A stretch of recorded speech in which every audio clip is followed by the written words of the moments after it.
fans have. How to talk about, well, strength of schedule. They didn't be than me sit here and paraphrase or just read a quote. Here's what Aaron said about the atmosphere at the game. All right. This is my moment. I can finally say it. Before I say anything, I want to talk about the game. And this is what I've been saying about the United States as a whole. Okay. With the hockey team, right? And this is how I know this is biased, very biased. Okay. Because I watch ice hockey, when you ban one of the best nations in hockey, Russia, out of the Olympics, and you really don't have much competition besides Sweden, Norway, Canada, you don't have much legroom to go in advance. So I'm not surprised they won the Olympics. It was clearly as day. I mean, clearly. Now, I'm going to talk about the World Baseball Classic. Now I can fully get you in gear about this stuff, about what happened. And this is what I'm trying to tell people. And I explain this to everyone about, the United States and their bias towards the teams. Listen, I've been saying this for years about Americans and their retarded fandom they have here. This is something that I've been saying because I've been watching, football / soccer when the USA plays in the United States. When Major League Baseball owns the World Baseball Classic, when you're playing, when all these games are being played in the United States, regardless if it's a bunch of fans that are not USA or not, it doesn't matter. You're still playing in the United States. You're still have some form of, okay, like I can go to a Marriott hotel. I can go to downtown, get my slushie. I can practice in the, in March in Florida, and all this stuff you can think of, right? About stuff that's favoritized. You're not going to get that, okay, that same treatment when you play overseas. There's not. But I'm going to say this again. Until the U.S. starts promoting playing outside the United States, just like in soccer, just like in basketball, just like in hockey, just like in all these places they claim that they're dominant at. They claim they're trying to be dominant. Until they go abroad, when you have, for example, American fighters, like boxing, for example, which I've been saying this for years, that, if these guys are really that tough, why don't you go fight in these other countries and go abroad, take a plane, go abroad and fight with these fighters in these other countries? The only one I can see them kind of doing that is maybe MMA. That's about it. The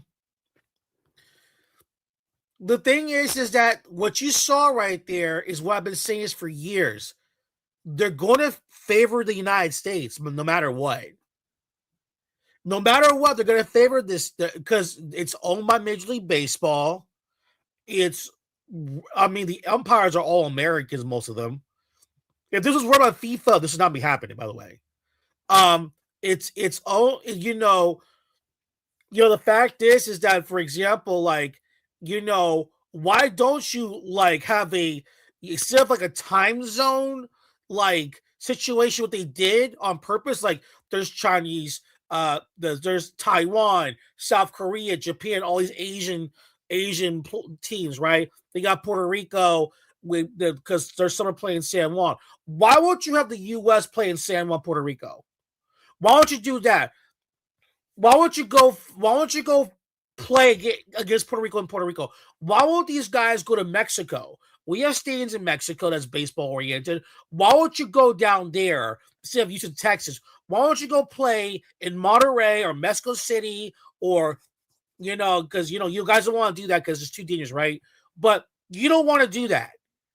You're not going to play Dominican Republic because you think it's low class. You're definitely not going to play in Venezuela. I know that for a fact. Okay? And on top of that, you got a bunch of made-up teams that just does not make any sense. But my thinking is this: if the United States think that there's big that the USA thinks that X, Y, and Z, why don't you guys go play these national teams in their home countries? Why is it always got to be in the United States? That's why I keep telling people. This is why I have to say this. I'm going to say this again. There is a bias towards the U.S., which, by the way, is not an excuse whatsoever what happened with the game like yesterday. Not an excuse. Because if I was I talked to this Dominican guy, because we were watching, there was a Dominican guy, he was kind of getting upset, and I told him, you need to start hitting these, you need to stop going for these home runs and just start fucking just start making base hits nonstop and just keep on going. Because if you have a close game with the United States, the umpires are going to favor the U.S. That's just the way it is. What happened in Mexico versus USA? I told him the moment the first several innings where there was no score, it was very close. I said we're going to lose because there's no way Mexico is going to win this. Because if they don't score a bunch of runs, which you need to do, and by the way, you need to keep on scoring runs because if it's close, you're going to lose against the United States because they're going to be favored by the U.S. Umpires because this is their host nation. All these games are all hosted in the United States. Like, I don't understand that crap. Like, it's all hosted from the United States of America.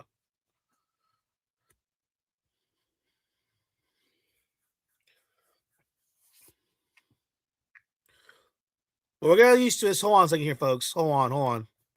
Yesterday. I'll say it's World Series I was in, the crowd here, the crowd we had when we played against Mexico, it's bigger and better than the World Series. It's just, like I said, the passion that these fans have representing their country, representing some of their favorite players, there's nothing like it. And that's what you dream of as a kid. When I was betting in my backyard, playing wiffle ball, this is the moments you dream of, big spot, big situation, and it gives me chills right now thinking about how special that was. I try to take a moment every game to kind of look around, appreciate the crowd, appreciate the moment. It's just a blessing to go out there and do our thing. All right, so obviously he's loving the experience, being the captain of the team. They're in the championship game. All of that's wonderful. And if he said the crowds are better, he's played in the World Series, and maybe they are better. He's never played in Game 7. He's never played in a Game 7 of the World Series, which I think would be commensurate to playing in that game last night. Because last night was win or go home. He's never played in Game 7 where both teams were win or go home. Oh, my goodness. He has played in a win or go home game. That was Game 5 at Yankee Stadium against the Dodgers, and the Yankees ended up losing, blowing a 5-0 lead. We don't have to litigate that again. The one thing that I would, I'll ask Aaron when I see him in San Francisco, bigger. First of all, Home Depot Park, the Miami Marlins ballpark, holds 36,000 people. Yankee Stadium holds 47, and Dodger Stadium hold 58,000 people. How's it bigger? Imagine being able to See how build stupid this guy is? You see how retarded it is with this guy? Look, you can hear this guy's mouth. It can't be bigger. It can't be more people. Now, they might be louder, and from just listening to the crowd, it seemed like they were a pro-Dominican crowd, so they were in it. I'm sure they're hearing it. They're resting on every single pitch. I get it. There was some of that atmosphere as well when they played the games in Houston, and I can't sit here and tell Aaron Judge what to think, but bigger, it can't be right. It's not bigger. Not bigger. And a lot of people say, well, the crowds in World Series, they're so corporate. That's an easy narrative that everybody falls back on. Listen, the most expensive seats, they're probably corporate. So let's say the most expensive seats at Yankee Stadium, there's 10,000 of them.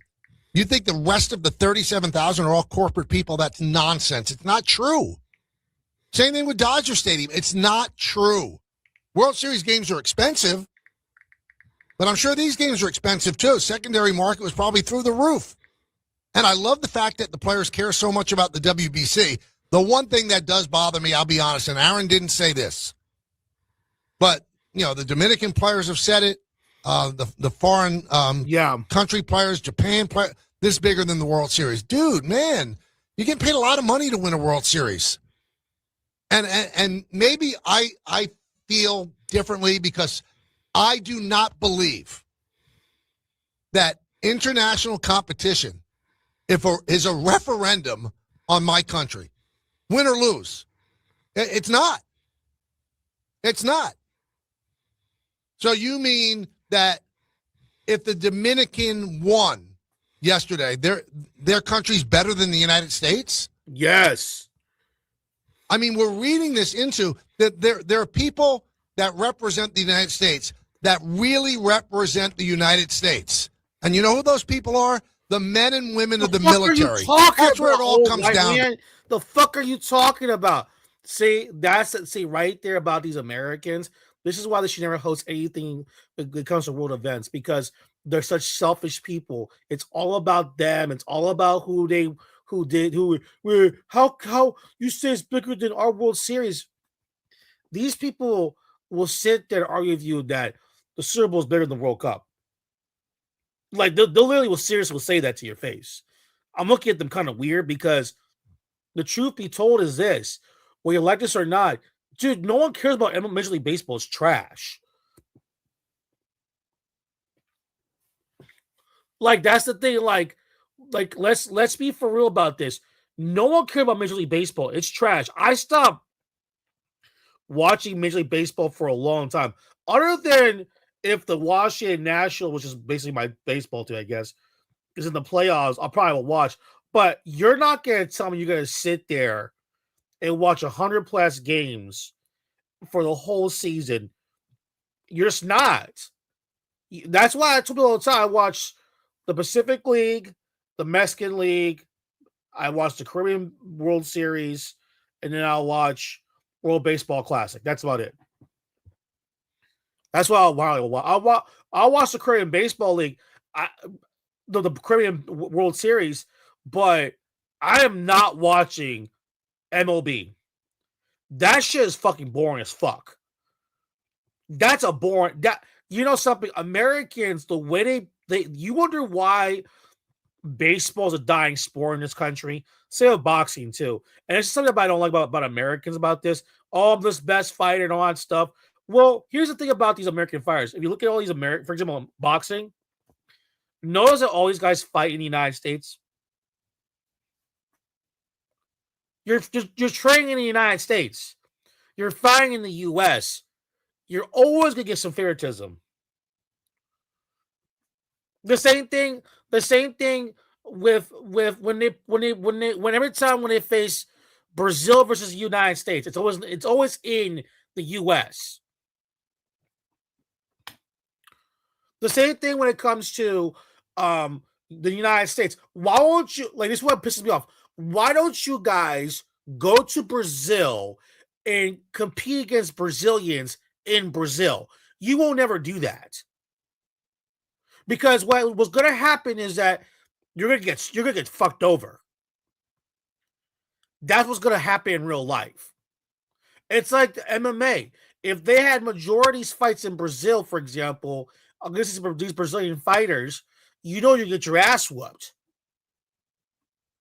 But since y'all are in the United States, y'all care to Americans, American media, everyone speaks English. That's what I'm talking about.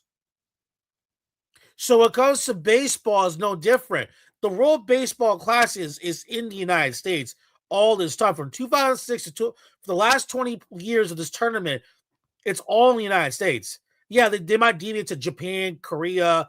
They had some games one time in Mexico and Puerto Rico, right? But I'm gonna say this again, okay? Why don't they play in fucking Puerto Rico then? Why don't they have games? Because you know why they're not going to do that format? Because if the USA goes plays Puerto Rico in Puerto Rico, they're going to lose. They're going to lose. Why don't you play Havana? Why don't you play Cuba in Havana? Why don't you go to Dominican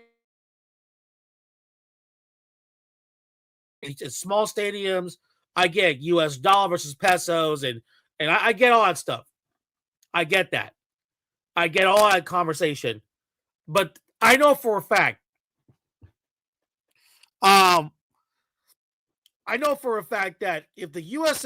went to South Korea, went to Japan, went to Mexico, went to Venezuela, to these countries, they're going to get their asses whooped. They know this. So you got a game on with. By the way, we watched the scores for the game between Italy versus Venezuela, which I'm going to tell you right now, Major League Baseball has to have Venezuela in the finals to get those tickets sold up. Yeah, in the UFC, yeah, but the thing is that why don't you have most of those fights in Brazil? They'll have it once in a while, but not like that, because they know that if they have it in Brazil, they're just gonna lose most of the time. That's what's gonna happen. So they decide the greatness of this country, their sheer bravery, how they fight for fun. Yesterday, their country's better than the United States. I mean, we're reading this into that there are people that represent the United States that really represent the United States. And you see how he makes it about you think we're better than the USA. No one's saying that. But when it comes to the sport, yeah. So whether you like this or not, this is just the truth. Okay. Americans, see, that's why I know these people are dumb and crazy about this. It's really because they're embarrassed because let's see for what's going on. Americans had no fans. Americans do not care about baseball at all. What they're witnessing is that other countries care more about baseball than the United States. Yes, they have the best sportsmen and cough steroids in the world. We cannot deny that. Yes, they have the number one baseball league in the whole world. Yes, that's true because you guys with Canadians, you founded the sport.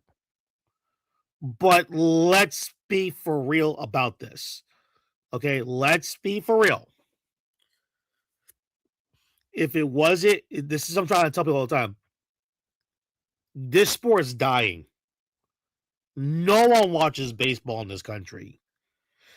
The reason why guys like him are pissed off is because the fact is that they're seeing other people that are not Americans supporting their national teams, and they got more fans.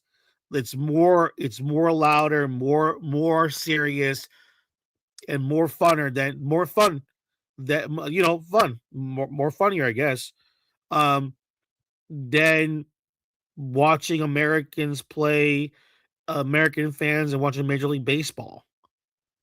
Bro, I'm gonna be honest with you, watching a Major League Baseball league game is boring as fuck. It's boring. You sit there, the alcohol is expensive. I don't know why you charge you in the middle of life for like $9. I don't know what hot dogs $10, nachos $12. It's just stupid. You sit there. It's the most boringest sport. You're now even on TV is even worse. On TV, it is boring as fuck. These people doing like the broadcasting, I don't know what it is. It's like going to a fucking funeral. It's boring. So you got a sport that's boring as F, and he wants to bring the military and all this weird shit because he's embarrassed with the fact that non-Americans support this sport than actual Americans. That's not my fault. That's the fault of the system in this country. That's the fault of broadcasting in this country. It's boring as fuck. It's a bunch of old white dudes and black guys. I'm sorry, black guys are boring as fuck as well. This is why if in the NBA is like the numbers are going down and they try to make it because at least you're no Negro is because black Americans are boring. They're boring. They're boring people. Americans are boring. I'm sorry. Y'all need to wake up. Those people are the men and women of the military. Oh, That's God, where it all military. comes down to. They decide the greatness of this country. Their sheer bravery. What are you talking about? How they fight for freedom and throw their lives on the line. That is significant to me. The United States winning the gold medal against Canada. Wonderful. Thrilled for them. Not a referendum on my country. It's just not. It's not. Because you don't care about the sports. But somehow we've turned this into, oh, my country's better than your country because stop it. Come on. Come on. Aren't we getting a little bit nonsensical with this jingoistic stuff? Yes. Everything with United States on it or the other country is not proving that your country's better than the other country. You see how Americans don't like So if we lose at curling, that's a slap at our country and the greatness of it? I'm glad that everybody's bought in.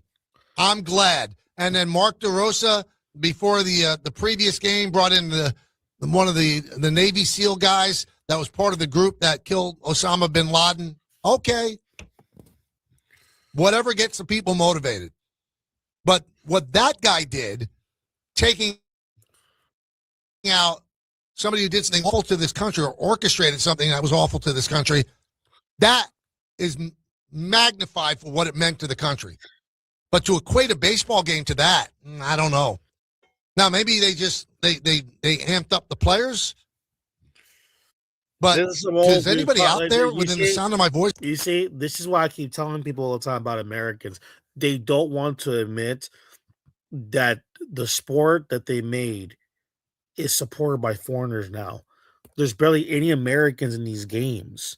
No one cares about the United States. And he's bringing about the military. What the military does do anything about what happened. First of all, let me say this again. You don't seem to get this.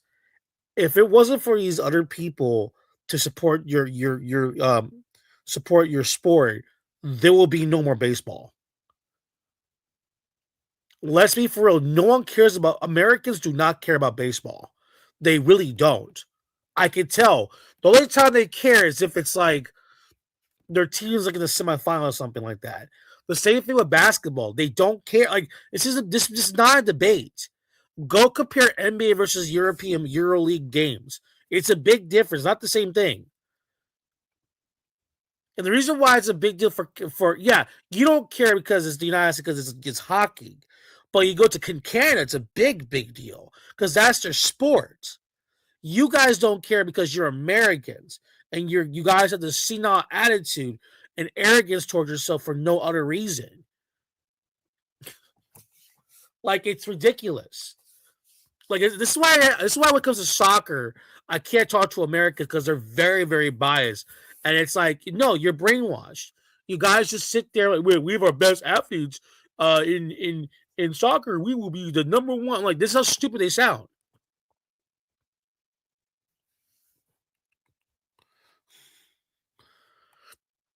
It's like our kids all have other it's like rugby. I watch Rugby World Cup. They're gonna have it in the United States. I don't understand this. Like how is the USA getting all these World Cups and all that stuff, and they're gonna watch these sports? That's the thing I don't understand. Like I don't understand that crap. How does that even operate? How are they getting the World Cup is beyond me. The FIFA World Cup is beyond me. How they got the rugby? You know, there's a Rugby World Cup coming here.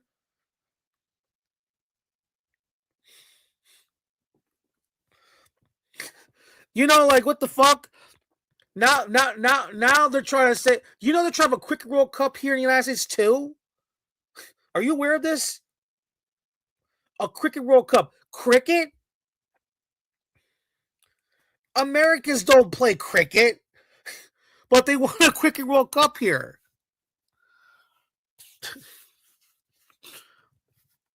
It's like they I'm like, yo, bro, like, you know, like I'm like, I heard the T20 Cricket World Cup. There's of course the big World Cup. the all play Cricket World Cup, which is huge in South Asia, huge, not in the United States, but apparently they want a Cricket World Cup here. Rugby World Cup. I have no idea how the hell they got rugby to convince the rugby union or league or whatever it is to convince the organization to hell into the United States. Why? It's the Rugby World Cup. Put that shit in Australia, New Zealand, South Africa. Put it in England, Scotland. I don't know. Put it where it's reasonable, where it makes sense. Don't put it in the United States. You kidding me? I can understand in Auckland, New Zealand, not New York City, not LA, not in those places, because I don't know who watches it in rugby in this country.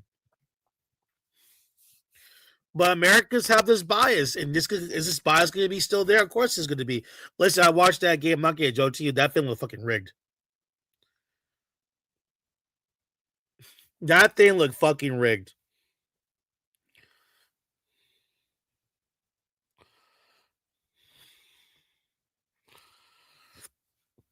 When the innings were getting scoreless, or it was 2-1 for those separate, I was like thinking, yeah, it's gonna be bad. 2-1, 2-1, 2-1. I was like, yeah, this is gonna be really bad.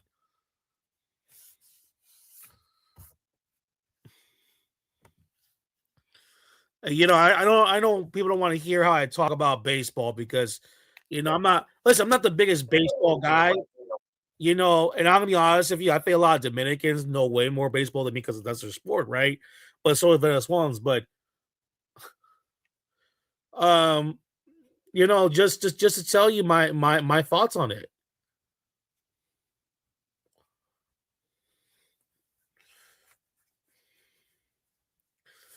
That's something you gotta tell people all the time.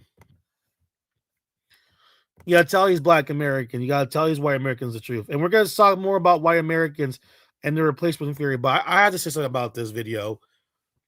Something I saw today. That was weird.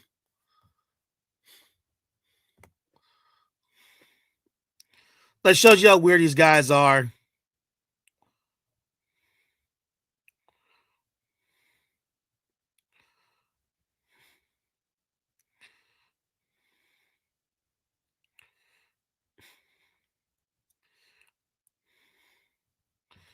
I mean, this is why I keep telling people, this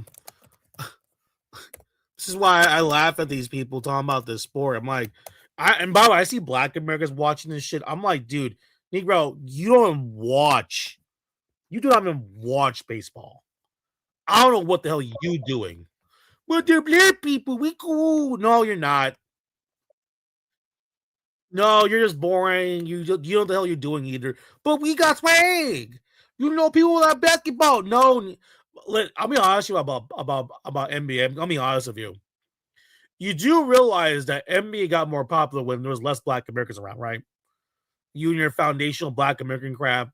You're not all like, oh, it's boring because all these little Europeans are showing up and they're making it uncool because we got swag. We got swag, And we're gonna hear more about this. Look, I want to hear this. To LA. She says she's been there about 2 years at this point. She has a critique about the food. Check it out. I realized why the food does not taste great. Okay, first of all, let's be here about this. You people are from the United States of America. Shut the fuck up about fucking food. You know nothing about food. Especially Black Americans. You should be listen. They're always good. Yeah, I don't like the food here. I don't like. Well, we cook soul music, soul food. I love that food. Give me some of that fried chicken, some grits, and pig feet, and pecan pie, and get some mac and cheese, and collard greens, and give me some of that shit. Yeah, that's why we want the soul and soul food. You know how retarded these people are. Ma'am, no one eats soul food. Even you hire Latino chefs, she says, sister said soul food restaurants hire Latino chefs. That's the problem, y'all. There's no soul in that soul food.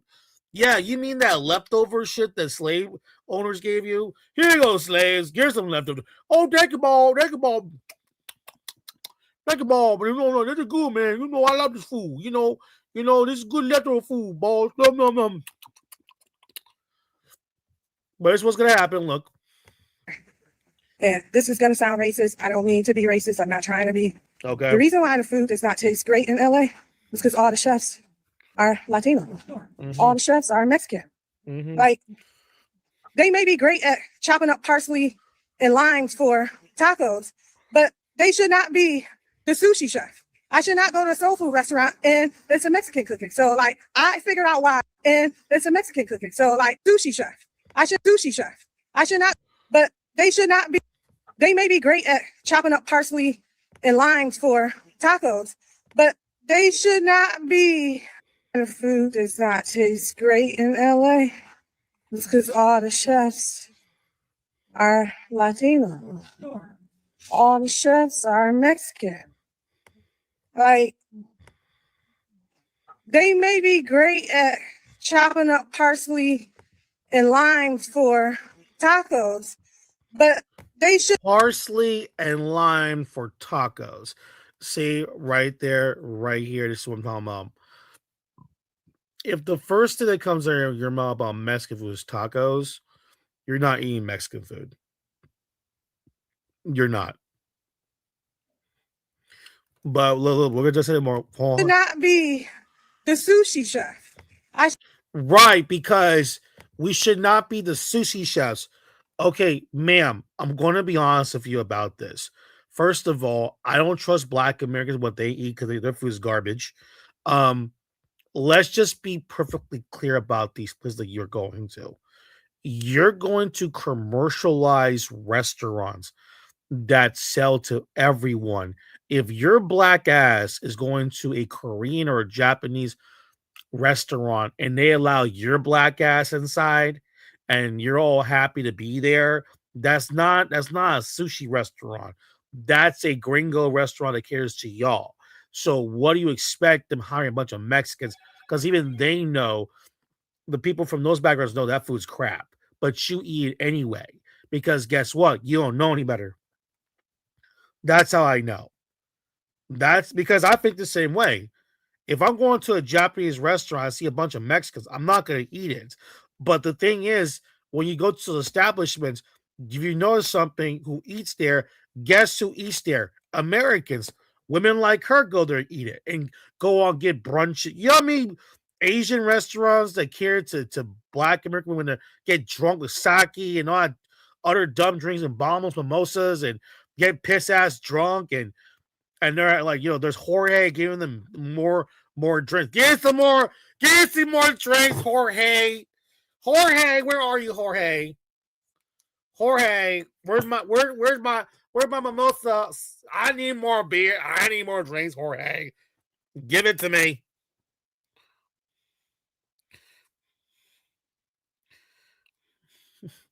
And Black American, like there's Latino chefs. Bitch, no one wants Black American chefs. You're not good cooks. We can tell by your soul food shit you all eat. But there's Latinas in those soul food restaurants. Ma'am, do you see Latinos going to soul food restaurants, period? No. That food's trash. It's trash. It's trash. It's trash. Should not go to a soul food restaurant and it's a Mexican cooking. So, like, I figured out why the food tastes kind of. And I've been living here almost 2 years now, so that's not me half-heartedly saying that. I've done the research. I'm in these restaurant streets. I'm eating. But I'm sorry, the soul food just ain't no soul going in it. Ain't no soul, y'all. There ain't no soul in that soul food. Well, I I'm a black woman with my weave on here, with my non-black weave over here. Oh yeah, with my Indian hair, with my Brazilian hair. I'm gonna tell y'all about this. What's wrong with soul food? Okay, so what the thing is, these Mexicans are cooking. Cooking soul food. I mean, where's the soul in soul food? I mean, this is all embarrassing and shit. Where's the soul in soul food? Sushi rolls ain't no stink. You know, so I'm gonna be quite honest. The tacos here, not even the best tacos I've ever tasted. Nope. So as you saw there, she basically said, Basically, and I kind of agree because I'm a mammy. I kind of agree, y'all, about them Mexicans. They can't cook. Because me, I'm a black mammy. Look at my face. No dark skinned black man wants to give me his dick in my mouth because I look like an ape. Oh no, not me. Like this is why I explained to y'all about black American females. They're talking about there's no soul in soul food. Has anyone seen the soul in soul food?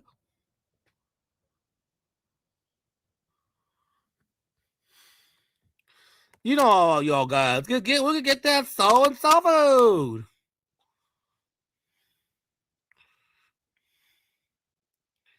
I want some of that grits and looking that good, y'all. Look at that pecan pie.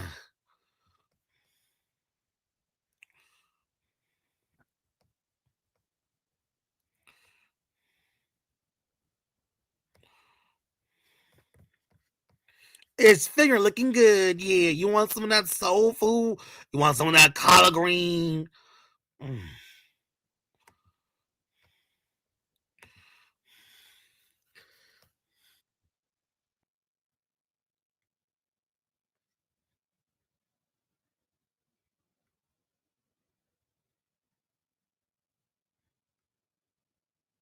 Out of the refrigerator, add some oil to our skillet, and we are going to basically sear this y'all. on. Get some of that gravy, we are going to take. I'm the black woman. You know me. I'm fat and ugly and black with my weave on. I gotta cook some food because black men don't want me. The black man don't want me. I dream every night about the big black penis in my mouth, and the black man don't want me. You shit out the light skinned girls. You know how it is. You know how it is with black Americans like this, right? But light skinned girl. Look at that. Take 1 full onion, thinly sliced, add it to that same skillet, and we are going to seasonings in my gravy that I did when I seasoned the chicken. And of course, I'm not any lumps because nobody loves lumpy gravy. And of course, we're going to season this up and we're going to cook it a little bit over medium heat. We want it to thicken up, but not too much because it is going over our chicken and going in the oven anyway. 1/4 inch thick, and then we're going to go ahead and slice them into 4s out of each piece. And I'm only using 2 because there's not many of us, but if you're cooking for more people, obviously just use the steam process, and it's just what works best for me, but you can omit that step. And then I'm using the best butter in the world, Kerrygold. We're using about 6 tablespoons, and then we're adding in our brown sugar, our regular white sugar, cinnamon, and vanilla extract. Now, I do not like the taste of nutmeg, but this is where you would add it in as well. Throw a lid on. It's none other than our cornbread muffins. And now, I don't care what nobody say, but you can make some with cornbread. I didn't have any cornmeal on hand, so we went ahead and did a little bit of a hack. I did add some extra ingredients to give it its own little flair. But again, all the ingredients will be listed below. But in case you do want to make your own cornbread, I have an amazing cornbread recipe in my cookbook, Soul Holidays and Gourmet Parsley, which is right on my website at shophannahsoul.com. The link will be below in the description box as well. Now, because we are making cornbread muffins, all I did was take some cupcake liners and line them in our cupcake tin pan. And I filled it about, I want to say just a little bit over half because you don't want to do too much and cause an overflow. That's not what we're going for. Once they're all filled, go ahead and throw them in the oven, and y'all just follow the instructions on the back of the box. I think it was 375, and I cooked them for about 20 minutes, 25 minutes. Last but not least, the star of the show for me is our 7-cheese baked mac. So, of course, you bring your water to the boil and look at cooking, that. simmering them, and then Of course, adding the in your Negro. milk. Oh, this is great, y'all. I am the dark-skinned nappy-hair Negro. That is my preference, is getting that soul food, y'all. Like, it ain't good in that soul food. Negro, no one's eat this goddamn food. It's disgusting. And heavy cream, bringing it until it begins. Ew, look at that. Look at that. Ew. And cranny is all covered and combined. Ugh. Go ahead and toss your macaroni into a baking dish. And then, of course, we got to top it with extra cheese. I am using the Kobe Jack blend, but feel free to use whatever you like. That's a big I baked ass it on 350 for about 20 Ew, that's some big ass hand. That's Big Mama right there. Big Mama's house. 25 minutes until she came out all golden and brown and melanated, looking good just like this. Y'all know that looked good. Now, I hope that you guys enjoyed.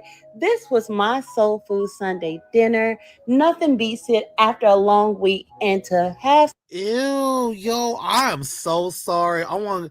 What is that thing they cook, y'all? That good old these Mexicans don't know how to cook, but yeah, I know, cause you want cooking some gumbo. We're getting some gumbo shrimp, y'all. Make some good cooking that gumbo, man. That's how we eat in the hood, man. We cook him that gumbo. We're secret in that good old gumbo. Ew, yo. Okay, everyone, he's a fat black man, so you know he knows how to cook, right? That's the key. The obesity, the Negro wants to do this. But we are strong, Kim. People try to copy our style, Kim. That's what they want, Kim. I'm like, Sure, that's what we all want. We all want to eat gum. We all want to steal the Negro's gumbo shrimp recipe. That's the embarrassing part about this guy. He wants us to believe that we're going to steal his recipe. Cheese. You want to have that dark chocolate look right there. Ew. Now we finna kick it up and get down and do what we do, folks. No. This right here is the base of us starting, gumbo. That is a roux. All right. So if you've been following me for a minute, I always start with onions first, right? So let's go ahead and get them in there. Yo, man. Yo. So you see, I ain't shy about getting them onions in there. Now, it's gonna kick back and do its thing. Don't forget, it's got a lot of water in it. So that's all of the bubbling and the popping that you're seeing right now. That's it. I don't make no adjustments. It'll start thickening up on you too. So don't worry, we're gonna add the rest of them, but I like to just give a head start. Now, I'm getting ready to come with the rest of all of my veggies. All right. I don't trust this black man cooking my food. It'll become like a little paste, but that's okay.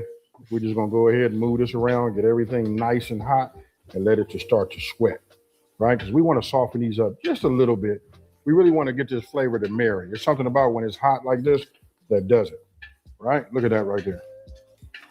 Now I'm gonna bring that andouille in. Everybody know this is my ingredient that I put in here that just really takes it over the top and gets you starting to think like, oh snap, this is a real good gumbo. Now I'm gonna go ahead and just put it. Oh my god! Oh no! Let's get it filled up right. One. Ew! Look at my god! Look at that Negro. I want some of that good old shrimp. Ugh, gumbo. Get some chicken stock over there. Look at that. I can smell, and it's nice and fragrant. With the garlic. Now we're gonna go ahead and start adding in our broth or stock, whichever one you guys have. What the hell are you doing? What is this? Ew. So if you guys come in here and look down on this, look at it. As I stir this, now I'm gonna bring this fire up. Right? Now we running it high. Look at this right here. Now it'll start looking like a gumbo to you guys. Just looking at it. Look at the color. All right, now as we let that come back up to a boil before we set it to a simmer, this is what I want to show you using a rotisserie chicken. Food? This right here is the way. Now I want you guys to talk to me down in the comment section below. I'm pulling off of this, this skin right now. But tell me, look, you can even see. Look how far look at the coloring that just comes with. Just saves so much time. You guys do not have to use this. You guys can go ahead and just, cook one up, season it how you want to, and then do it. But if you want to save some time, Negro, you this is how you can't do it. cook. Now, talk to me down in the comment section below. Do you put the skin inside of there too? You guys let me know. I like the skin. You know what I mean? So you guys let me know, what would you do? I got everything shredded down. We got a nice little boil going over here. I'm constantly stirring, making sure nothing sticks to the bottom. You're not doing what I'm doing. I should have put it in there in increments. Just for the fact that we don't have no splash. But I want you to look. Oh, God, damn, Negro. I'm going to show you what we do now. I don't want to see it, Negro. Negro, what are you doing? To be in our HPV vaccination ad. Oh, hold on. Sound like you? Not me. The interrelationship. Do next. Wait, they're gonna do this. Hold on. Because we don't add this until like the last, you know what I'm saying? Negro. This is really. No, Negro, what are you doing with the bread? Okay, so you guys just seen how I did the bread, got the French bread in the inside right there. Look, let me give you guys a pro tip, right? Because I want you guys to look in the inside of here. Look right here. Listen, remember, break on the out away from you. Don't break it. Don't pick it up evenly. If you do, you'll catch that burn underneath. I don't want to see you guys, catch that, right? So, okay, take a look. Come on in here. Look at that right there. That's what you want to have. Look at the color. The hell is that, Negro? As soon as I pull it off my the top, God. I let everybody know, even my next door neighbor, like, hey, I know he's saying, uh-oh, they got gumbo over there, folks. Now, oh, God. we already had a simmer. What is this is how we're going to do this. Now, I had this back in the refrigerator. Oh, my You God. know what I mean? Staying cool. Now you want to grab your clusters and you want to put these in Oh, here. my Now, God. don't forget, It's this is even like worse. putting an ice cube in something. Oh, my This is God. gonna lower my Oh, no, temperature. Negro, no. Right? So we're going to get these Oh, in here. dear just Lord. like you see. Negro, what? My You know what I mean? God. Now, I'm getting ready to raise that temperature up underneath this fire. Look at this. know what Oh, I mean? my God. Oh, my. Oh. Just so that I can continue for this to simmer. What I'm gonna let is this simmer this? for about 15 minutes. You know, Black. See, we got gumbo. Gumbo's like sancocho. I'm like, oh my. I'm like, ew, Negro. No, don't compare sancocho to this shit. What the hell is wrong with you? But look at this right here. Is Look this what at y'all it. know? Yes, sir. All right. So now we just Yes, want to go sir. ahead and work these in and get everything nice and submerged, because we want that flavor and that crab meat. Now, this is Dungeness crab. I think I mentioned that earlier.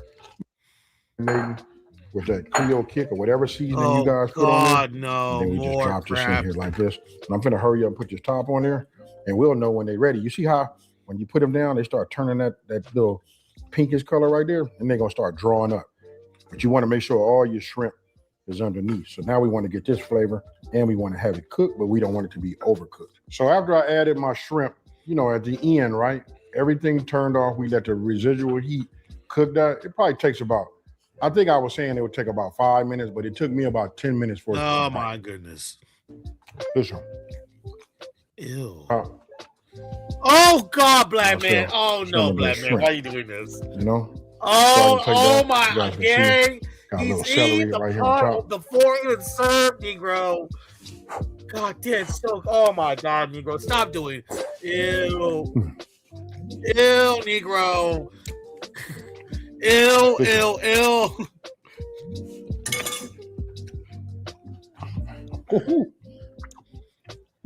I'm doing that because you got to do it in the right steps, the right Is order. this the so you same? don't overcook Wait the a minute. Are these the same Black Americans that'll sit there and cry every fucking day? You just cause we cook some good soul food. Our food better than your food can. You want to be like no. No one wants to be like you. shrimp come out right like it is right here. Now check it out. This is what we're gonna go ahead and present this here.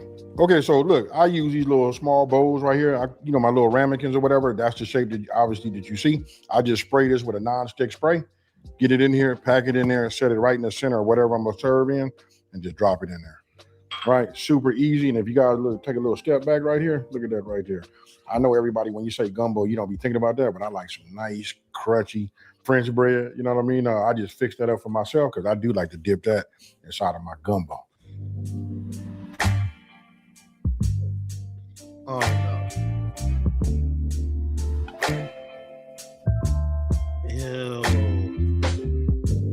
Ew, yo. Ew. Okay, so listen, I done took a lot of pictures, did all of that. I've been eating crab like a mother. So I'm getting ready to show you guys, you can see the reaction on my face because I give it every time I eat it. Just look, this is real genuine. This the first time you ever made gumbo. Please follow this recipe. Follow it to a T, cook it like I tell you, and introduce what I introduced at the same time. And I promise you this will give you a success. Now, I'm gonna go ahead and take this one here. Hey, you know what? You guys can talk to me now. What do you guys do with that knuckle down there? Do y'all save that? I do. I put it in there and I work with it all. Now, since these aren't pre-cut, this is that Dungeness, right? I take a fork. Oh, God. Do it like this. I stick just the bottom piece in there. That's got a little chicken on it. We eating it all.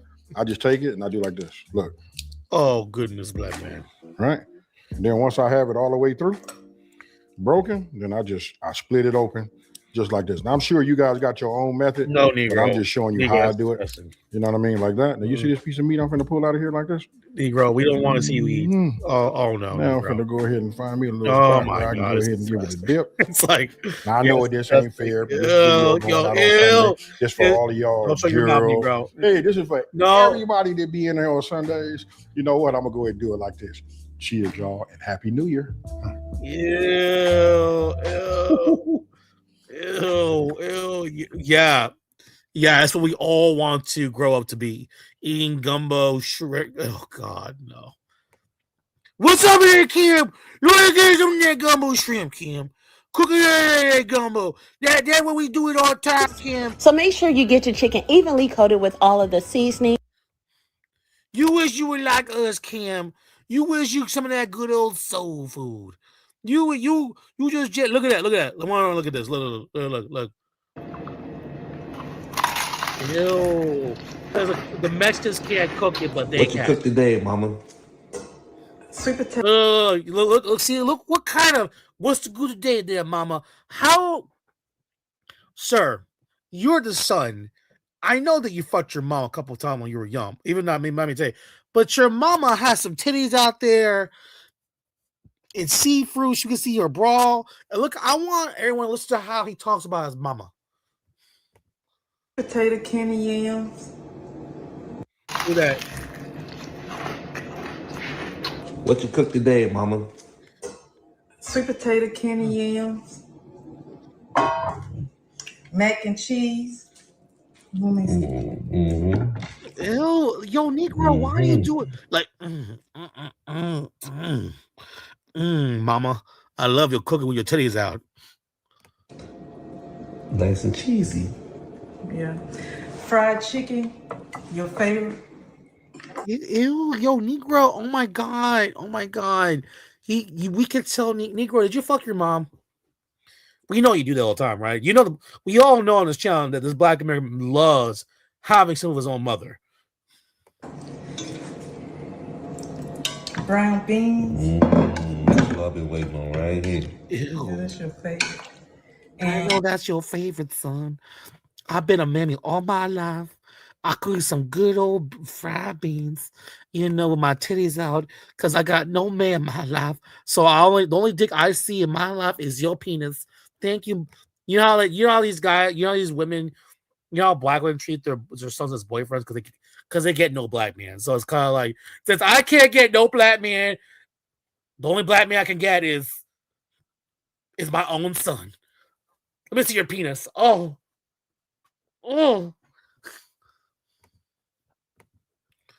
Cornbread. Skillet cornbread. Mm-hmm. It's all look good, Mama. It's all look good, Mama. Mm-hmm. It's all look good, Mama. Skillet cornbread. Mm-hmm. Skillet cornbread. Mm-hmm. It's all look good, Mama. Cornbread. Mm-hmm. It's all look good, Mama. You see how it's sexualized? You see Black American sexualized. Black American males get some weird fat. They want them to surf with their titties out. Mama, I do love that titties out there. When you cook me some fried chicken. You know how they try to force girls to cook them some food like chicken, something like that. I want these women to understand when you cook them food, they're all staring at your titties. They sexualize the food with the titties out there. You got your titties out there, girl. Give me some of that good old soul food. Ugh. Yes. Yes. And then they start eating, they start fucking the. What are you doing, son? I want some of that pussy, mama. Because let's see for real, the black American male does have sex with their mothers. It's very common in their community. Very common in their community. But that's why I want to show you good old soul food, y'all. Good old soul food. You know what I'm saying? That's how it is. Good old soul food. A lot of Latinos in the kitchens of all types of restaurants, whether it's sushi, soul food, or Okay. and she says even tacos or whatever don't taste all that good because for whatever reason, I don't know if they can cook, they can't season, whatever it is. And without being mean or anything like that, yeah, I agree with that. I've always said that. But my bigger critique is why I always say that about Mexican food. Bitch, you're black Americans. Y'all can't cook for fucking shit. Get the fuck out of here, lady. I've been saying for all this time. All this time. What? Ma'am, no one wants. Listen, I'm gonna be honest with you. No one sits there and says, "Man, I wish there's some black Americans in that kitchen, y'all, and cooking some of that good old food." No one's saying that. Because Leslie, for half the time, you'll be eating the food. Mm. You don't believe me? You don't believe me? Have you ever ordered DoorDash, Uber Eats, Grubhub, or Postmates, or any of these little food, mobile apps? Like, you ever feel like when a black guy shows up or a black female shows up, but definitely a black guy shows up, he's like comes out, you feel like something is missing in your package, something's less light, something feels awkward, less French fries, a missing burger. How many times have we seen the black American male caught eating food from other people's food all the time? All the time. Very common amongst black American male. Uber and DoorDash and food drivers eating people's food. Very common. And then you know it, they start eating the food, and then you kind of like, so we have that, and then you want says, I kind of agree. The food's kind of trash. We need some black people. We need some soul power. Let's be for real, ma'am. No one wants to eat soul power food. The reason why we're saying is because let's be for about black Americans, they can't cook. Their food's trash. No one, like outside the United States, no one eats their food. No one sits there and says, "Oh my god, I gotta get some of that soul food." Like to try restaurants that they're owned by Black Americans. They're in Colombia right now or Mexico. It's only expats that go there. No Colombia actually goes there. No one goes there because their food's crap. would soul food restaurants have Latinos in there? Why wouldn't you have black folks? Okay. That know how to put the seasonings and the garlics and pepper, salt. Why not have them up in there? That know how to really season some food. Like I said, why are not just Latinos, but why are you buying fried chicken from Asians? That always baffles me. Or Latinos. Now, I'm not saying they can't fry chicken, but they can't fry chicken. You know what I mean? They can't fry chicken like us. But again, I'm just go to the soul food restaurants and ask them, why are you hiring people that don't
in black restaurants and I see that, I don't go back.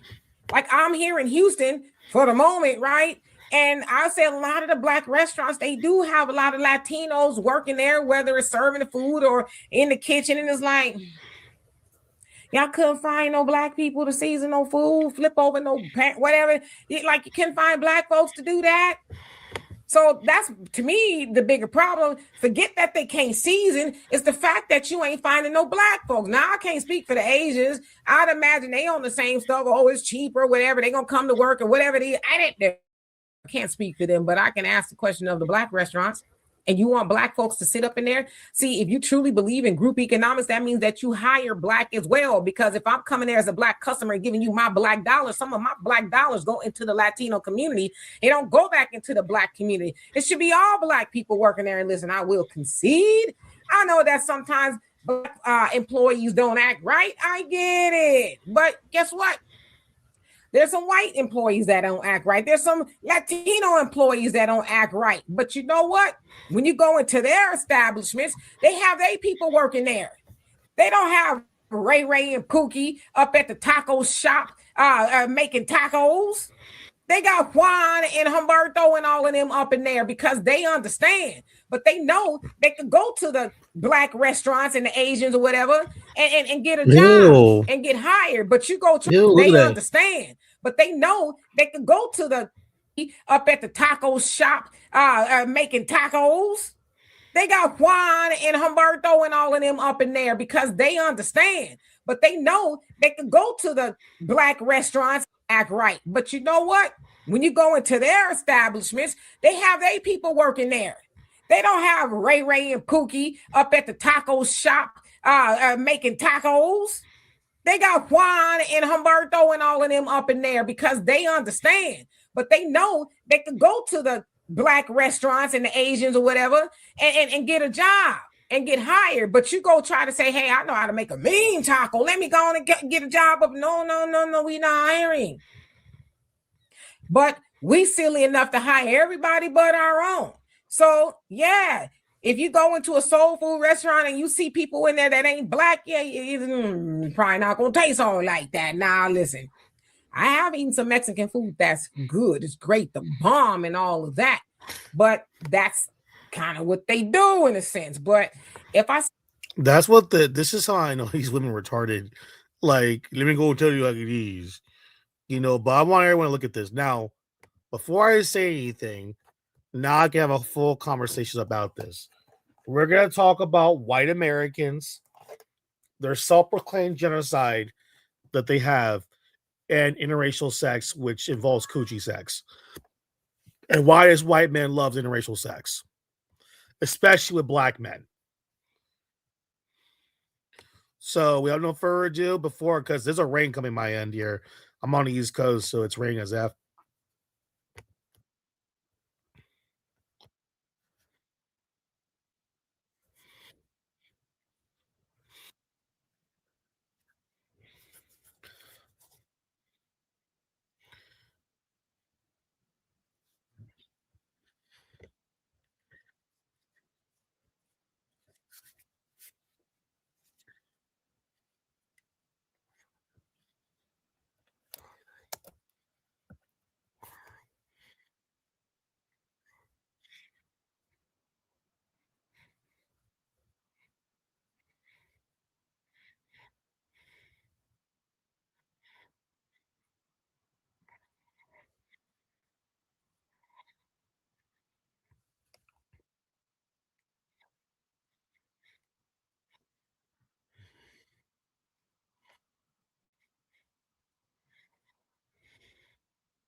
different, it's a multi-pronged strategy, clearly, to make the populations of those countries hate themselves for how they were born and accept these changes. Yes. It's been systematic. What is that? I'm not, as I said, I'm not a white, by the way, I would just admit it at this point. Why do I care? I'm a white supremacist. Okay. I'm actually not. I disagree with that. Don't think that you should be obsessed with people's appearance, or the accident of their birth or their genetics. I just am opposed to all of that. Again, for the 8th time, Paul, the chief prosecutor, murderer of Christians, became the most important Christian once he met Jesus. So if you need more examples, I don't know what they could be, that people can totally change. There's nothing to do with how you're born. It's what you become. And that's my deepest belief. So if I sound defensive, it's because we have all been trained to ignore this amazing thing that's never happened before in history, where one group of people is being destroyed, and of course have internalized that and are now enthusiastically participating in their own destruction and the death of an entire group of people. And it really is, like, if you go to Great Britain, it's the whites who can't wait to kill themselves. It's in Canada, same thing. They have the MAIDS program, which is state-sponsored killing of its own citizens. Physician-assisted suicide. No, it's the state encouraging people to kill themselves. Huh? And it's one of the leading causes of death in Canada is this MAIDS program. Is this these machines that these? It could be machines. It's, the state is licensed to kill its citizens. The citizen just goes in and said, I want to be killed, and they kill you. And basically for any reason, mental health problems, financial problems. A lot of poor people are just like, I feel like I'm a burden to the country. I want to go die, and the state will kill you. It's one of the leading causes of death in Canada. So the numbers came out yesterday. Well, who's doing this? So Canada is about 65% white, something like that. It's completely changed.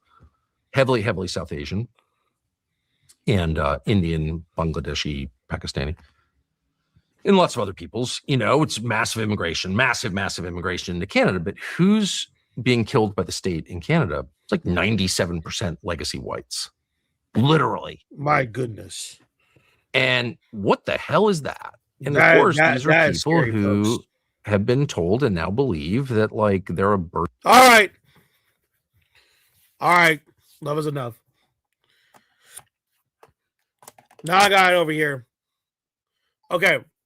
I got a problem with all these idiots on social media that sit here and they're going to tell you to all your faces what they will call white genocide. They're going to blame liberals. They're going to blame the left, sometimes the right. They're going to blame liberal white women. They hate white women. Okay, they're going to blame every single fucking thing in the book. But this white American male is not fully me. The number one thing that this white American male is doing that is completely outrageous to all sorts of things is this white American male's lust for interracial sex. That's right. Until they address the amount of white men dating outside their race, I don't want to hear about no white replacement theory. I don't want to hear about there's less white people, because this white American male is engaging in interracial sex. He loves non-white pussy. He's going to sit there and tell you all these theories, suicide, whatever crap, bullshit, Negro, white Negro, bullshit. We all know why y'all are doing this. We all know why you glorify East Europeans, yet none of y'all have genetics from East Europe. None of y'all.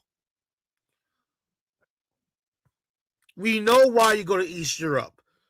Oh, my fellow white people, no, white American male, you're ugly. You don't like yourself.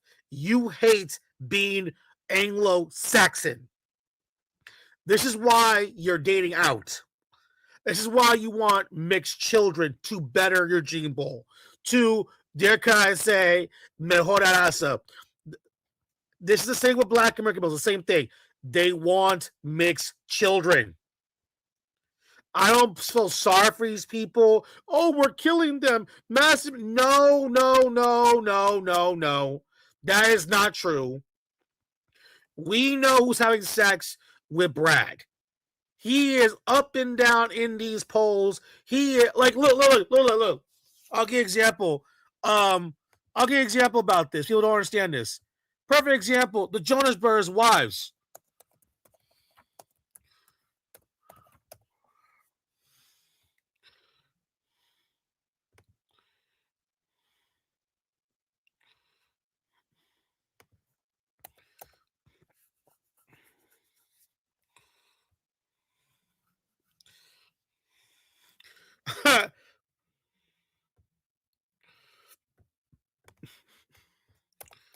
I mean, I'm going to sit there and say this. I'm looking at the weird thing about this while I look at these guys is I'm confused.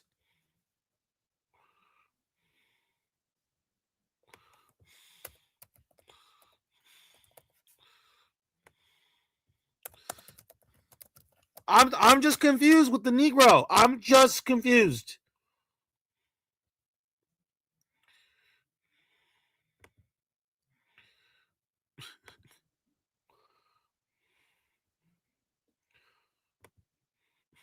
This is why I laugh at people. This is why I look at these people. I look at them. I look at them weird. That's not true. That's not. Oh, it's very true. Very, very true. You don't think I don't know what's going on, bro? What do you think?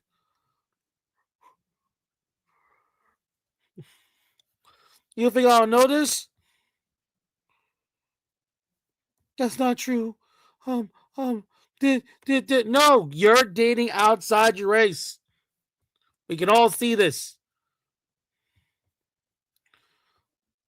Y'all in design gang coochie. You want coochie sex. No, the problem is the decline. No. You want coochie sex. You want interracial coochie. I keep saying this all the time, like, oh, white man, all that white, we're dying here. We're dying here. We're going to the Philippines. Oh my goodness. Oh my, we're dying. So they're dying. Then why are y'all going to the Philippines? Why are you going to Thailand?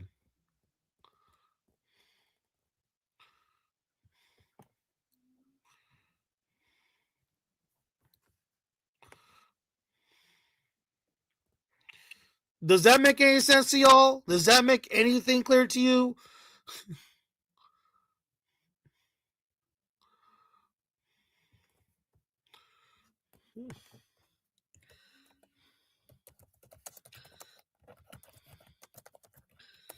Like, it's like, oh my goodness, that's not true, Kim. Oh, that's very true.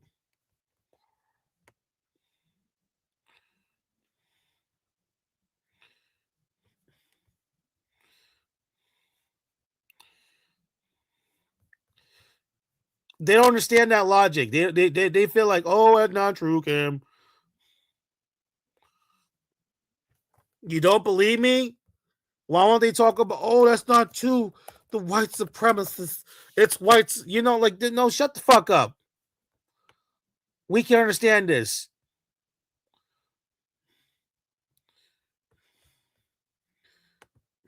We can see this every single day, folks.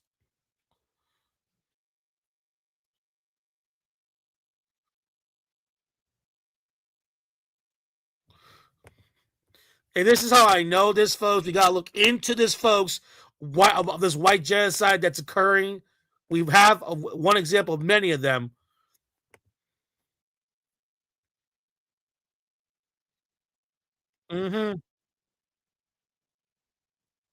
Controversial. Their views do not represent the views of this channel.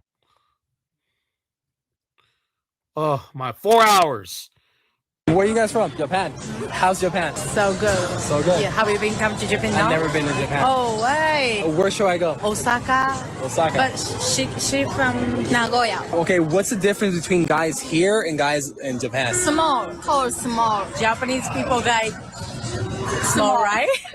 Dick is small. They have small dicks. So wait, that's true. Japanese guys have small dicks. Yeah, no.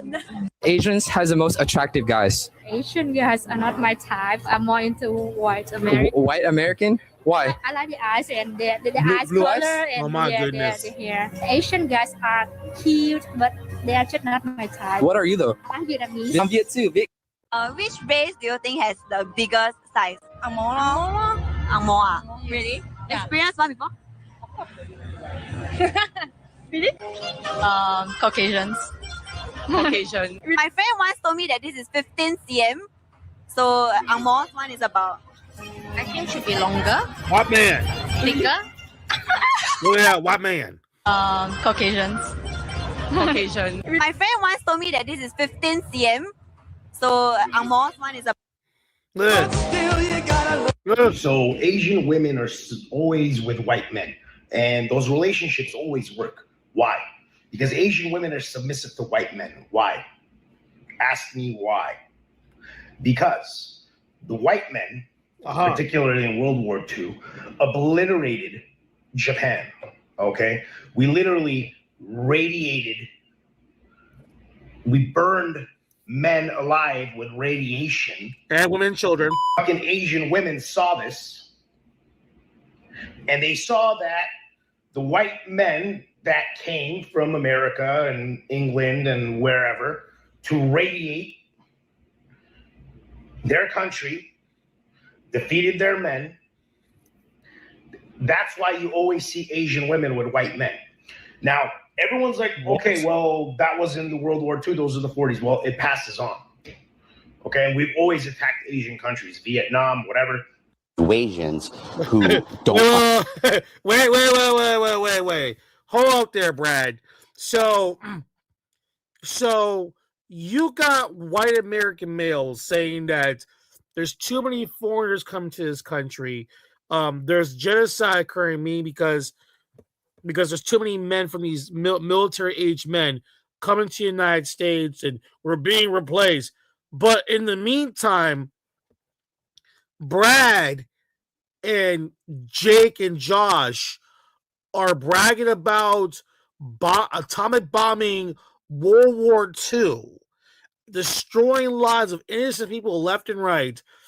And they're saying the reason why Asian find us attractive because we bomb the shit out of their countries to the point that they find us attractive and they want to fuck Asian men. Sorry, fuck white men from Canada, USA, and England. Now, remember, these are the same countries that allegedly there's white genocide occurring, murdering left and right. We're being replaced because we're white and everything. But you're bragging about having sex with Asian women.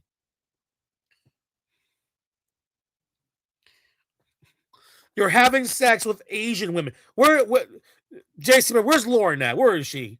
Where is she? Where is this? Like, I'm shocked. So here we have it, folks. The people that keeps complaining about white genocide are having sex with non-white women. These men that claim that white supremacy, we have no white supremacy going on here. There's actually anti-whiteness going on. But you go to countries that are not white, and you're having sex with the women over there. Oh yeah. They put the burden on white women. The white men deal 10 times more than white women. We all know this, folks. Find Asian guys attractive. Like, that's simply not normal. I hate to break it to this genre of bitter Asian men, Just because you're emasculated by racism, it doesn't mean that you're entitled to the attraction of all Asian women. What's really interesting is that research actually shows that interracial marriages have been on the decline for Asian Americans. And this effect was found to be true for both Asian men and Asian women. It is also important to know that the majority of Asian American women still marry within the race, whether they have recently just immigrated to the country or they were actually born in the States. So what seems like to be the quote-unquote increase of Asian women dating outside their race, notably by a lot of Asian guys saying that they're going for white men, well, this just might be a case of confirmation bias by someone who's rejected by an Asian woman who decided to date outside of her race. How did you start dating? That was hard. I didn't date anybody in South Korea because maybe this is the trauma comes with it. I never want to date an Asian man. Like I was never attracted to it. I think because of all my rapists was Asian men, I was, I guess, maybe associating that with it. Maybe it was easier to come into America. People did not. Wait, hold up. You mean to tell me that this female is getting nothing but white penis? So you have white men asking this girl out. Well, see, remember, this is the people that claim that there's white genocide occurring, that these people are dying, that the white man is dying, and there's less and less of us going on here. But she's saying that she sees a lot of white penises injecting in her vagina. How are you? See, I cannot respect the white American male in this country. How do you complain about white genocide when you're having interracial sex? It's no different from the Negro. Negro, you complain about white supremacy. You complain about the decline of we're being replaced by minority, by Hispanic people, but you're engaging in interracial sex. This is why I look at black American males as weirdos, losers, lack of options, because they don't want to admit that this white American male hates his own women. He is in love with interracial coochie and gay sex. That's what he wants. He wants either that pussy to be non-white or has to have a penis in between those legs.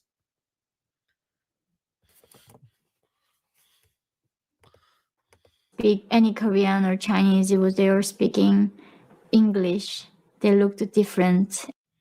Wait, but it's just like it just came up in my head like, oh, like it's kind of weird that I've like never been attracted to an Asian guy. I don't discriminate. I've just found that I like am not as attracted to Asian men.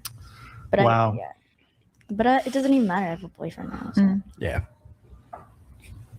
And I'm offended on behalf of Asian men. I don't know too much about this, but I think the same reason why, Asian women are attractive works to the detriment of Asian men. So like the very smooth complexion and like facial structure, it's like Asian women have very soft kind of faces and not hard features. Like they don't have like big noses, whatever. And like those same features on a man, like soft features is more feminine. Hence why Asian men are feminized. I don't know. I've seen some pretty Chad Asian guys. Oh, absolutely. Super Chad Asian guys. Yeah. Well, you see Brad, right? You see right there, Brad's all excited. I see some handsome Asian men over there too, See this child looking Asian man. I'm gonna be honest with you. See, they got small noses, means feminine, and on a man, that's not good. I'm looking at him weird. I'm like, bro, I'm gonna really be honest with you about this. Here's my problem with all these people. Okay, you guys claim that there's a white genocide going on. Why do you care? Why are you engaging in interracial sex with Asian women? This is why I don't believe you, Brad. Like some of these Asian women do. And I'm not generalizing saying that all Asian women do this.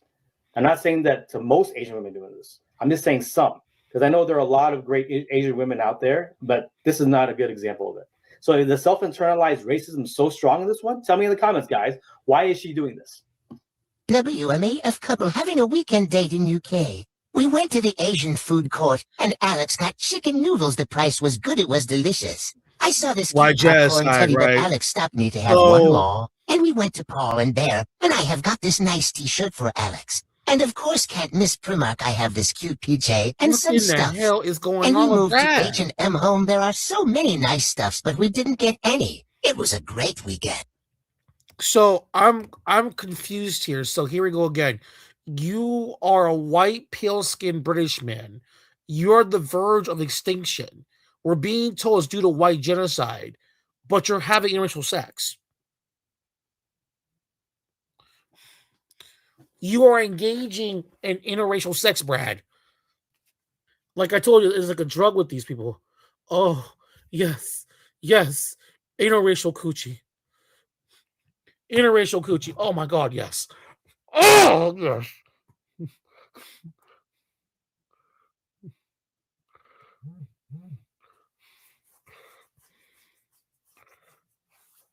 Oh my God, interracial coochie. All the access to interracial sex. Oh, that's so true. You know when they say like interracial dating options, white man on top, you know it's not one white guy gets upset about that. We are the top dogs. We are the most sexually desired men on planet Earth. Yes, we are. And then black men like, no, that's not true, Brad. I'm Tyrone here. We are the most sexually desired men on planet Earth. And yes, I have a bigger penis than you. I have a huge penis. Oh, yes.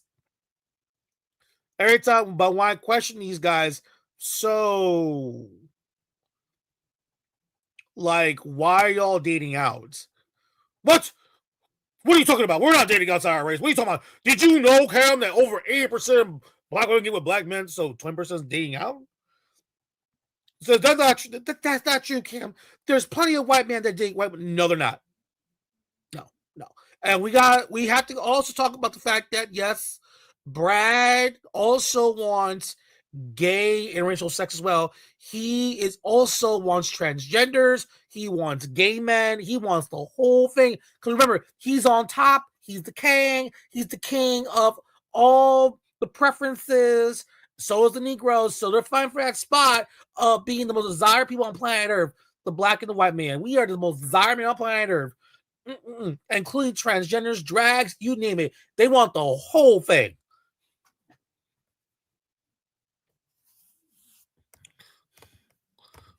She told me about maybe right now you have a big hole because I have a Western banana. A Western banana? Yeah, Western banana very bigger. You understand? That's what that. This is what happened. What race wouldn't you date? Asian people. Bruh. I would date any race. Are you into Asians? I have a boyfriend. But are you into Asians? Not necessarily. Okay. What race wouldn't you date? I don't know. Asian. Come on now, dog. Asian. Come on, man. I don't know. I'm not saying. I can't. So Asians? Yeah, sure. What race wouldn't you date? Asian. Okay. What race wouldn't you date? Maybe Asians. Oh, but we can still be friends. No, I'll pass. I mean, I never dating with my like Kyrgyz guy. Why? I don't know. No, I like my like where I'm from, like my nation, but I have a friend, of course, the Kyrgyz guy, but it's just not my type. I don't know, because I think maybe I am the Asian, so Asian guy for me not attractive because I want something different. Okay. So, something extraordinary, Something extraordinary. Yeah. 外国人男性と付き合いたいですか？付き合いたいです。付き合いたいです。それはなぜ？かっこいいから。かっこいいから？かっこいいから。かっこいいから？イケメン。イケメン。他に理由はありますか？あとエッチがうまそう。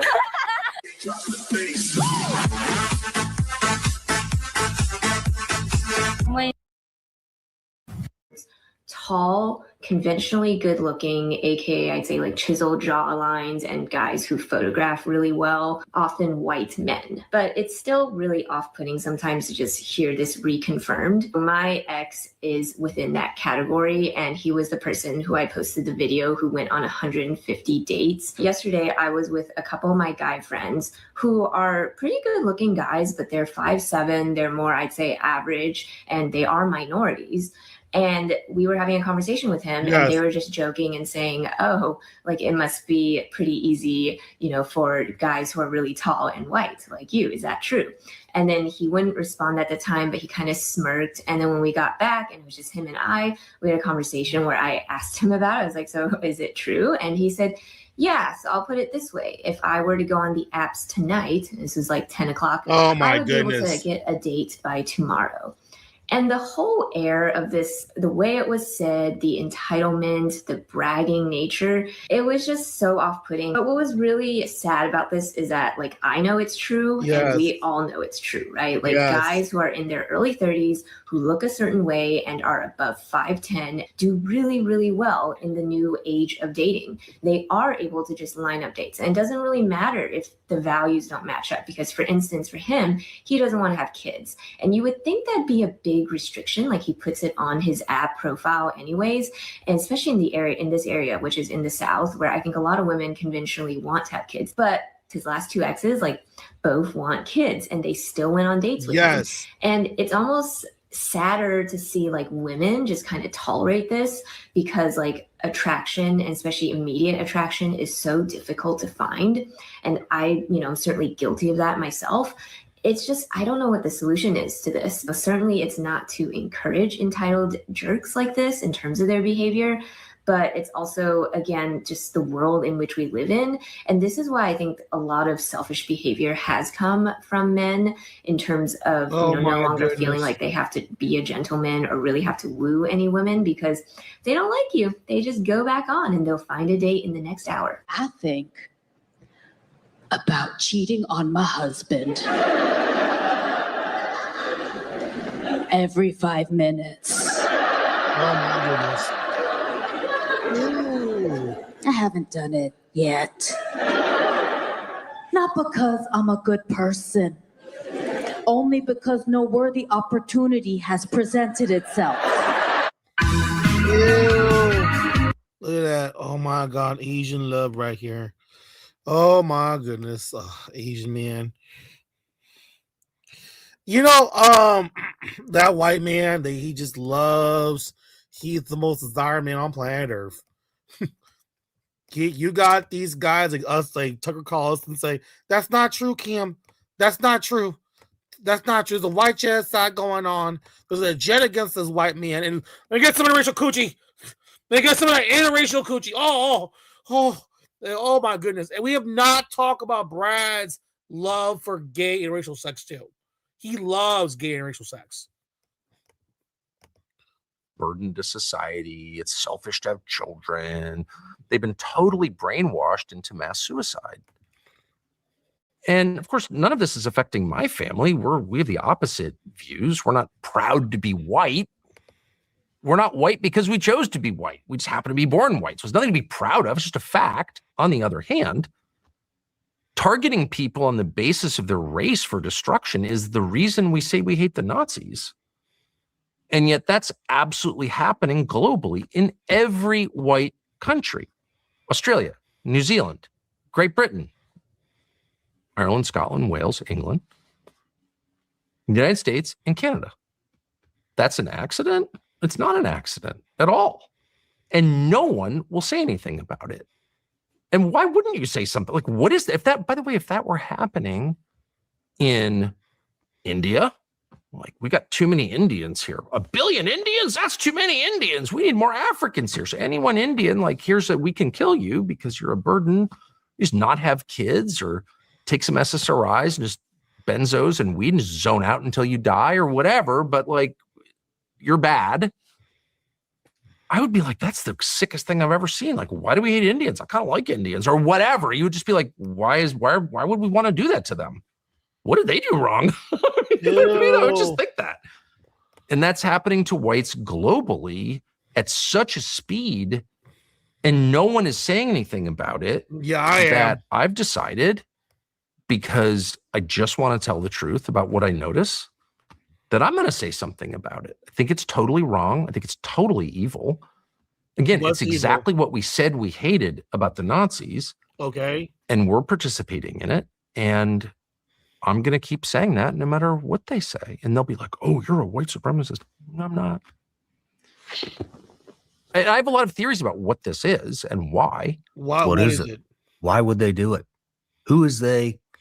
Well, every A lot of globalist, the questions. United Nations, the United States government, State Department, all of our politicians. The motive. Joe Biden standing up and being like, the main problem in America is white racism from white men. Said that on tape many times. Okay. And I can't wait till this is a non-white majority country. What? Why would you? Okay, you could argue about whether it's better or worse as non-white. Okay, you could argue like the effects of it. But why would you want that? Why would you look around the country and say there's too many white people? And that's the official position of every institution in the United States. All of our schools, we give preference to non-whites, non-white males. Every single school, every single big business, every single federal contract. Notice that he said to non-white males. What about your females? See, you notice how right away he say we're being attacked as white men. But the thing about what I'm telling people all the time is this: that doesn't make any sense to me, because white men in this country are the number one guys the outside their race. You are the number one men. You date out more than any other racial groups, male or female. White men date out the most. That's a fact. They love interracial sex.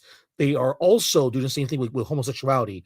White men are fucking transgenders. They're fucking transvestites. He is fucking gay black men, DL men. There is records of this going on. This white American male, he is a sex addict. He is going everywhere. He is fucking little children. He's a maniac. And we have not even touched the fact that he is also now trying to rape animals.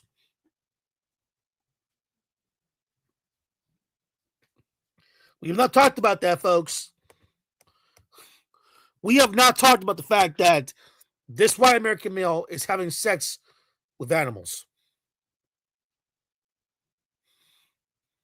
He's putting his penis in horses, in cows. This white man cannot be studied. His sexual he's the one pushing for polygamy. He's the one pushing for I don't care what anyone says. He is one of, if not the main person promoting homosexuality, is this white man. He is the king of interracial sex. This white American male, whether it be gay or straight, it doesn't matter. Transvestites are saying, you know how many trannies are saying that my white boyfriend, he bought my boobs today. He gave me a voice change. All this weird surgery change. Now, who's buying that? Who? Tell me who. Tell me who can afford this. Yes, it's the white American male, the so-called king of defending white genocide. That guy is going to sit there and tell us that he's on the verge of genocide, but at the same time, he's engaging in interracial sex. Remember, a white man was the one who went to the Supreme Court and demanded interracial sex. I want to have coochie no matter what that race is, bitch. Okay, white man. Boom. Law. We have interracial marriage. Thank you, white man. Thank you. Now let me go back and clap you with this mixed race girl. Come on, girl. Take off your clothes. Okay, white man. Oh, yes. Yes. Oh, God, yes. I just love interracial coochie. I love that brown coochie. They get too excited to the point that they have to ejaculate too early. Why are you ejaculating? I'm just sorry. I'm just into brown coochie. Of course, black man say, wait a minute, if the white man can't have interracial sex, why can't we? So the black Negroes are the same thing. I want interracial coochie too. I want to fuck a white girl so bad. I just want to mouth fuck her so bad. Like, come on, Becky. Come on. Swallow the whole thing. I got a big dick. Come on, girl. Arr. That's how it is. And of course, when I tell people on social media about this, the white American male gets angry at me, cusses at me, tells me, get out of here. Who the fuck you think you are? I told them all the time about slavery, how the white man would fuck black men in the ass. Anytime I confront this, I both black and white men start cussing me out. That's not true, and blah, blah, blah.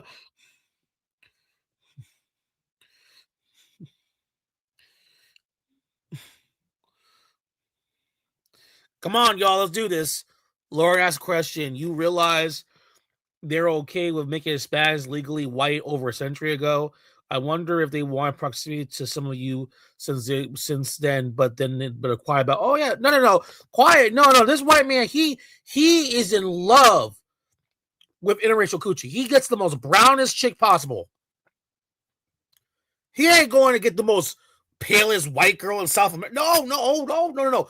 That white man wants to be tanner. He wants to get a little bit darker. He wants that brown girl. He wants that dark cinnamon tone girl. Like, give me that.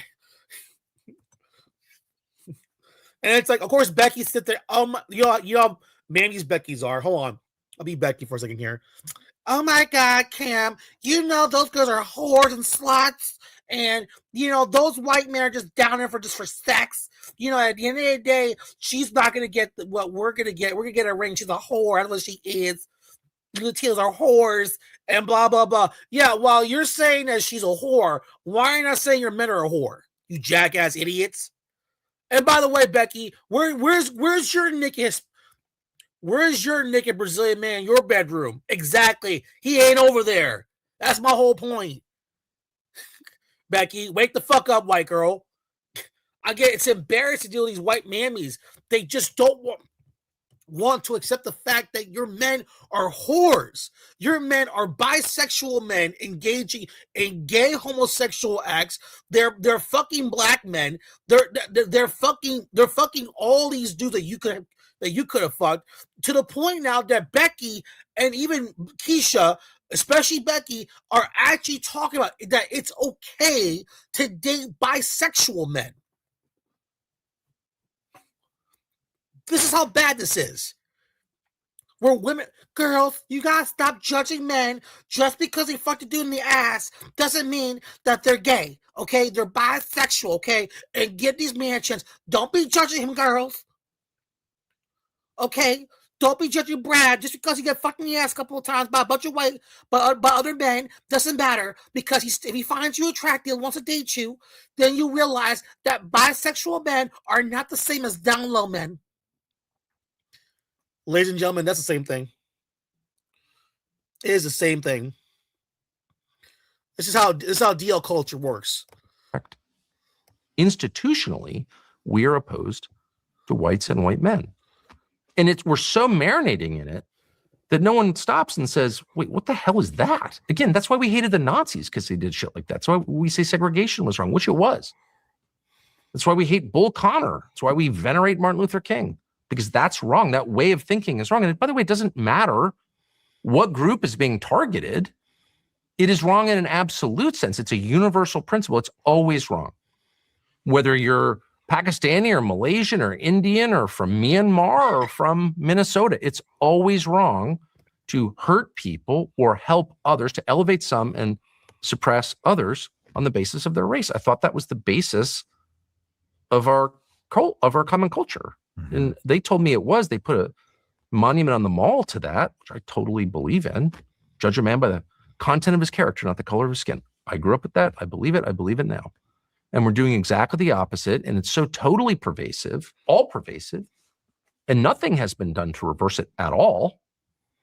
We're mad about anti-Semitism at Harvard, which I'm against anti-Semitism completely for the same reasons. But no one's lifted a finger to address the actual problem, which is like normal middle-class white kids have no shot of going to Harvard. They're hated. The curriculum hates them officially. Here's a book saying whiteness is evil. Let's assign that. It's like, if there was a book that says Jewishness is evil, we'd be like, no. Or blackness is evil, no. So this has gone on for really since the Second World War. And I think, like so many things that are bad, and if you say that, they're like, oh, you're for Hitler. No, I'm very anti-Hitler. Hitler was anti-Christian and a murderer, destroyed his own people and lots of other peoples, including Jews. And I'm totally opposed to all of that. But it's just a fact that since the Second World War, these trends, which are now flowering, and we can see that it's the end of something. Oh, yeah. They began then. They began in 1945. What is that? And I have a lot of thoughts about that. But one is that our leaders globally in the West took away from World War II one big lesson, and that's that any majority Christian country is a threat to world peace, to the order. You can't have a majority white Christian country because Germany, under the Nazis, was majority white Christian. Now, of course, the Nazis were not a Christian government. They were an anti-Christian government that killed a lot of priests, but whatever. That has somehow become a kind of unspoken consensus among many of our leaders. In fact, I would say almost all of our leaders. They're embarrassed of tons of white people in the same place. Look at that picture. That doesn't look like America. And none of us have ever said anything like, whoa. You're attacking people on the basis of their race? Are we hearing this? Well, this is the thing about World War II.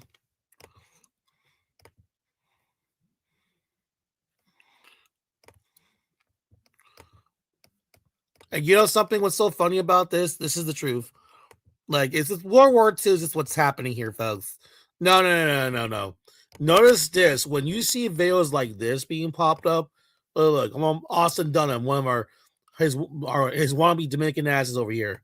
Globally is going to have the most, the white male globally is going to have the most appeal. It's just the way it is. I mentioned this before in a past video years ago, but honestly, if I was white, I would probably have more options. It's just the way it is. White is represented with higher status, especially in a lot of countries. Even in America, in a Western country, if you're white, you're going to have the broadest appeal. And that's because simply you're the majority. We all know this. The white male globally is going to have the most appeal. It's just the way it is. I mentioned it's going to have the most. Okay, so here's the thing about this. White American males are complaining they're on genocide watch, but at the same time that they're the most desired man on planet Earth, they don't say nothing about this. Thank you, Negro. Thank you for saying that we're most desired. Then he goes around with his dick out, fucks any girl he wants to see. Like, I'm a white man. I don't fuck any girl I want to see here. I don't give a shit, Kim. I'm a white man. And when you know this, because Dunham here made a video also, I forgot, I'm going to show you right here. He said the most desired females, and it's kind of weird to me how it is the most desired females are not the same as the most desired males. I've dated all races, and here's what I've noticed about each one. First, we got Asian women. My first girlfriend was actually Asian, and they're usually very family-oriented, calm, and smart. Up next, we got white women. Now, white women are usually not afraid to pursue. They go after what they want, and they tend to be a little bit more experimentative in the bedroom. Up next, we got black women. Now, with black women, you just overall have to be a strong leader. I'm not going to say any negative stereotypes because there are a lot of feminine black women who are very lovely to be around, but just know, most black women, you got to come correct. Up next, we got Latinas. Now, Latinas, they love to cook, they love to cater to the man, they're also really family oriented. Up next, we got Indian women. Now, Indian women are usually very, very traditional. They have a strong family background, but don't let that fool you. On the low, a lot of Indian women like to have fun, whether it be partying, other things, if you know what I mean. But overall, they're very calm, good people, and I like them. I like how the fact that white man's the most desired man on planet Earth, but white women, you can do anything on them. They're cum buckets. You can do everything you want with them. They're fun. They're you know what he means by that? He means that white girls are easy in the bedroom to do all. Yes, black man, I'll suck your big black cock. Yes, black man, take him to the ass. Yes, black man. See, this is how I know Becky needs to wake the fuck up and realize that black men disrespect you in the bedroom, which is basically called rape. They don't respect you. They think you're easy, that you're just an easy bitch. Get the hell out of here, bitch. You know how I know this is weird? I just type in the word white women. I just type in white women. You know what I see? I see Negroes. I see Negroes. Why is the Negro, I'll never date another white woman, I'll never date another white woman who only dates black men. Wow, Negro. Wow, you know.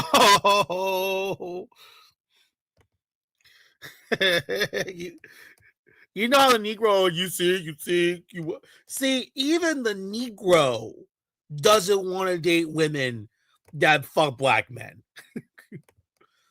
Now, remember, folks, these are two twins dating Latinas, so they're dating out too. So, as we know, the next generation, black and white American males, their mixed children are going to look really weird. Y'all got a damn good show. We're talking about a snow bunny today. You know what a snow bunny is? A white woman that dates black dudes. Only black dudes. Only black dudes. If you ask me, that's a red flag. Something's wrong with them. I've had my experience with them. Yeah. Because I used to, man, I was like, first thing I said, when I grow up, I'm going to get me a white woman. Right? So there'd be some white girls, but all the white girls I dated, they only dated black guys. Yeah. First thing I said, when I grow up, I'm going to get me a white woman. When I grow up, I'm going to get me a white woman. Because I used to, man, I was like, first thing I said, when I grow up, I'm going to get me a white woman. Yeah, dog. Yeah, look at that smile, y'all. Look at that face, man. Look at my grin teeth. Look at me, white woman. When I get older and stop with this dark-skinned black bitch not next to me, I'm going to get me a white woman. Yeah. You know I want that shit. You know they want that black cock. It's so good. It's so, and when you confront black American males and their mixed offsprings on their fetish for dating out, then they'll start coming back at me and saying that, why do you care who we date, Cam? Why you care? You did you know that 80% of black men, they only just think of black women and blah, blah, blah. White men know that black men are fucking their women. Do you want to know why that's happening? Why white men are allowing it? It's an excuse for them to date out. Because when you ever talk to white men dating out, they'll say, hey, but I'm open-minded. I'm a white guy. I don't see no color. I can date whoever I want. Love is love. Well, white women date out, they date out to Negroes. See right there? So if Becky can fuck black men, why can't I date out? And it's a way to degrade white chicks because they know that black guys are at the bottom. They know that these women are going to treat like shit, and they know they're going to be sitting there all day defending black men because they've been told white man's the devil, and they're all getting fatter and uglier with their mixed child. And before they know it, they're depressed and they gotta spend all day defending the dark-skinned black man. That's then they got a mixed child, and then the child says, Mom, I hate being half black. I'm sorry, Mom, I hate being half white. Fuck you, Mom, and your people. Sorry, honey. I know I'm white. I just hate myself. I hate how yeah, Mom. Yeah, if it's like a mixed daughter, yeah, Mom. How come you got straight hair and I got kinky hair? Fuck you, white mom. And then it starts shitting on all the whites in your community are hating because see, I told you. See, Becky, I told you about our mixed daughter. Come here, mixed daughter. It's okay. The black man will accept you. And when it comes to their mixed sons, that's that's even worse because how dark-skinned black men want to train their mixed sons to be racial to black men, so they got no problem if his son comes out as a faggot. Come here, mixed son. It's okay. You're openly gay. It's okay. Suck some dark-skinned black cock because your mama's side is just hateful.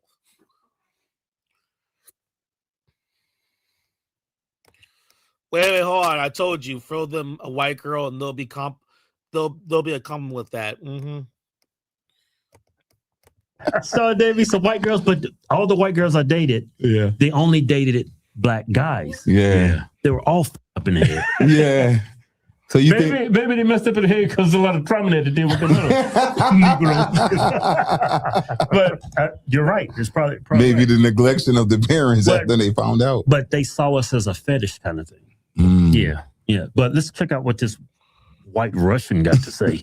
You don't get no whiter than that. Mm-hmm.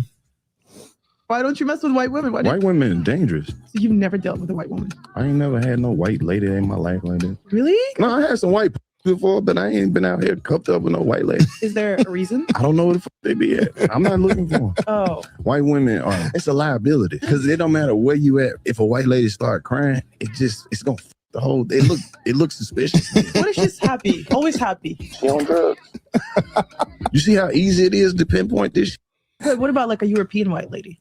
Where I'm gonna meet a European white lady? Yeah, but I'm not going to Europe to go get no white lady and bring her back over here. What if she was Russian and she lived in Atlanta? I don't know. Well, let's go down the list. Maybe we'll convince you. See, you already had a black man. I couldn't f with you. I would only f with you if I was your first one. Because now you think you know. You hear that? Oh, Negro. Come back over here. What if she was Russian? But what about like a European white lady? Where I'm gonna meet a European white lady? Yeah, but I'm not going to Europe to go get no white lady and bring her back over here. What if she was Russian and she lived in Atlanta? I don't know. Well, let's go down the list. Maybe we'll convince you. See, you already had a black man. I couldn't f with you. I would only f with you if I was your first one. Because now you think you know some shit, and my ain't gonna work.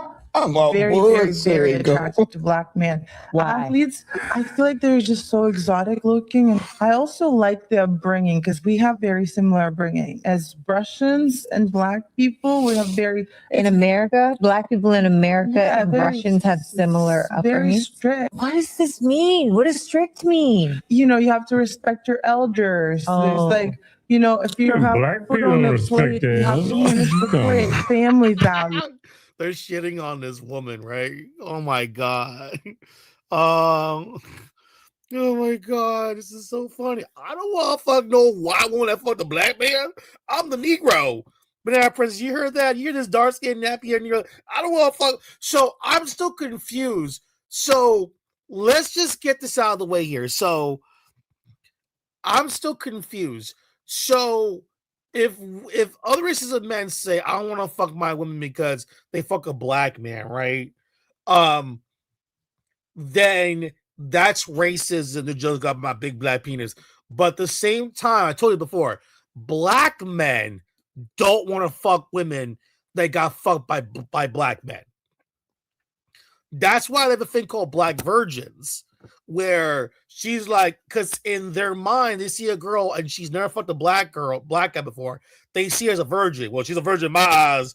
You know, she never got attacked with that big black penis. So they said, so that's my bad. That's why I want a girl that never, I want to be her first black man because I'm the Negro. Oh, bitch, you're a white chick that got fucked by a black Negro? Oh, damn, you no good. So that's how they feel about racism. So if you're a girl, you fuck the black guy, even other black men don't want to fuck you. Ew, you fuck another black man with a big dick too? Man, fuck you, bitch. You low. I don't want to see, black American males telling themselves. So if you know, that's how I know how dirty your dicks are. It's so dirty that even other black men from your community don't want to fuck you. I will date women that date mostly only. Remember O'Shea Jackson said that don't date women that date only black men.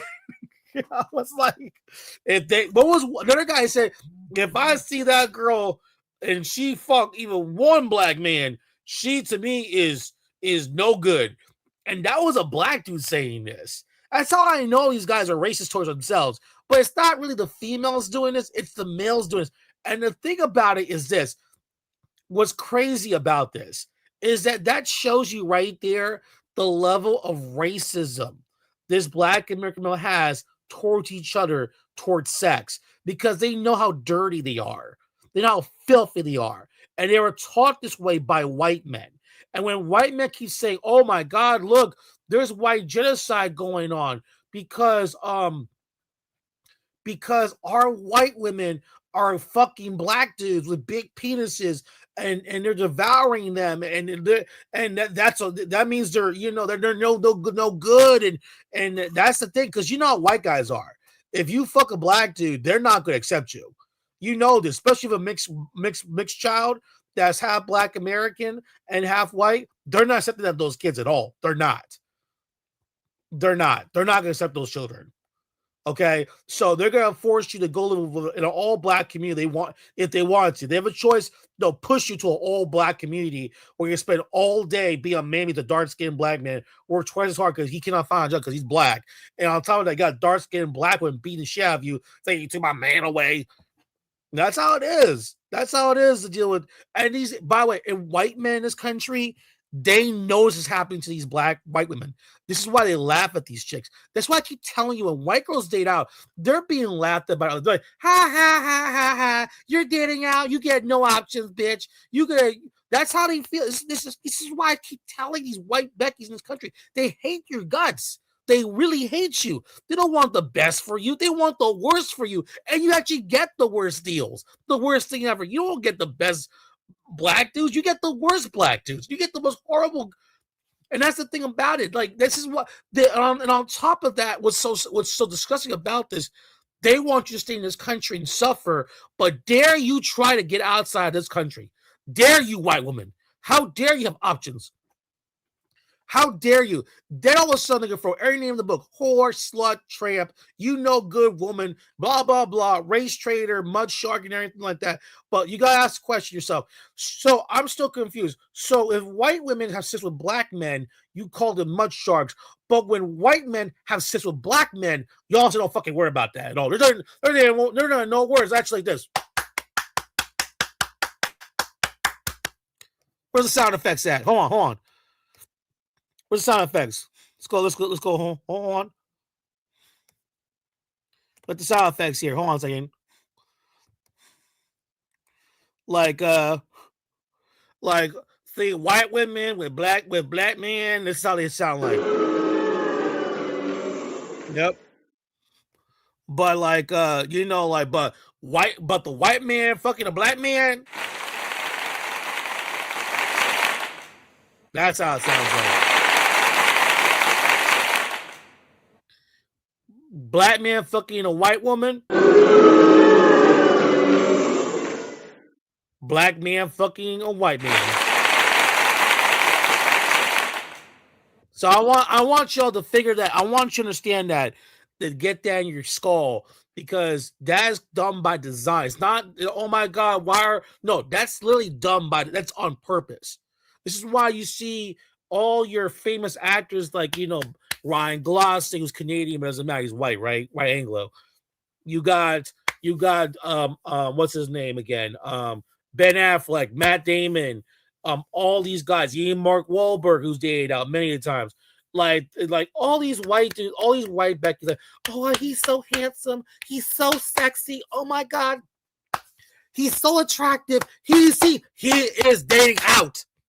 They're dating out. Leo DiCaprio is dating out. They're dating out, ma'am. And also, Leo DiCaprio also eating little children as well. But that's a whole different story. But they are dating out. So here we go again. Becky's just praising these white men in their community. And what does you do when you praise these men?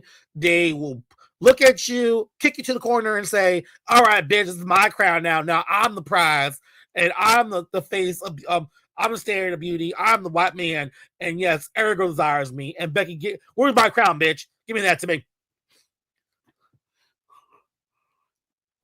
This is my chance to be my shot. Yes, listen, I'm telling you, he wants to be Miss Universe. It's his shot.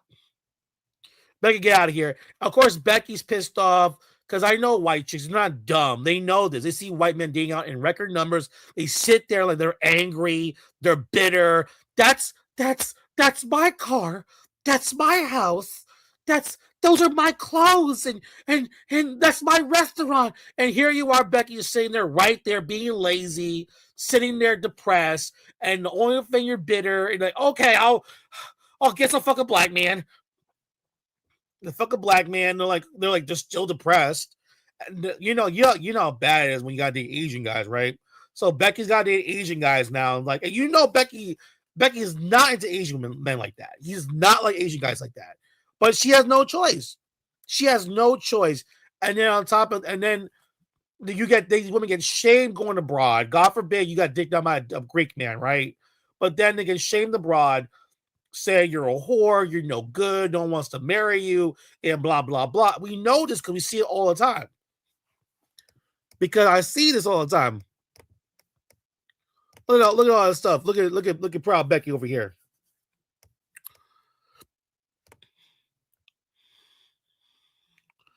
Feminists stop, right?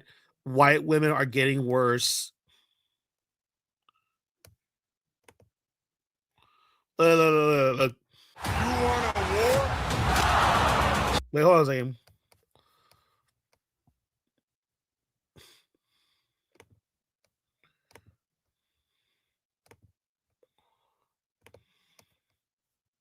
Years between Rubens' depictions of women as super as loudly as possible. Maggie Gyllenhaal's calamitous $90 million box office bomb, The Bride, is one of the worst films I've ever seen, and officially the third worst cinematic disaster of the 21st century. It follows the ethics of creation. Maggie Gyllenhaal's The Bride, by contrast, is a load of bollocks, with no ideas or messaging besides a lamely played-out cultural trope of female rage, evoking the constraints upon women of previous historical eras, which might have resonated in 2017, but which is a drag to watch in 2026. In preparing to stage her corporeal comeback, Why The Bride? White women are getting worse. Oh God. They're getting worse, folks. White women. It's just white women. These bitches are no good. White women are no good. What was it? Possible for them to interpret or accept that as a critique of her as a specific type of progressive white woman, and instead it must be a misogynistic critique of women as a whole. When women aren't proportionate, her progressive white women finds herself the object of criticism for producing content or espousing views quintessentially those of a certain niche of progressive white women. White women. I just hate white women. White women. I mean, look at all these faces here. They're really criticizing these people. Oh my God, these white girls are so horrible. White women. And then you look at liberal white women are the problem. You got Negroes saying this. Progressive white women are reckoning everything. The entire team had white wives after OKC says black men pose like white women. I see it's like attractive white women are completely broken the left, which is white supremacy. Look at that. Look at that proud. Look at unattractive woman. And then you're gonna see more of this. You're gonna see more. I started looking into this. She tells black women that other white men are afraid to say or this happens. She tells black women what most white women. It's a bunch of white women. I don't want black kids. I'm terrified of white women. White women reveal the truth about dating black men. It just goes on. Are white men really this? White women's tears are worse than white men. Whiteness are over womanhood. Latinas and white men. You know, that's just ridiculous. That's just crazy. White men took Brooklyn. My white women journey, a comprehensive guide for milkmen. The reason why white women vote Trump is sicker than we thought. Don't ever try to out white woman me. So many white chicks. Forfeiters, white women who marry black men, I guess. It's just so many white chicks. White women. Where my white women at, man? White women. Always want that white girl. Give me that white cock. Give me that black cock. And me for white women. Everyone, women don't like whites. Yo, bro, like why don't they marry white women? Life as a white woman in 9% school. We're so triggered by messy white women. Yeah, the internet doesn't want a white woman that looks like. There's so many white women stuff going on. They got the booty challenge. They got this.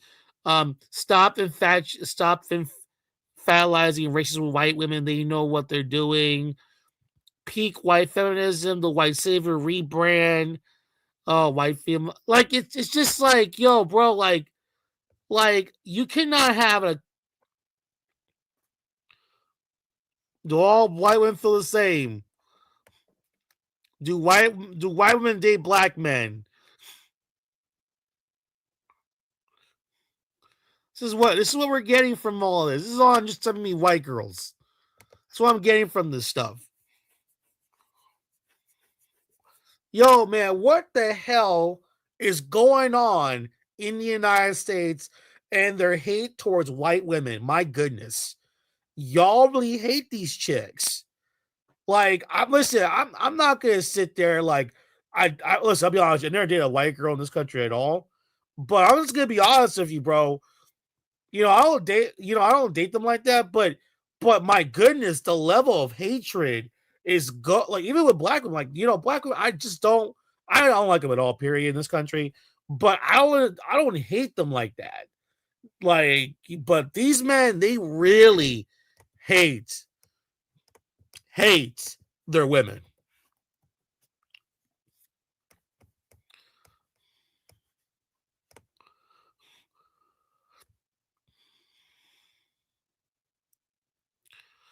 Well, black men have more options. My sisters are dating white men. White men are going to school, college. White men, good old.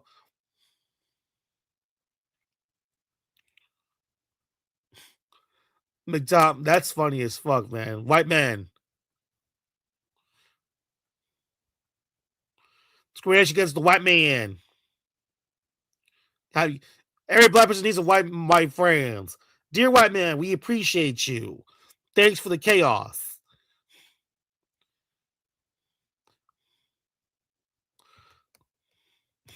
Look at this. I think white men are more chill. Just like you say out the country and all them women. I feel you. I think white men are more chill. They're not going to be doing all of this extras. They're not. They're going to be chilling. They're going to be vibing. And do what you need to do then. You know what I'm saying? You know what I'm saying? That's what I was saying. That's why when a girl say it, but no, because I get it. You get. I think, yeah, go out the country and get you that. Because at this point, the black on black is traumatizing. Damn. We're traumatizing each other. Like at this point, because you know how much a mammy this is, because even white men don't want to date you. White men don't want to date girls in this country. Have you not hear what they're saying? Didn't say white men, let me go. Western men love Russian women. Oh, that's a lot. That's a lot of them. They love Slavic women.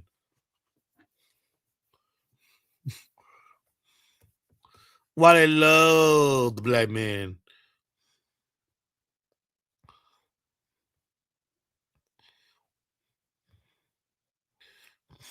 Foreign men, Russian women, yes.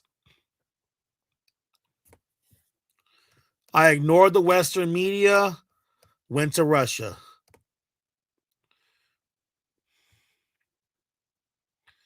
Look at this. Russian women.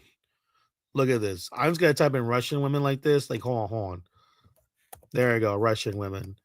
Look at all these wonderful things. Positive, beautiful girls walking in Moscow. Well, what makes Russian women so beautiful? 7 reasons why Russians stay single. How Russian girls compliment each other. Look at this. Russian girls, they're not what you expect. Why Russian girls are aged badly, divorced. Wow. That's true. It says hidden secrets of Russian women nobody tells you. Look at all these Russian girls. Look at all these cute girls. Like say, look how beautiful they are. All men. Look at this. All these Russian girls. Look at that. Isn't it kind of weird how they're praising Russian girls, but the white girls in the United States, they make them look busted and horrible. These white liberal bitches, don't deal with these women. Go to Russia. Because these women are conservative, they're traditional. They want, look at this.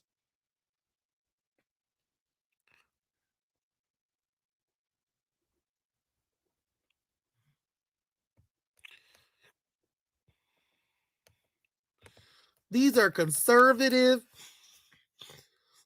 I'm gonna say American men. How about that? American men.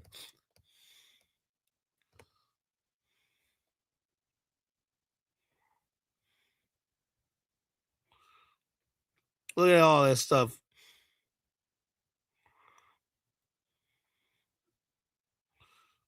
Look at all these nice things. How beautiful are you from 1 to 10? Russian girls. What is related to be married to a Russian girl? I'm not self-hating. My girlfriend's Russian. I'm a white man. Oh, you gotta love Poland, right? You gotta love Poland. These white nationalists love Poland. Poland is for white people. Why can't we be like Poland? Why can't we be more like Poland? In fact, let me just put Polish women. Look. You're going to see this. Watch. Polish girls are so beautiful. They're so beautiful. Poland, this is what foreigners get wrong. Poland, the land of the sexiest girls. Date a Polish as a foreigner. Polish women. Well, we got at least a Brazilian dude. There's no situationships in Poland. Day and vice versa, gorgeous Polish women. They're so beautiful. Polish girls are so beautiful. Why Polish girls are so amazing? Yes, they're so beautiful. They're also white as well. I want to keep my racial purity by banging me a Polish chicks.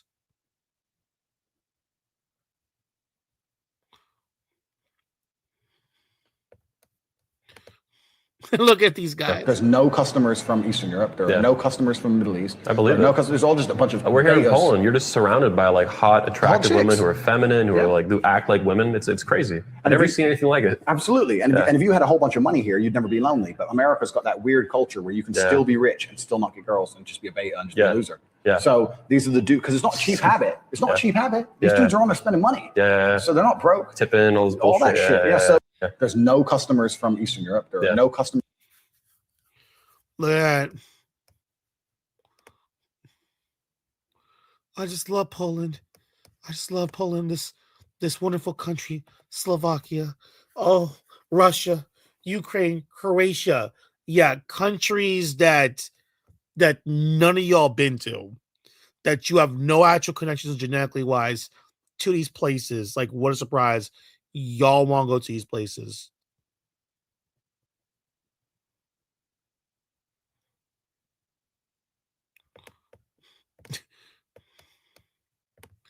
White nationalists love Poland. Like, oh, these white women with your blonde hair, blue-eyed people.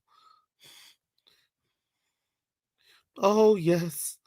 Yes, it is. White nationalism. Oh, my God. They're proud of being a white woman. They're so proud. Why can't we be like this in America? This is what they always say. Why can't we be like this?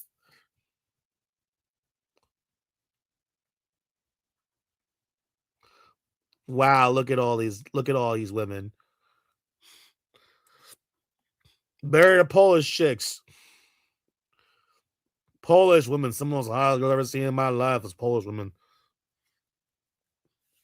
Get out of here, Dark News. This is a white man's country. I think you just have to be confident and give it a shot. They should listen, women, carefully. Listen to your girl, but don't just hear, listen to what she says and be respectful. Okay. That's the main thing. I would say do not cheat.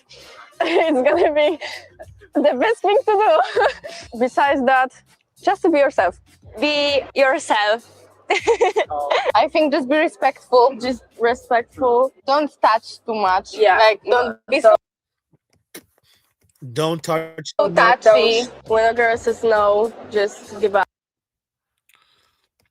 Just don't touch her, guys. Yeah, just give up. No is a no. And buy Don't touch. her a drink. That's the best thing you can do in a club. To tell a girl that She looks beautiful and offer her a drink. Yes. Personally, I would say it's really important to have a good sense of humor or just any sense of humor. When you find someone that you like get the same vibe with, I like to say like you are both the same type of weirdo, kinda. So this is more like that. I think you just have to be confident and give it a shot. They should listen, women, carefully. Listen to your girl, but like don't just hear, listen to what she says and be respectful. That's the main thing. I would say do not cheat. It's gonna be the best thing to do. Besides that, just to be yourself. Be yourself. I think just be respectful. Just respectful. Don't touch too much. Yeah. Like don't be so touchy. When a girl says no, just give up. Yeah, just give up. No is a no. And buy her a drink. That's the best thing you can do in a club. To tell a girl. That's the best thing. Why can't we be more like Poland? Why can't we be more like, bro? You cannot be like Poland because the white men in this country love interracial coochie. White, Polish, Slavic men are not trying to date out in record numbers. I'm not saying there's no Croatian, Russian guys, or any guys from those countries, Lithuania, Latvia, Moldova, Romania, what's Estonia? Let me get some. Let's see, what Belarus? That's another one too. Or any of the Rus people, the Kiev Rus descendants people, like that background. Okay, those cultures. If you look at the men, they're not dating out. They don't have this self-hate that y'all have in the United States, in these stans, these Kazakhstans, Kyrgyzstan, Charistan. You don't have it in Russia, which is really a big country that's very diverse.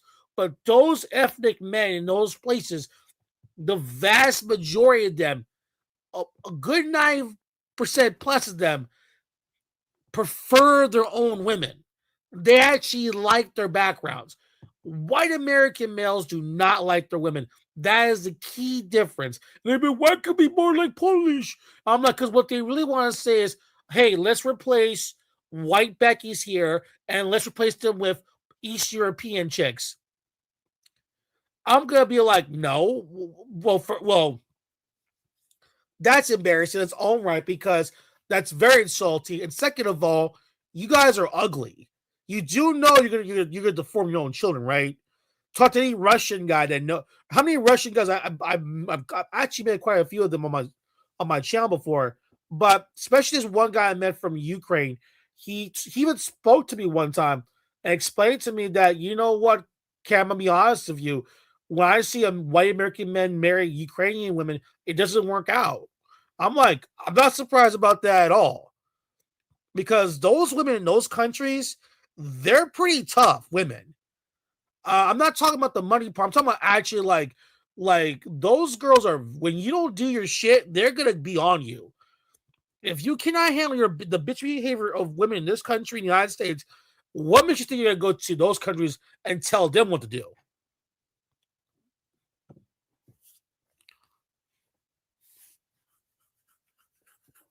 That's a food for thought, folks. That's a food for thought. You know what I mean?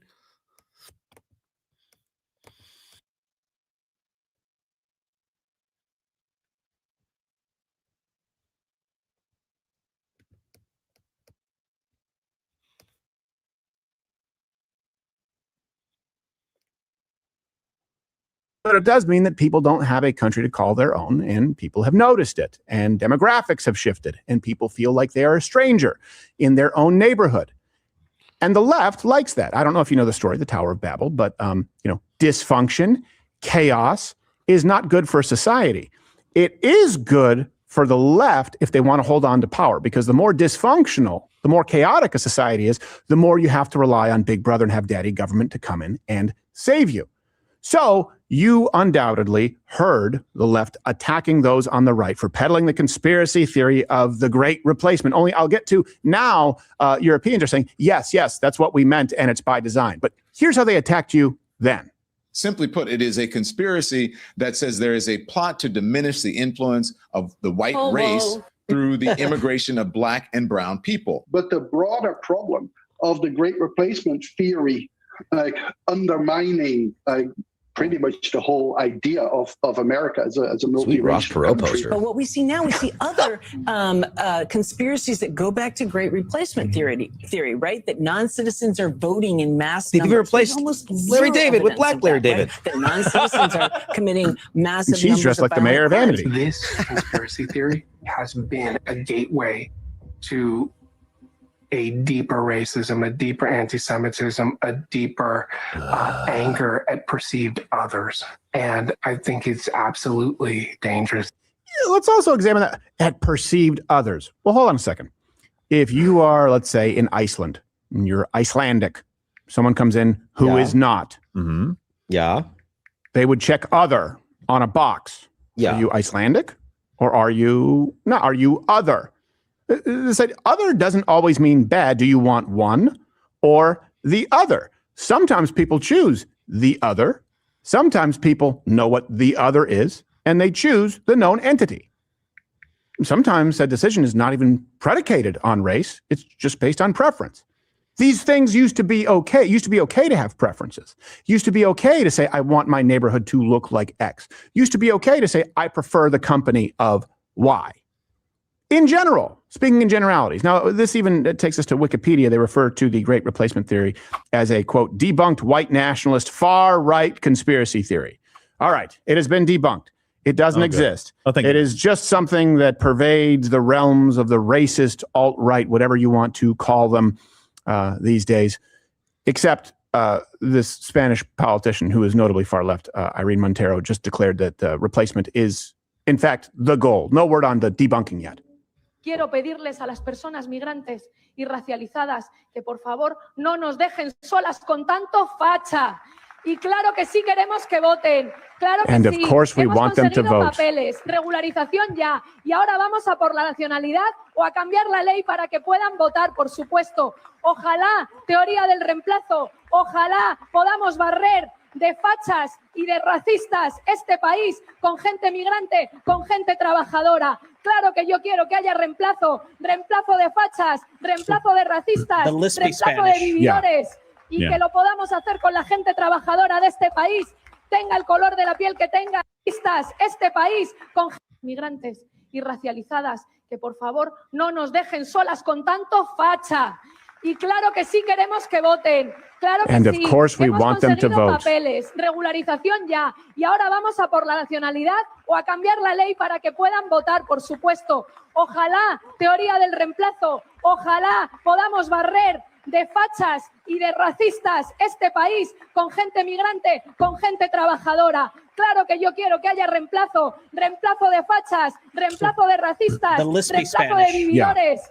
Y reemplazo de racistas, reemplazo de vividores. Reemplazo de racistas, reemplazo de racistas, reemplazo de vividores. Y que lo podamos de fachas y de racistas este país con gente migrante, con gente trabajadora. Claro que yo quiero que haya reemplazo de fachas, reemplazo de racistas, The list speaks reemplazo de vividores. All right, I heard this correctly. Unless they speak Spanish. So here's the thing about this guy. I'm going to say this again about this guy here is a guy whose dad's white American. His mom is French Canadian. Okay. And he speaks bad about French people in Canada. And then he goes to the United States and he's comparing Iceland and you're not Iceland. I'm like, but bro, you're from Canada. And your mom's French Canadian. Like, do you understand? Like, oh, but they're very racist. But here you are in the United States, and you're dating a girl from Colombia. And you're talking about white genocide, right replacement, but your girl's white is from Colombia. Y que lo podamos hacer con la gente trabajadora de este país, tenga el color de la piel que tenga, sea china, negra, marrona, con todas compañeras, las gentes trabajadoras de este país. That is right. I do not like the white peoples in Spain because they do not play the basketball.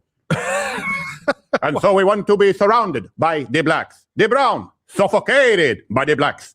Okay. Why did she say black, brown, and Chinese?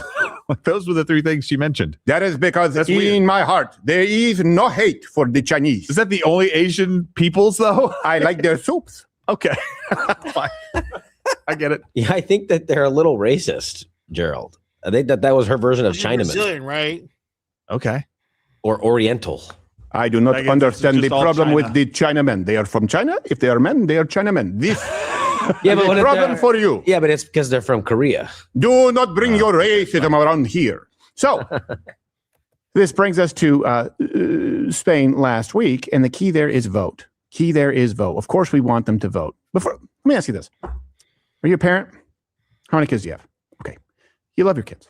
I love my kids. My son, actually, this weekend showed me his new superpower. He can go pee, stop, and start peeing again. Whoa! Attaboy. He thinks it's pretty cool. Can you teach me how to do that? You're never too young to start working on those pelvic floor muscles. I've learned that because I'm due for an exam at that point. You love your kids. Should your kids be in charge of what you eat? Should your kids be in charge of the resources in the house? They don't contribute them. You love them, but you determine how it's going to be. You're infantilizing. Yes. If people are coming into a country and they are not contributing to the resources, and certainly not yet if they're coming into a place with resources, guess what? Those who have generated the resources determine how they are spent, where they are allocated. That's not even a race thing.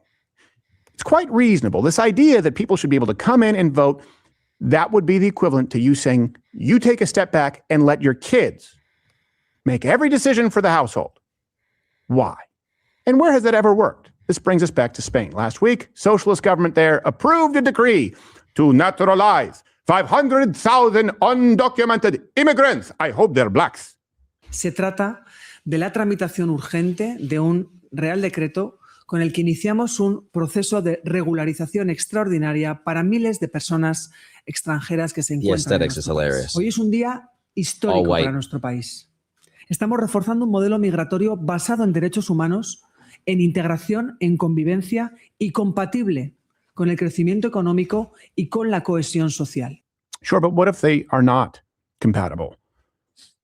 What if cohesion isn't what transpires? What if we have seen that time and time again? What if now in the 21st century, we've come to understand that borders exist specifically because nations have wanted to separate themselves from other nations with which they cannot be cohesive? For more proof, see the Chinamen and their giant ass wall. That's how much they hated the Mongolians. And the Guardian article covering this story, it's just incredible if you read it. Like the stuff that they write with no self-awareness. They wrote, this is someone who was being interviewed. I don't have my papers, so I can't get a proper job, said the Bangladeshi man who came to Spain 14 months ago and asked not to be named. I really worry about paying my rent, and I'm also trying to support my wife and daughter who I left behind. What a freaking loser, dude. Go back to Bangladesh. You're a piece of shit. He's a piece of shit. There's a lot I of worry those, about by the them, way. but you know, they'll be fine. How about you don't leave them? Jeez. How about you don't leave them without a plan? And we see that time and time again. Remember all of those Islamic military-aged males who came as part of the refugees under Barack Obama? Oh, yeah. Almost all of them, dude. Almost all of them. Every time I hear a story about an Afghan refugee, he's a global war terror and they got to escape the Taliban. And then why'd they leave their whole family? Right. Why'd they leave their children and their wives to the wrath of the Taliban if they're so scared of them? Exactly. F them, F you. No. Well, that's more proof, actually, that if that seems odd to you, like, I can't believe leaving your family like that, that's why you can't be cohesive. See, right away, you understand you don't share the same values. You're from a place where family, the central building block of our society, the unit, is super important. That's not the case in many other countries. That alone means that cultural fabric, it can never be sewn together. Do you understand that?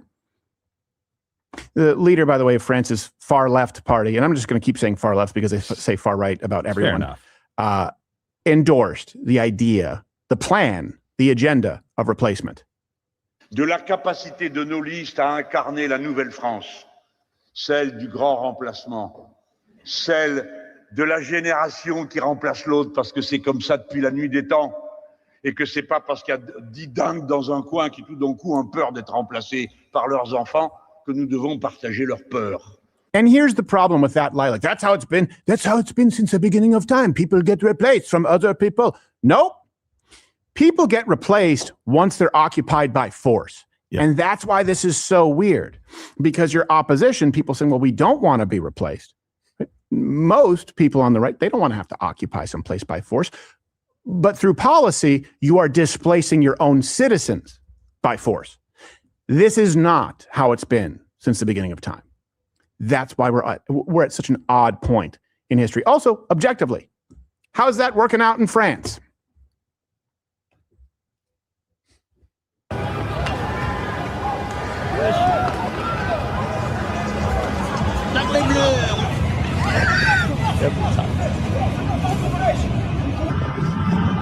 Well, I know. Then you look at crime from 2013 to 2023. Rape is up 80%. Hey, they did it. 80%. Good job, guys. Other way, Josh. Other way. No, Europe there, it's like sexual freedom. Well, I know, but you're going to say, oh, this is fear mongering. Not all foreigners are rapists. Well, no one's saying that, but it also affects you in other ways. For example, the unemployment, the youth unemployment rate in Europe is 15%. Yeah, wait till you get to Spain. The United States is 10%. So we're better off because we aren't that far, or we haven't gone around the bend yet. But if we do, that's what we'll see. And this is really important because you would see the left during COVID say, well, it's not just the United States, it's the whole world. Actually, we were better off than most of the world. Yes. And actually, our youth unemployment is nowhere near as bad as most of the rest of the world. And actually, our crime and our rape rates have not gone up dramatically, skyrocketed, as we have seen with the rest of the world. And we don't want to follow suit. So we want to deport illegal aliens. We want to make sure that this is a culture of Americans for Americans. And if you think it's racist, let's just change it to this. The American worker, the taxpayer. That eliminates all racial components, but it kind of takes care of it. Both legal and illegal immigrants. Both native-born citizens and not. This country should be for those who work, who contribute, and provide. I don't care if you're making $30, $40, $50,000 a year. You're making $30, $40, $50 million a year. If you are working in this country, if you're contributing, if you're a law-abiding citizen, you pay your taxes, you are American. If you don't meet that criteria, you're not. Even if you were born here and you're not contributing, you are harming your fellow taxpayer. If you are breaking the law, if you're committing violent crimes, if you have gone a decade as a grown adult without contributing to this country, don't pay taxes, you are less American. Aren't we all the same? No, we're not. Let me tell you how we're not the same. And sometimes we take this for granted, or we look past it because you are more right-leaning, you're conservative, and you assume that everyone else may have the same mindset. You get up, let's say 5, 6, 7 o'clock. You go to work for most of the day. You punch a clock, or you run a business. You come home, spend time with your family, ask your kids about what went on at school that day. Yeah. Kiss your wife, plan for the next day, go through a budget. Tax season rolls around. What service are you going to use? Okay. That's your life. Plan for a vacation. Look through your mortgage. What can you afford as far as a car? You have a lot of people in this country who do none of those things. They wake up and go, I'll do whatever, I guess.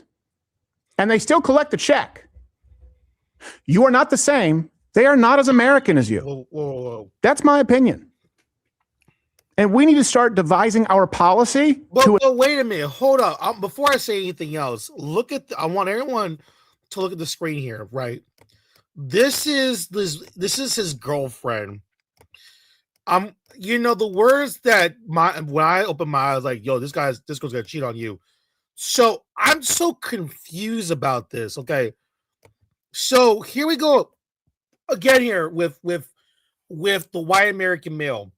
So you sit there, you complain about the replacement theory, about your fucking pale skin is gone.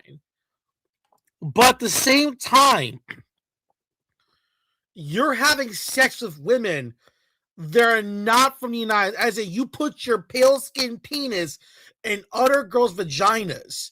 So I'm still confused about this. Sorry. confused. How is this possible? Like, look at the screen here. So you mean to tell me, out of all the women in Brazil, you pick the tan one? This is how I keep telling people about this white American male. He doesn't like being white. He does not like being Anglo. Don't sit there and tell me she's white, Kim. No, she's not. She's not white American. She's not Anglo-Saxon. No. Every time when I look at this white American male, when he goes down to Latin America, when we look at the women that he chooses, who he goes to bed with, the women don't look nothing like you. This girl looks nothing like Steven Crowder.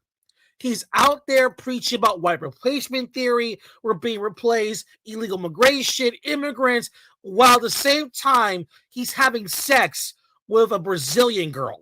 Oh, what a coincidence, a Brazilian chick. He didn't go to Scotland to get a girl. He didn't go to England. He didn't go to France. His mother's French Canadian. Notice he's not getting no girl from Quebec. That ain't gonna happen. There's plenty of white girls in Canada. No, miraculously, he finds a Brazilian one. And he's talking about conservative values and criteria and traditional value. How is this conservative? Like, how is this shit conservative? She's a conservative. She's traditional. How is she traditional? The fuck is wrong with you? What is this? This. What a surprise. Y'all get with these types of women. The tan ones.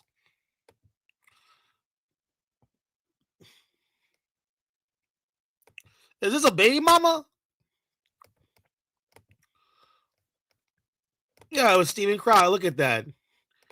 He got yo. He does. Nah, man. This looks horrible, bro. Yo. Sit out, nigga. Sit down, nigga, please. Negro, sit down.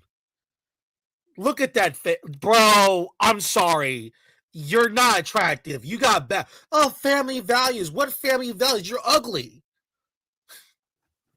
Why do you think French Canadian women go down to Cuba, go down to Mexico, get dick down there? They're not trying to fuck the white guys here. They know this. I feel your mother did a horrible. Listen, your mom picked the wrong. I don't know why she fucked a white American male. I don't know why you did that.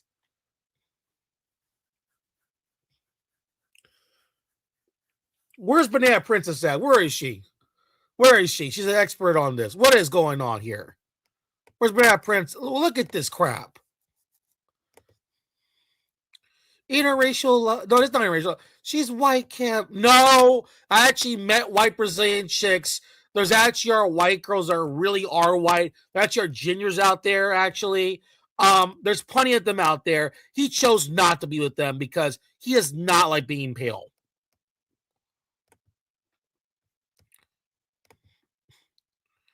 Come on, man.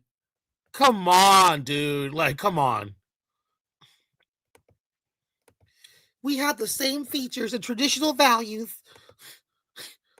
Look at our traditional conservative values that we have here.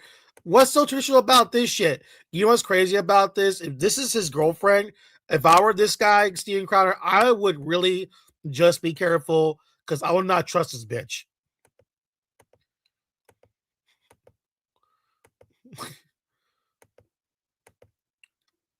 I'm just conservative. How is this conservative values? How is this conservative? She's bending over, showing her ass cheeks. The fuck is wrong with you? I want traditional family. The fuck is this? The hell's going on? What is this? This is the same group of men that sit there and tell me every freaking day that, oh, we're dying, we're being replaced. No, you idiot. You want to date out, you idiot. You don't want to be fucking white. But in Poland, what's wrong with Poland? Poland has hot, attractive white girls. White Polish men are fine because they got hot white girls. You're just pissed off that you don't have none. What's wrong with that shit? That's not my fault. Don't get upset the fact that Russian men have access to hot women. You don't. Don't be jealous. That's not my fucking problem. That's your fault. You ruined, like I said before, it's your fault. You have ruined your own white men in this country. That is not my problem. That is your fault. You made them ugly. You made them feel bad. You made them feel terrible about themselves, and that's your fault. And you ruined them. That's the truth. You piece of shit. That's the real truth. This white American male, to me, is a piece of fucking shit. He's a fucking liar. He's a piece of shit. I don't respect him. I'm glad he's gonna die. Put that to the bank. And that's the truth. Because this white American male does not respect his family. He does not care about his mother. He does not care about the woman's own community. Look how they all turn out. Look how they all turn out. Look at them. Look at Becky all depressed and feeling sad about herself. Look how she gotta sit there and like turn around and shit the tan her skin 24/7 because guys like him prefer tan shit. Like this come on. Let's talk about white genocide going on in this country.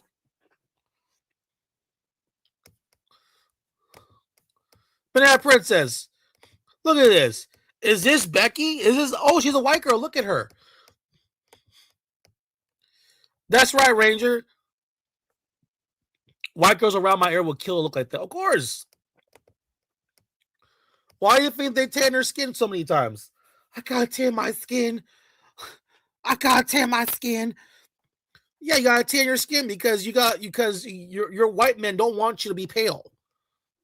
I'm not stupid. I know I've heard white girls complain about this shit. They talk about insecure about being pale because white guys would make fun of them. Say Capper the friendly ghost. I don't like pale women that look sickly.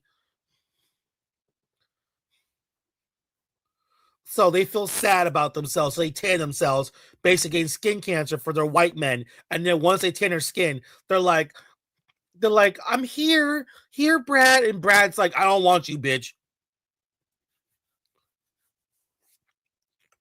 But Brad, I'm here for you. I don't date even Negroes. I just wait. I've been a virgin for literally a whole year just for you. And says, too late, bitch. I'm dating outside my race. You're a whore. But you're a whore, bitch. Get out of here.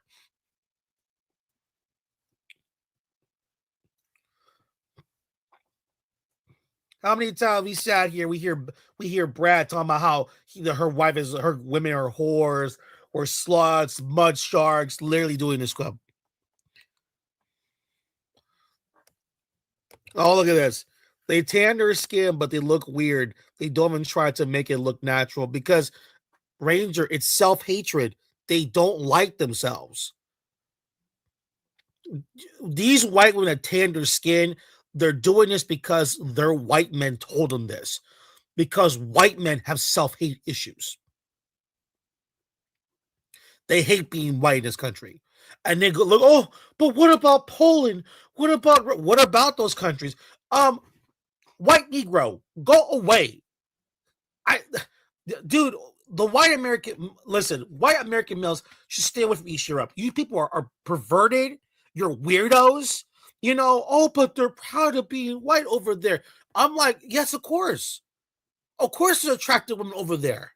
Of course it's a predominantly white country. Of course, I want to keep it that way too. But you know how I'm going to keep it that way? By you jackasses not going over there and ruin their gene pool. That's why.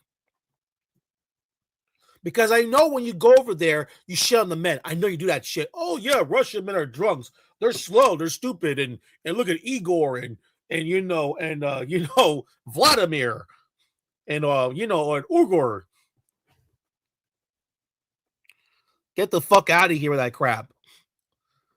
So you don't want these girls to get dicked down by Croatian men, Serbian men, because these men are just jealous men. These white guys here are just jealous people. And I'm going to tell you right now, if you're a white European from those places, be careful of those men in this country because they will try to kill you. They will do this crap. They will cock block you. They'll like, yes, I heard this. Like, oh, they'll talk to Russian men, say, don't date our women. Our women are trash and crap. Like, what the fuck is wrong with you? What kind of bitch? What kind of Mean Girls movie is this? You piece of shit. You are such a cop blocker, you piece of crap. You dumbass idiot. You think? See, you think this is Mean Girls? This is Mean Boys. See, don't talk to Becky over there. See, she's ugly. She's a whore. She fucks only black guys. See, she doesn't want you. You a handsome, attractive Croatian man. You know, she does that, and then it sets her up like, oh, that's that white American. Go watch that movie, Mean Girls. It's called Mean Boys. That's that white American male cop blocking his woman again.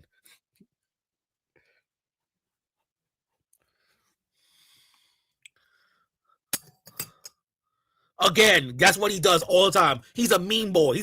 It's the Mean Boys movie. Now, I'm going to tell you right now, okay, all you white guys in East Europe, don't date our women. Our women are garbage. They're trash. They're no good. They're crap.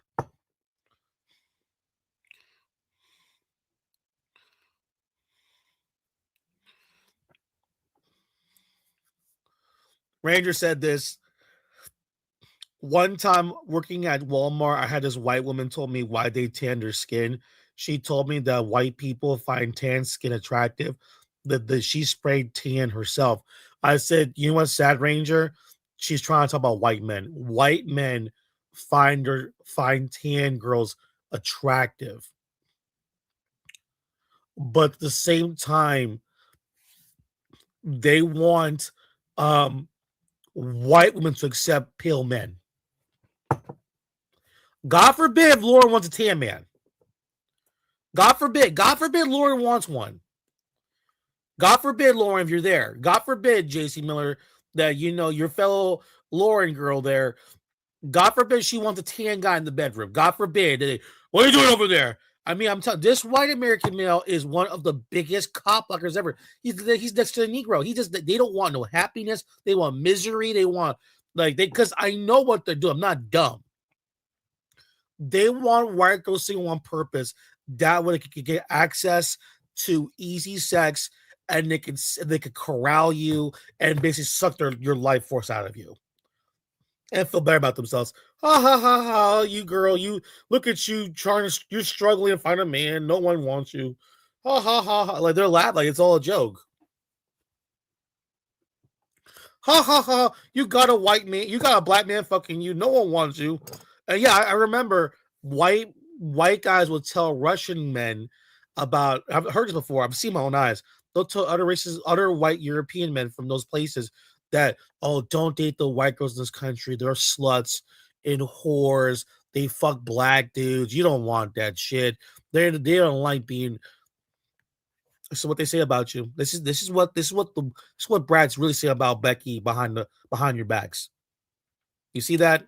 He does not care about your well-being. Someone really cares. He wants you to be in a nice, proper setting. He wants to make sure that you're okay. And then he got the fucking nerve talking about white genocide. You dumbass piece of shit. Why can't we be more like Poland? Because Polish men marry Polish women. Russian men really want to be with Russian women. I understand that. Even though you hear Russian women talk shit about Russian men, I always write in the comments, I'm like, listen, like, I don't like Russian men. Here's my response to that. Do you see Russian men bashing Russian women? No, because they still love you. And how dare you talk like this?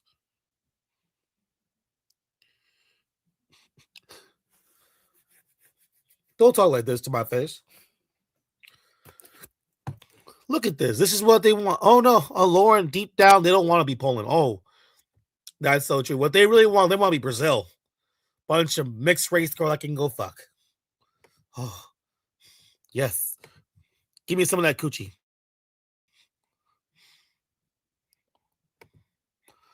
Give me some of that coochie. Hey, Ramon, how's it going? Everyone can read me? Yeah. Evil Dork's last video, what about him? How is he? This is so funny. I'm like laughing at this. Oh, wow. This is The white man's fantasy.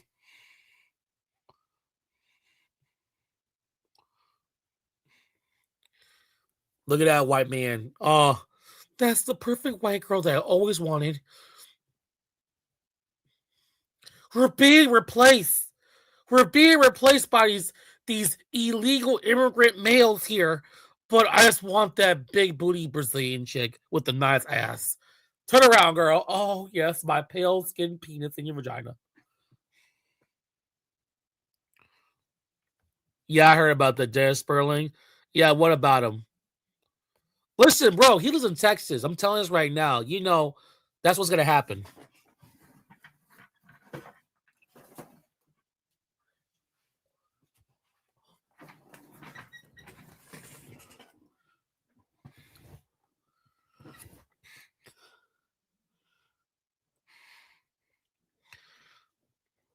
Oh, my goodness.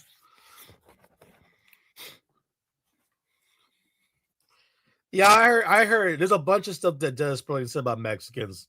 It's a lot. I know. You fucking Mexican. I know what he said. He doesn't like Mexicans. I'm like, Dennis, no one's talk to you. You're a fat, overweight dude.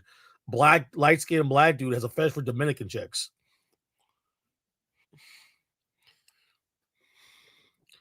Banana Princess, where are you? Where are you? Where are you, ma'am? Is this a white woman that this deep down this is what the honestly this is the ideal woman that Brad wants. He wants these women. He this is what he wants to wake up and wish white girls look like this. Oh yes. Yes.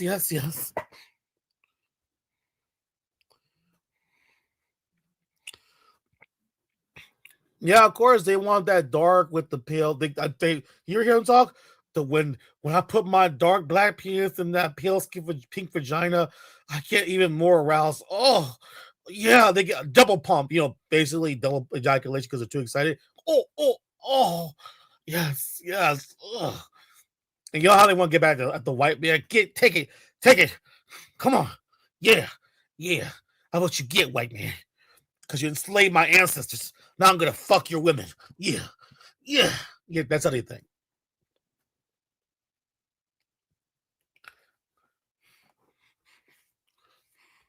Very scary, folks. Very scary from the, of course, white American males, oh my God, white men, they just, and white men, we forgot about those guys.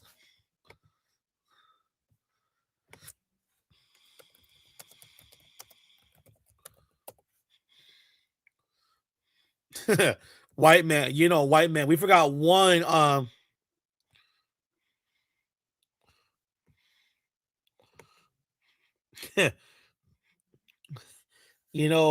laugh at this.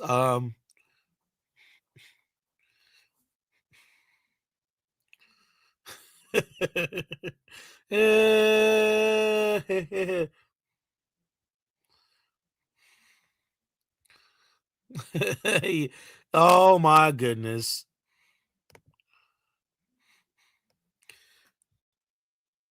All these conservative men out here, folks. How traditional conservative men are. Oh my goodness. I just love your tan skin.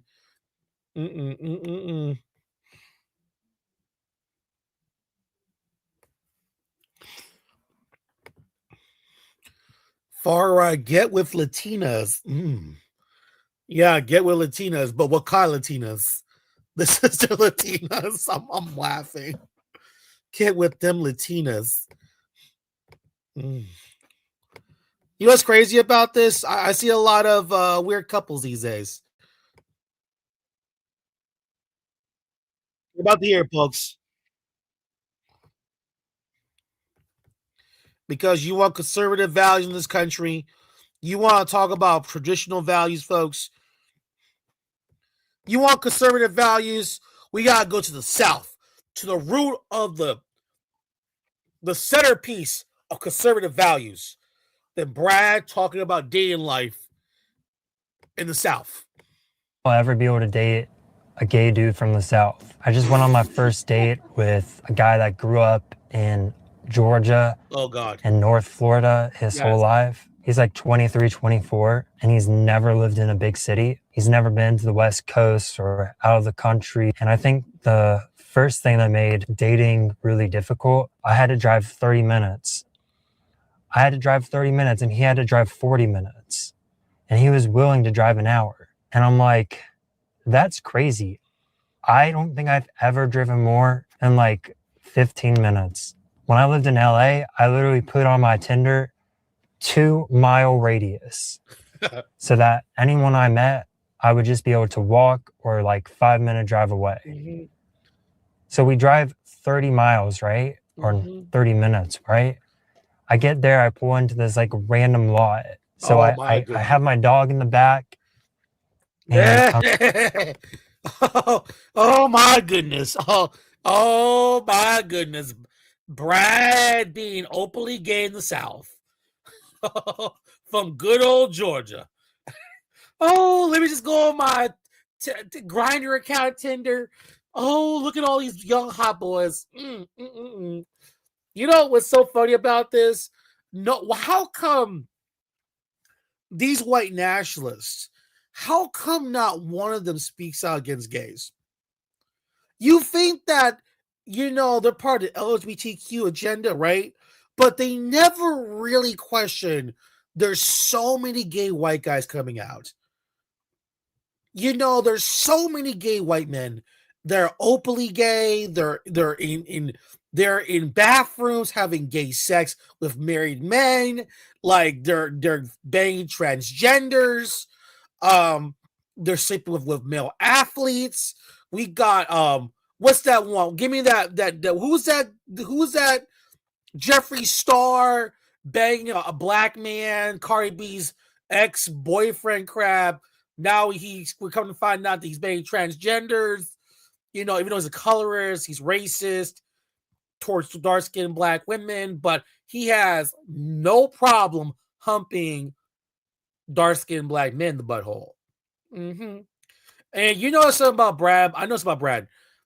You know gay Brad never tells white men to tan their skin for them. He actually likes being pale skinned with his other pale fellow white brothers in the gay world.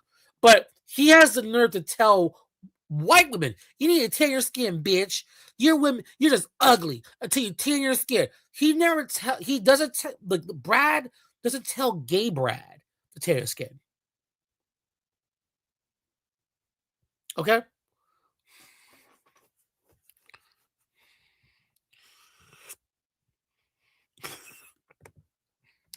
You want to know why, Cam? Because they think they can choose to be gay, so in their heads they can choose not to be. Oh God, gay culturism. Oh yeah. Ranger, you be surprised, child. Ranger, you be surprised. Oh my God. Oh Lord, I feel bad for you, girl. You think just Orange County? Oh, child, no. You know the mecca of homosexuality is actually in the South. Oh my goodness.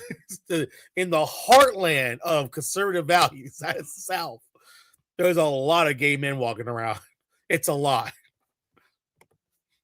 I'm ready to go on this like romantic walk. Oh, romantic walk. And it turns out we can't even walk. You have to have a license. So we're just sitting there and I'm like, okay, well, let's go find something to do. Like the only thing out here are like cotton fields and plantations. There's literally nothing to do. So we just go. Wait, hold up there, buddy. Hold up, wait. We all gonna laugh here. Okay, wait. So you're gay, but you're hanging around on dates in cotton fields and plantation fields.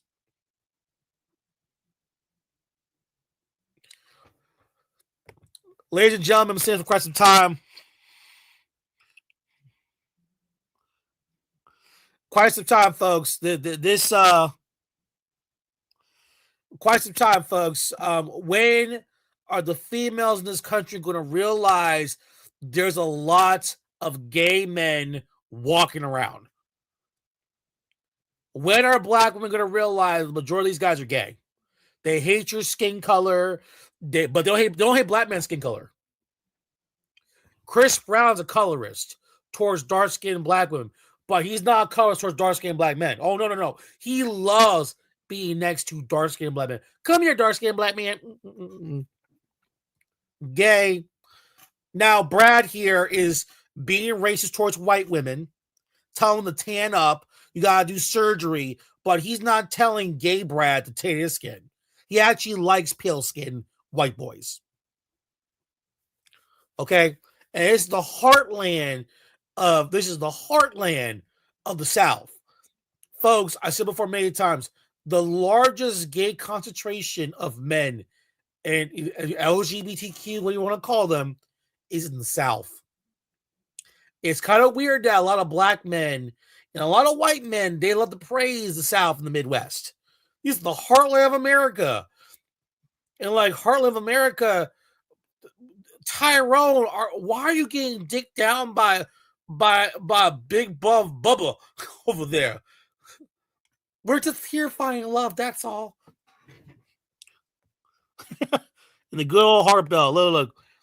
They think they can work on their gayness or something. Yeah, I know. It's hard for me to believe that too.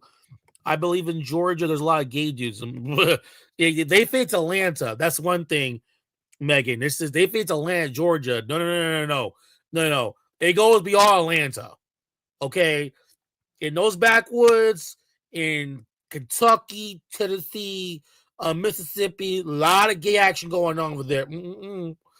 That's why I tell a lot of these women out there, I want me a Southern boy, conservative, Midwestern man, a handsome one. I'm like, what? Kim, you mean to tell me that man's gay? And of course, Keisha's like, I'm just shocked that Tyrone is a gay man. I mean, he plays he watches American football. It's basically a bunch of guys with tight spandex bending over all the time. Why surprised by that? He always takes his clothes off, older men butt naked all the time, and he loves playing football. I just love playing football. I just love the sport. I just love changing my clothes in front of these men. And they want to turn around and they want to shit on the women. You women, you dumb black bitches. Look at you with your weave on. Look at you. How dare you? Look at your split ends. You know, you mean black guys I've encountered that actually knew the names of hair products for women? I'm like, Negro, how do you know this? You and your bonnet and your hair and your split ends? Oh my God, you're coming for over a whole month. Almost like, Negro, how do you even know that? Because you're not black. No, come on, faggot. Negro, I don't care about girls' hair like that. Listen, you can put a white girl that's bald-headed. I don't give a shit. Or a black girl's bald-headed. If she has a vagina, I'm gonna have sex. Come on, I'm a man. I love women. I'm a straight man. I love vagina. Even if listen, I'm gonna be honest as a guy. If you put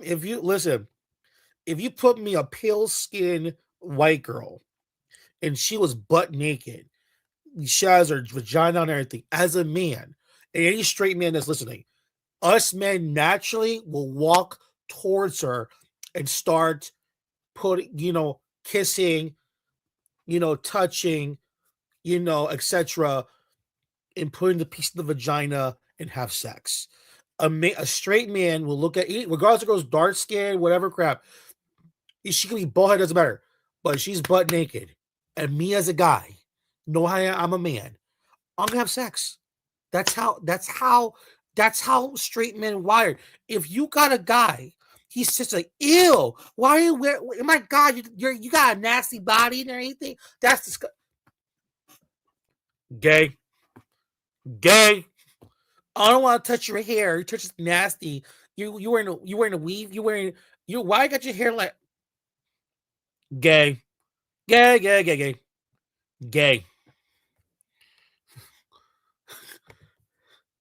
Drive around looking for like trails or like stuff to do, and there's just nothing to do. So we drove around for like 30 minutes and made this big circle, and I was telling him, like, I grew up in Virginia. I used to live in LA. I lived in Austin, Texas for a few years. I've done all these different kind of careers, and I could just tell I was overwhelming him so bad. He seemed like a really natural, like, people person. He told me he likes to hang out with his friends, and I could just tell, like, I was so out of his comfort zone. I was like, dang, there's just like nothing in common. We're just like not clicking at all.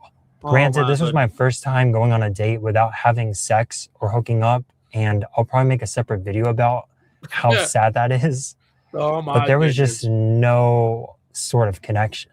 Anyway, like, I went to like give him a hug and ended up kissing him on the neck.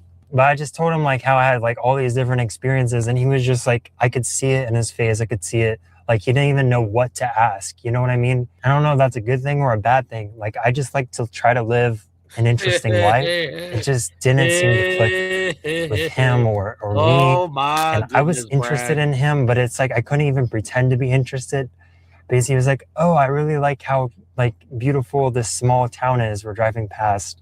And it's just sad. Like, there's so much poverty. There's no opportunities. Things are broken. The nature isn't that nice. I like the Spanish moss and maybe the pine trees, but that's about it. And maybe some of the fields. But compared to California, there's just like no comparison. And then I told him, he was asking me like what I did for work. And I told him like, I had my master's, one of them in computer science. And he was just like shocked to hear that. I don't think like a lot of people major in computer science here. Maybe in like Atlanta or some of the bigger places. Like, I don't think anyone has a remote job. Oh my goodness. And I told him like, how come, yo, Lauren, I don't know if Lauren's there. Lauren, I gotta say something to you. What in the hell is going on with Brad? Like, you notice how they tried to like, they don't want to admit the truth that, hey, like, the reason why there's a white genocide going on is the fact is that we're not procreating with white women because half of us are actually a bunch of faggots, homosexuals, and on the other half, we're all self-hating and we want to date out. And the other half is like, you know, we date with white women, but we really hate dating white women in this country. When will they admit the fact that these men really just hate themselves? This is actually embarrassing to see this. Gay Brad here is just, oh my God, so terrible. It's horrible. I like walked good dogs, get shut down by everyone around them. So yeah, that was my first Southern date. Southern date. And first date not hooking up. So I was really proud of that.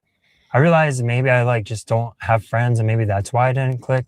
But I would say wait. We got Brad here. These men are driving me to drink.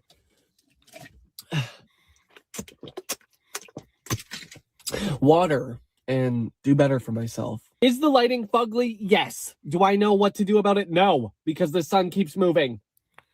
The world keeps turning in the sun. First of all, in case you don't, I'm not going to sit here and say, hey, if you're a man in these guys' day-to-day lives, they would.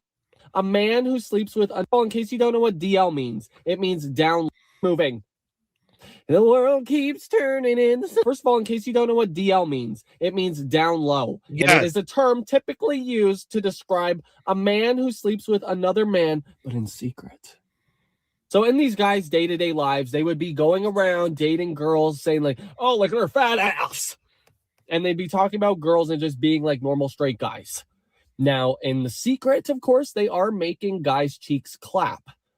Now, that sounds like the majority of black and white American males today. That sounds pretty accurate of the assessment going on. Isn't that right, Bernard Princess? That this is pretty much the assessment of what's going on with the American males in this country, that they're now engaging in gay sex. They're shitting on women left and right. Lauren, you're in the West Coast. I mean, I feel bad for you, girl. Orange County, that's full of DL women everywhere. I mean, that is scary. I hate you, white women. I hate you. I'm like, oh my God. I hate fucking you. It's like, I'm like, and then we got, this is the truth, man. When you confront trust me, I get the worst of the worst because these guys yell at me. When I confront their past about butt breaking, when the white man fucked the black man in the ass pipes, I said it was consensual. a lot of black and white men, they want to fight me. They're like, I'm like, yo, bro, like, that's kind of creepy, man. Like, man, we're not gay. Like, you're gay. You're gay. Now I always tell them all the time, we got gays around the world, of course. There's gay guys in Mexico, of course. There's gay guys around the world as well. I mean, but not like this. This is weird.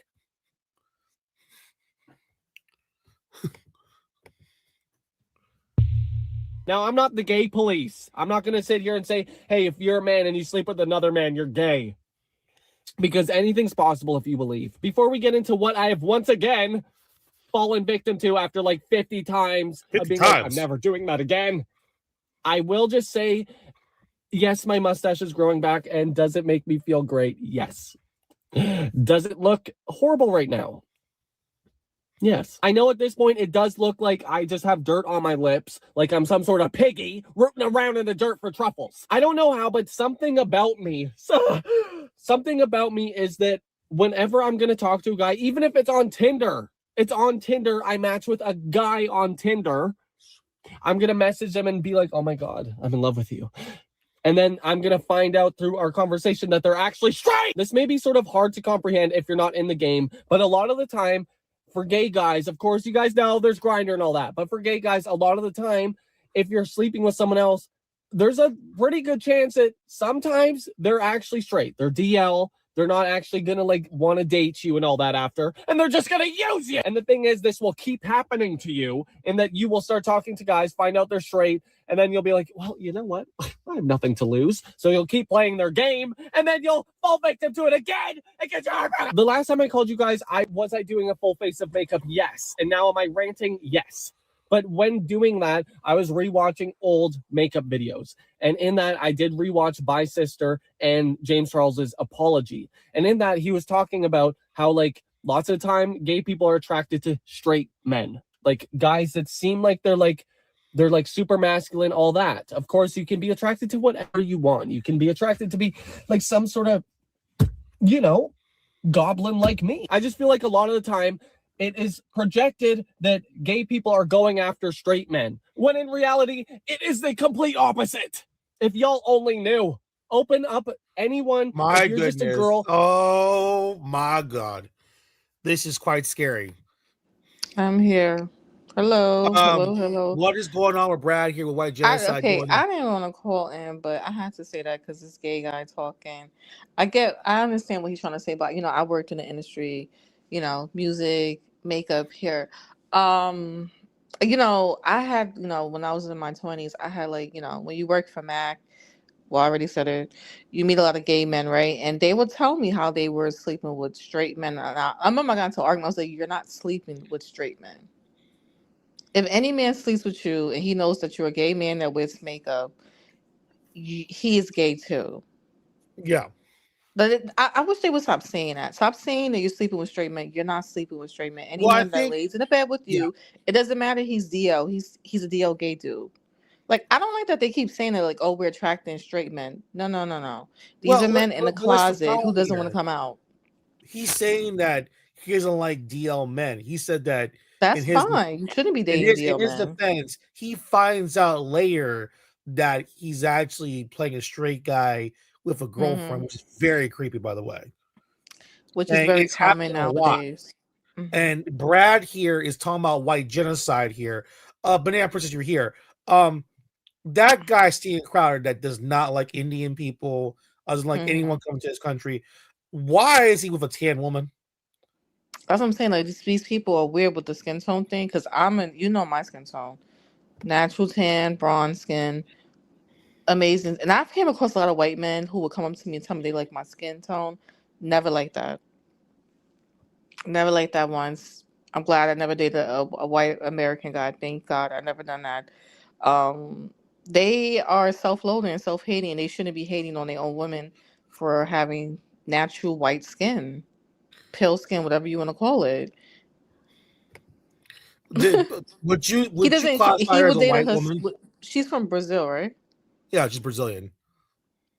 Okay. She's pretty. She got a nice body. She's tan. I guess she's white to him. She's white enough. She's not white. I'm not saying she's white, but in his brain, maybe she's a white woman with a tan in his Ew, look brain. at this man. See, look at the difference between him and her. She's actually really pretty. He looks like your typical creepy white guy. I'm sorry, but he does look like that to me. Ugh. What, the creepy white dude? He's living out his fetish, basically. He got his Latina with a natural tan. Because you can tell when women who have natural undertones that can tan like that, that's natural for her. It's not fake. It's not forced. Yeah. And her tan looks good too. Like that picture right there, that's a good tan. That's how I look naturally. So I'm just like, these people are weird. He doesn't like Indian people as a whole, but you know, I think what's going to happen is they don't like illegal men coming here. Yeah, I know. I know the guys. I know how these people are, but they're racist. Now, if these women turn them down, then it'll be racist towards them. I've seen it happen all the time. It's happened to me. Wait, Kim, did you have to stop the video? Look at his face. Oh, That look, is weird. he looks It's really weird. happy. Yes, I'm happy with my. No, I just want to call in about the DL thing because these gay men, they need to stop. But here's the thing about this, Banana Princess. You got white men talking about white genocide, right? What if they're not going to tell their white women that they actually hate them and half them are gay? Yeah, okay, that's a different conversation, but the whole gay thing, because first of all, this is something I don't respect the men here because they're not being honest that they are getting molested by the men in their family. Oh, a lot of white boys. Why do you think? I see those little interviews pop up of white men saying how their fathers or uncles or somebody in the neighborhood raped them. Like I see a lot of white men make videos like that. A lot on TikTok. yeah, that's very true. We saw Like Tim you have, Tebow. first of all, these guys have other issues. Talk about that. Talk about if they care about each other as men, you should talk about stuff like that. But no, they want to bash their own women. That's the thing. Dumb. I don't understand this. That's But so do dumb. you find this guy attractive? No. He I'm sorry. He looks like your average bride. And to be honest, no, because there's some cute white guys out here that used to be cute. That used to who be was cute. deemed as attractive. He's not. No. You know who's a cute white guy? The guy from Smallville. The guy from Smallville, that man? The guy that plays Superman on Superman. That's attractive white man. It's always I thought he Superman was really characters. The cute. guys come out here attractive looking, right? Henry Cavill. We Yeah. cannot, guy from Smallville.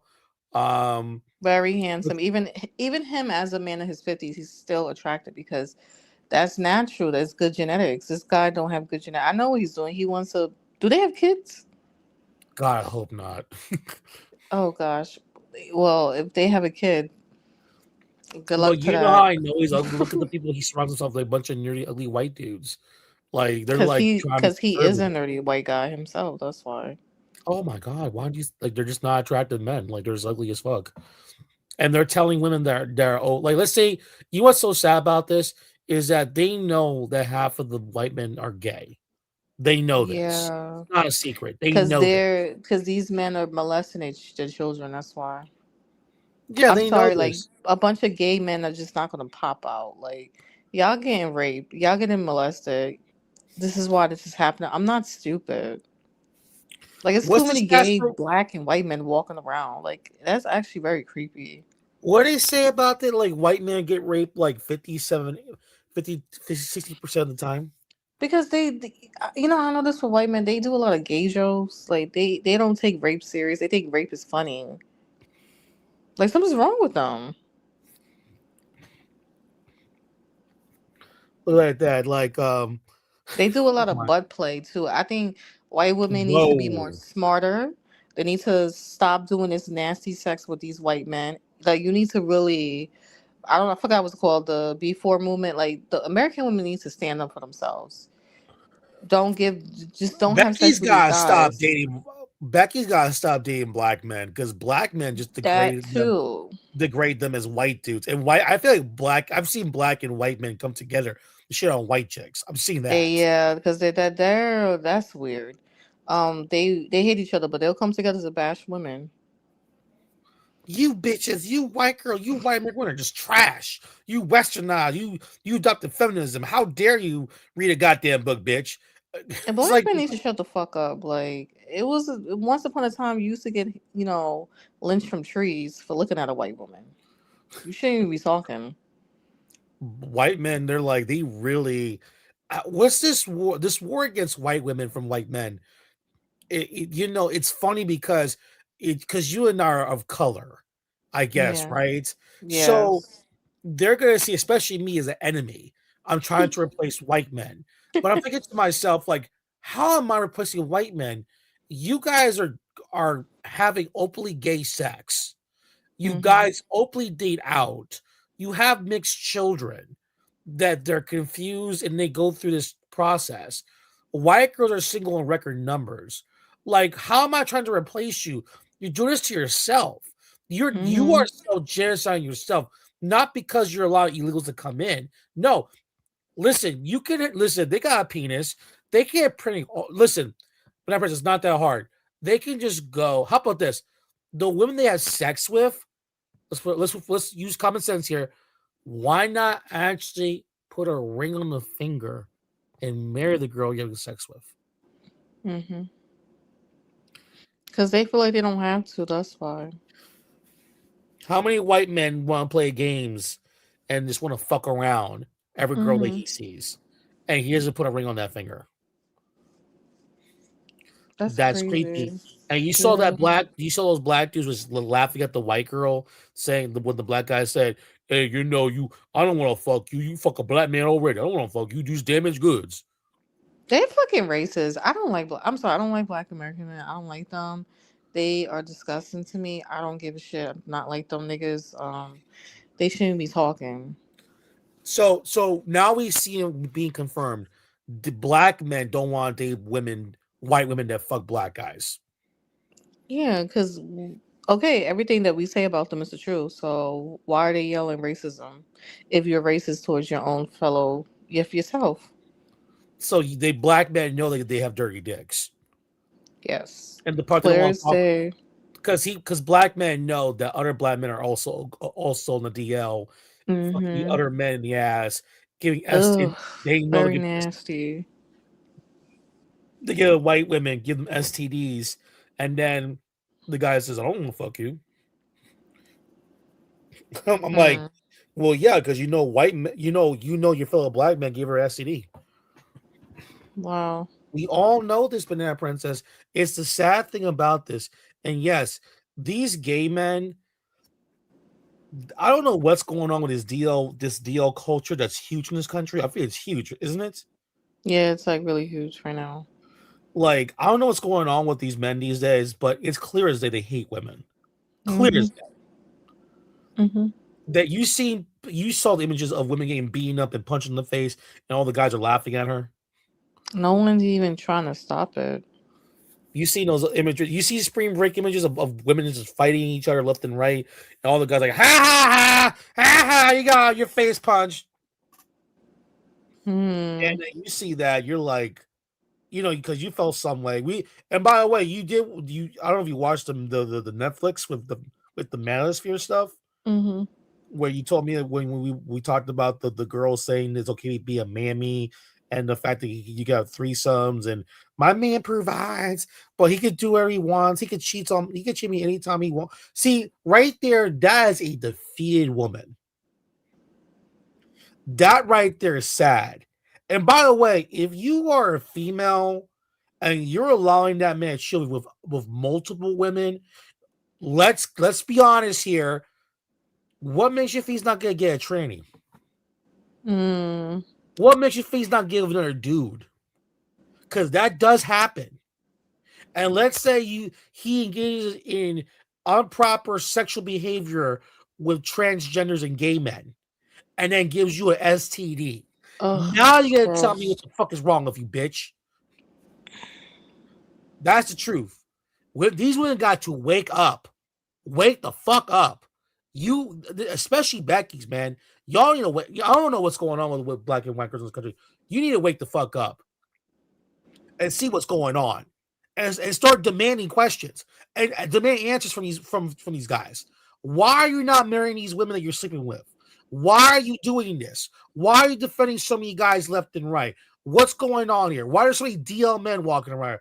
And then once you start asking more questions, like, man, leave me alone. I want to talk to you. And then you got to do your research of child molestation in this country. And you're going to realize that the gay population is coordinated to the child molestation problem going on in this country. Because there's a lot of dudes out there raping little boys at a young age. Yeah. They're sexually active at a young age. 10, 11, 12 years old, 13. So when you're in high school, you got at least half these guys got raped practically. Oh, so disgusting. And they're already got hormones or confused about their sexuality. And what's going to happen next, Banana Princess? They're going to take it out on, girls, little Banana Princess walking around. Little Nicole over there, little whatever. You got this weird dude walking around here saying about this is where they start sexually degrading women in the bedroom, and these women accept it because they're so stupid. They don't realize that these guys are closeted men because they've been molested. Oh yeah, they don't want to talk about that part. They want to only want to wake up. Y'all, you know how I know this? Start attacking their dads. Yep. Look how they get angry, so you start attacking their fathers. They don't care about their mothers. No, start attacking the dads right away. Yeah, they don't care about their mothers. Attack the fathers. Your dad's a failure, the father. What do you mean? How many times have been able to question, your dad raised you wrong? My dad was in my life. Like, no, he wasn't. The way you fucking talk. He walks past you in the street. Oh, my dad, he didn't recognize me. He walked right past me. What? I listen to those videos of those guys talking about their fathers are deadbeats. I'm like, but here you are bashing women. That's you weird. see them cry too, right? Mm-hmm. And what do they do in relationships? They start domestic violence. They start taking out the women. But listen, the women, you see these guys dating these women, don't be fooled. That's a mask. They put it on the front. They can't control themselves. Eventually, they're going to show their true colors to these women. I'm sorry. That guy is so fake. That picture of him with it's creepy. But that's the thing. But Banana Princess, Steven Crowder did beat up his pregnant wife. I don't know nothing about this man, so I really don't know. Okay, basically, there's a video of him putting hands on his wife. So you're telling me that this white guy was married to a white American chick? Yeah, then he grabbed her, put hands on her, yelled at her while she was pregnant. When was this? What year was this? I think like a couple of years, like 3 or 4 years ago. Oh, so the public forgave him. So he moved on with his life. Okay, so typical American guy. He can get away with doing shit like this. Okay. Nobody cares about the wife getting beat on while she was pregnant. And now he's with a Latina. Yo, I'm telling you, I always tell these women, you should be grateful that you don't have a baby by any of these guys. Because I think that's the worst scenarios, to have a baby by one of these men and they do shit like this. That's a bad situation to be in. A terrible situation to be in. JC Miller. Kid by one of these guys who got a fetish for any of these women. Yes. Like, you know what's so sad? Yeah. That's why he beat her up, because he don't like white women. He don't like his fellow white women. That's I don't know nothing about this person, but I'm glad that you just said that. He put hands on her because he hates her because she's white. I hate you, woman. You don't appreciate. Because white men are on the same bullshit as black men. They hate their women. Have white men approached you about your skin color? Yes, in the past. Not no more. I don't. Thank God. I don't want a white man approaching me anyway. So, but in the past, yes. And I just feel like I'm like, Are you okay? Why would you say something like that? What did they say to you? Like that was weird. Like, oh, your skin tone. Like something about my skin tone. It's that's the first thing they say. Oh, your And hair did is they? really long. Mhm. You remind me of a mermaid. Like I don't know, like some weird shit. I just be like, I never thought that was a compliment. I just thought that was kind of weird to say you like someone's skin tone. Yes. Like it's really pretty. Like it looks like is that natural? Yeah, it is natural. But here's the thing: did they talk trash about women to you? Yes, I had one white guy do that to me. He said he didn't like white women, and this is like in my 20s, and I didn't know how to respond back then. I was just like, huh? I was caught off guard. I was like, huh? What did you say? Oh my Like I didn't goodness, even know what what to happened? say to that because I just never heard anybody say that to me. And so say, you Did don't like you, white women. I was like, but you're white. you hear that? And you remember black guys approaching you saying you don't like black women here. The They same talk crap. thing, or try to call me black because you know black men are weird. And they No, start. you're a sister. Your skin is dark. Because remember, White women you black hear this black men stuff. are the opposite. They think any woman with a darker tone, she has black in her, or But she's that's the black. thing Like about Banana Princess. weird. I think white girls need to hear what your men are seeing behind your backs. Yeah. Because these are the mean girls. See, they're trying to tell other girls. Remember the movie Mean Girls? These are mean boys. Hmm. Don't talk to her. She's a I think the bitch. ones who are walking around not pretending like they don't realize what's happening, eventually something's gonna happen to them because they need to wake up. Because a lot of white men are not liking their own women right now. They don't like them. This is the video. This is that man. Look at she's pregnant. You see her pregnant? Big belly. Hmm. Look. I drew a boundary. I drew a boundary. No, you just did it. I drew a boundary of abusive and cruel. You were not taking the car. Because if you refuse to do wifely things, then I will go pick up the groceries. There's no groceries. I do have steaks, wood pellets, my grill. I know it's an unreasonable request, but I'll go do it. How about you first? Hillary, how do you respect the man? Yes, other than that, other than that, I receive love like that. No, other than that, no, you're not taking the car. Stephen, You're not taking the car. Stephen, You are not. then I will ask someone to pick me up. Would you like me to ask? Oh, that's right. It's not about Stephen. Get an Uber. Wow. Okay, Stephen, I can't. Feeling some constraints? Stephen. Like I can't Stephen. go. Listen to me. Listen to me. You want to walk out right now? Listen to me. I can't go to the gym. I can't go to my parents. I can't call my friends. I can't go. I can't be home. You're gonna take the car and leave me here. Hillary, just think of how boxed in you've made me. What do you need me to pick up? I'll get it. I'll be back. Wow. Look at this. Man, Okay, so he's berating a pregnant woman, his pregnant wife, Yes. excuse me. He's berating her, talking to her. First of all, she's supposed to be in the most relaxed state. That's what I'm saying. Like the people here in the United States, they really do attack pregnant women. That is scary. That he's talking to her like that and berating her. And I wonder if that girl, his girlfriend he's with, does she even know this? Like, is she I aware think of she knows that? that for the money. I think I'm she's sorry. gonna. I'm sorry. I don't respect these women. I'm sorry. I don't care They're how gonna. much money. I would never be with a man who would do that. Like that is scary, and he's fucking evil to do that to his pregnant wife. I've never seen this video before. He needs to shut the fuck up. He shouldn't be talking out his mouth. Look at him. He's rushing his feminine energy right here, sitting down with his legs out, a little He's crotch so show. nasty talking to her like that. She's pregnant. Yeah, this is these are conservative value men. Like we this He's is such like a see, bitch too. You don't respect men. I can't take the car. Let her go. Like first of all, she's pregnant. She should have the car.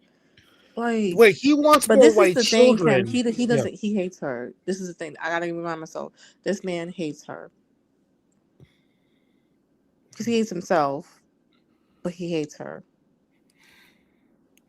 That's what I'm saying. You don't want to get pregnant by one of these guys out here. Any woman that's sad, you do not want to get pregnant by one of these guys because this is how they're gonna treat you when you're pregnant. I mean, honestly, when a girl's pregnant, she's a lot of emotions. She's tired a lot. Girls can break down, Yes. cry, bring stress. Yeah. You He's can not have a supposed to be relapse. mistreating her while she's pregnant. You can get like a premature trigger a premature pregnancy right away. Yeah. There's a lot of things going on. Could you imagine that all of a sudden she's like feeling stressed out, can barely walk? These things can happen to a girl's pregnant if she's stressed Mm-hmm. out. Mm-hmm. That's why for the most time why do you think of jobs and like, companies when a girl's pregnant, she has paternity leave? Because the last thing they want to deal with is a pregnant woman stressed out on job because she might, and that's a health concern. And it looks bad in the Yeah. company. That's why a lot of women that are pregnant, the companies pay out money. They don't worry, birth a child, come back when you feel better. Then you have the kids and you're there for a while for the first couple of months and go back to work, that kind of thing. Because the truth of the matter is, Banana Princess, she should not be getting up and walking around and like, doing. Come on, the guy was telling her to pick up groceries. Mm-mm. But He's a terrible human being. But Ew. you know what, Banana Princess, at the same time, you got to put convention to these white girls because Mhm. this is what's wrong with Becky nowadays. She's so desperate for a ring that she's going to take up this bullshit. Yeah.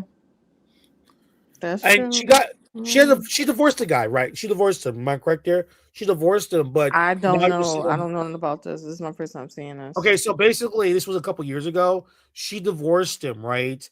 And now she's a single mom. But see, right Mhm. there, you just ruined her. So now she's a single mom. She can like her dating life is horrible right now because guys don't want to date single moms like Cam, that. he never planned to have a marriage with this woman. Mhm. He never intended to be a husband and have. And he's a fucking loser. Like, first of all, bro, you a loser.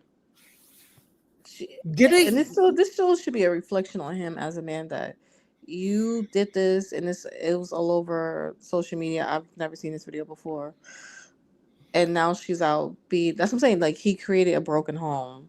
He should shut up. Like, But did he shut say up. that there's conservative traditional values, and it's like and here he is acting like this? There's But nothing. There's nothing conservative, traditional about this man. Simple so fact that he made her a single mom on purpose. So No. Indo-Guyanese culture, this is not what's going on in Indo-Guyanese culture. It better not be. Well, especially those men. They'll beat the crap out of you. Pots and pan. Wah. Boom. Listen, if anybody who's raised in America, these guys on social media, I don't pass anybody to be acting like this because we're living in different times right now.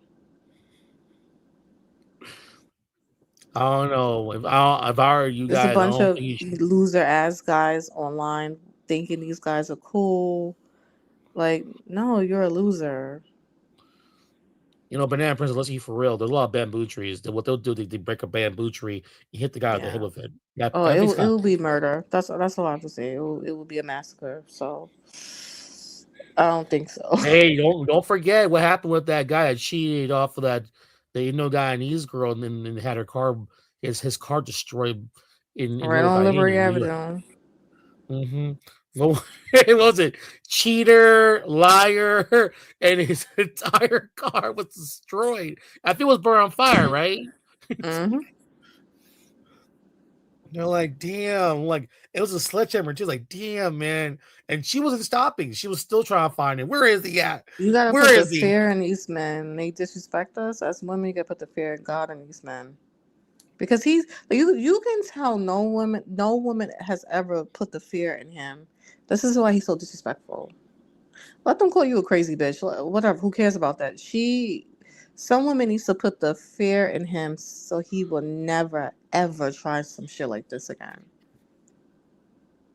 Me personally, I think I would have whooped. I think I would have whooped his ass. There's no way. Yeah, this is just the saddest thing, pregnant women being But it's told pick up the easy to groceries. pick on a pregnant woman. So there's nothing she could do. You know, it's all for a Ew, baby. he's so She's like, disgusting. well, I'm gonna have a baby. That's all that matters. I'm like, what's the That's whole what I'm saying. point of Like, this is what I'm saying. Like, a lot of these women, they make fun of other women for not having kids. Yeah, but we know what you're going through, especially if you're a Laura? single mom. Laura, you should come up on the stream. We Hey, we he already got know her. what that's about. He got her pregnant when they were already having issues in their marriage. Mm-hmm. Oh, he hated her. Is he gay? Is Yeah, this man a gay man? he could have left her alone. He could have, not got her pregnant. He did that on Wait, purpose. hold on. Jason says like Crowder used to send dick pics to his ex staff that were men. Yeah, that's weird. You're sending penis pictures of your dick to other men. Mm-hmm. That's kind of creepy. I feel bad for the child. So your dad sending dick pics to other men,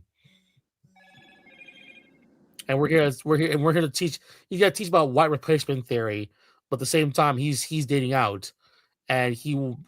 This is why I'm telling you that he's a sicko in the head. Like, first of all, you don't want minorities to come to this country, but you're fucking a minority woman. But that girl's a white girl. No, she's not. No, she's not. I'm going to That's tell you really why. creepy. There are plenty of white Brazilian girls in Brazil that have pale skin. They exist. Mm-hmm. He didn't want none of that. He don't want that. No, he didn't want no. I don't want that shit. Give me the tan ones. Banana Princess, I want that tan bronze one. Yeah, that's the one I want. And you see how he moved on, and he got a woman that's the total opposite of her. That's why these women be walking around crazy. Like, these guys be trying to, play mental gymnastics and make you question yourself. Like, oh, she's better than me or something because she looks the total opposite of you. That's done on purpose. And you seen Becky break down, cry. I mean, you've seen this before on social media in real life too. Oh, God, these guys are so evil. Oh my goodness. They move on, they remarry while she's still with a kid, and like it's like and like that's done on purpose. That's all I to know. make her feel bad. That's some gay shit going on. Yeah. I'm sorry to say this, but that's some psycho crap. I would never do that, but these DL men, they do this all the time. I'm gonna call him a DL man. Yeah. I mean, this girl's literally about to bust out. At the time they made this video, that girl's about to.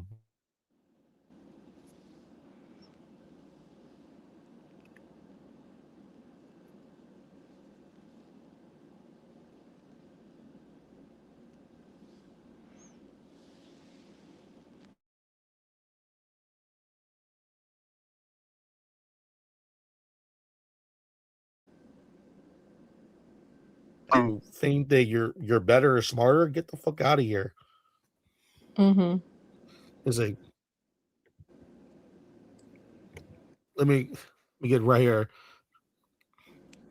Man, I'm gonna be honest with you. There's a storm in my area. There's definitely, by the way, we have a tornado in my area. So hope everyone's safe in where all you live, because we got hit by a tornado. Yeah, New York it's raining bad here. It's raining, man. That doesn't work either. You'll be back when you're back. That doesn't work either. Do you understand the difference between my life being set to the second and you going, I'll be back when I'm back? And making it the only way out of it is discipline and respect. If the only way out of it, then we're at an impasse. We are at an impasse. Good. Because you can't have any discipline and respect. Yeah. Yeah. There you go. You throw your hand. You give up so easily. I don't give up so easily. You give up so easily. I just said the only way out of this is discipline and respect. You said, then we're at an impasse. Stephen, no, we are at an impasse. Okay. I love you, but Stephen, your abuse is sick. Mm-hmm. Yeah, he's abusing her. Watch it. He's abusing her mentally, emotionally. I'm gonna let go. I'll get what you need me to get. And I need some space. We need to just stop engaging for a little bit. Okay? I love you. I love you very much. I don't love you. That's the big problem. I've never received love from you. And the fact is, when I go, look, I need you. Whoa. Yeah, that's an evil fucking man. Wow. My goodness. Who was worse? That guy or the guy you saw in the documentary, the guy with the ginger dude that got the girl to throw up while she was like, "Well, I'm breaking up with you." And she remember that dude, that ginger guy from Louisiana, the one of those dating coaches, that he said that he was dating Miss Louisiana, and then on the day of the pageant, he dumped her, and she was so upset they started throwing up before the pageant. I was like, which is even worse, that one or this one? I don't love you. This is just these are conservative men. This is like these are the conservative. And you listen, you wonder why white women abort their babies now. That's this is they can say there's a white genocide going on. We're being replaced. And I'm like, yeah, you're being replaced because you guys are retarded. That's the fucking problem. You don't like being white. And the women the thing about the women that really want to be with you, y'all don't want to get them pregnant. That's just crazy. It's gone so bad that this girl's probably better looking than this guy. They're fine. It's so bad to see this. Becky, what happened to you, Becky? What's going on with you, Becky? Well, what did Lauren told me on the stream one time? She told me that I don't care we go away, Cam. Like let us die. We deserve it. This white man does not give a fuck about us. I see it every day in Orange County. Fucking weirdos. Look at this crap. And if you see worse of this stuff, you see it's so disgusting to see these guys even talk like this. It's absolutely embarrassing.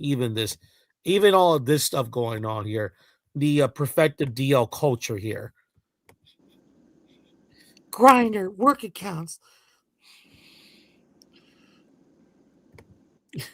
Look, I mean, it's just crazy. They're calling me. They're knocking at my door.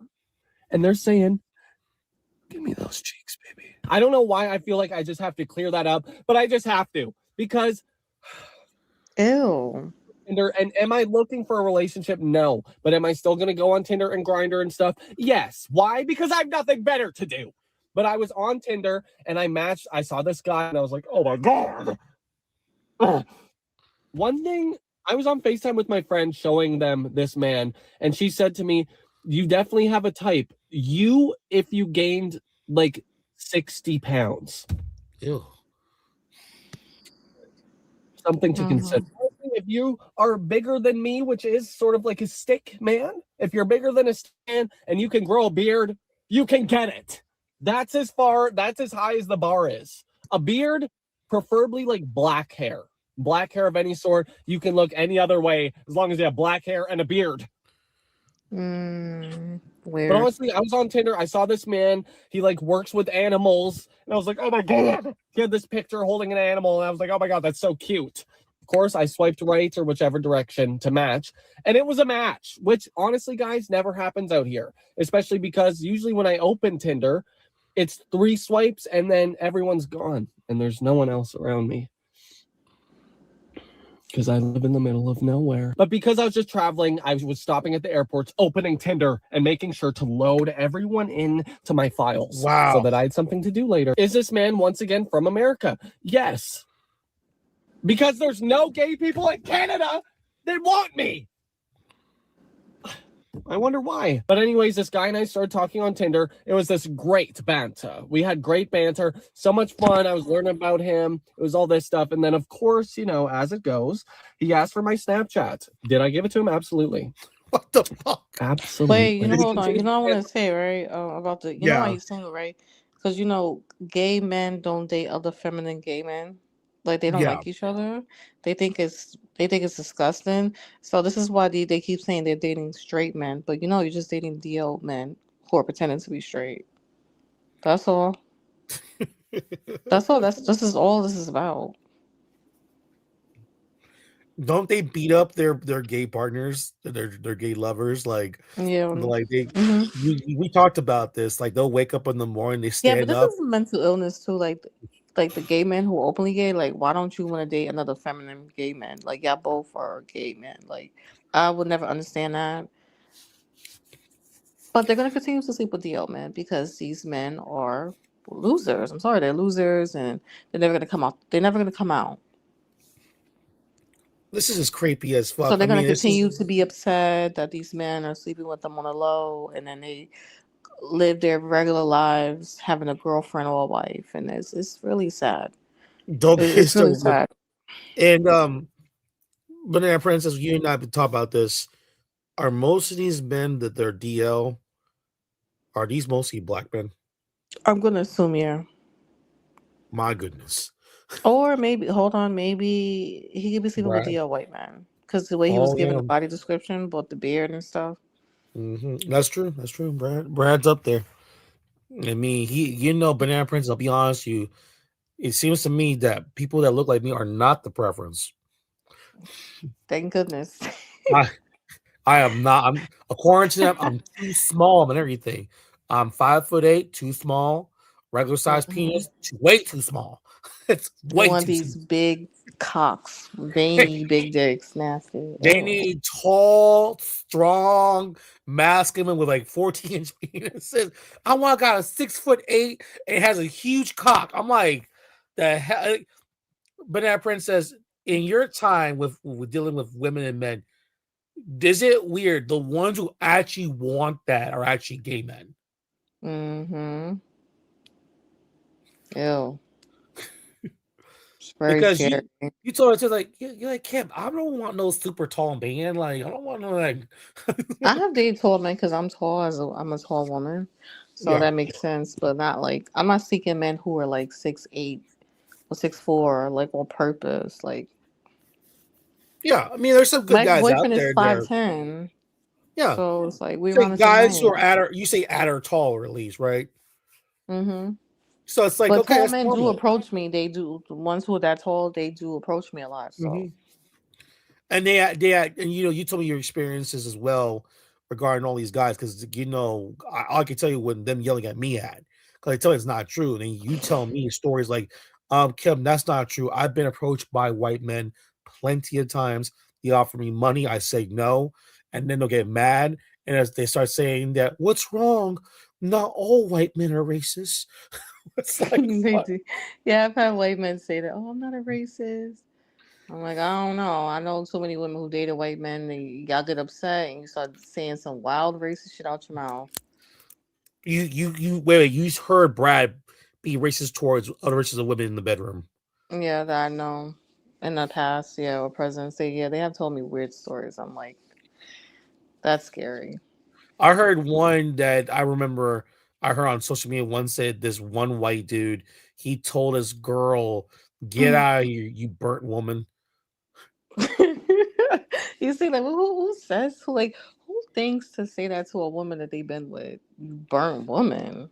They'll start like arguing and start yelling. The fuck? You The hell they'll is that say about? like at the N word to like Mhm. even when they're just any dark complexion is not These even have women to be need to black. but these women need to start saying racist stuff back to them. Cause yo, you say some shit that a white man would be offended. He would be really Oh, offended. but that person we know one. You got a Mm-hmm. pink penis.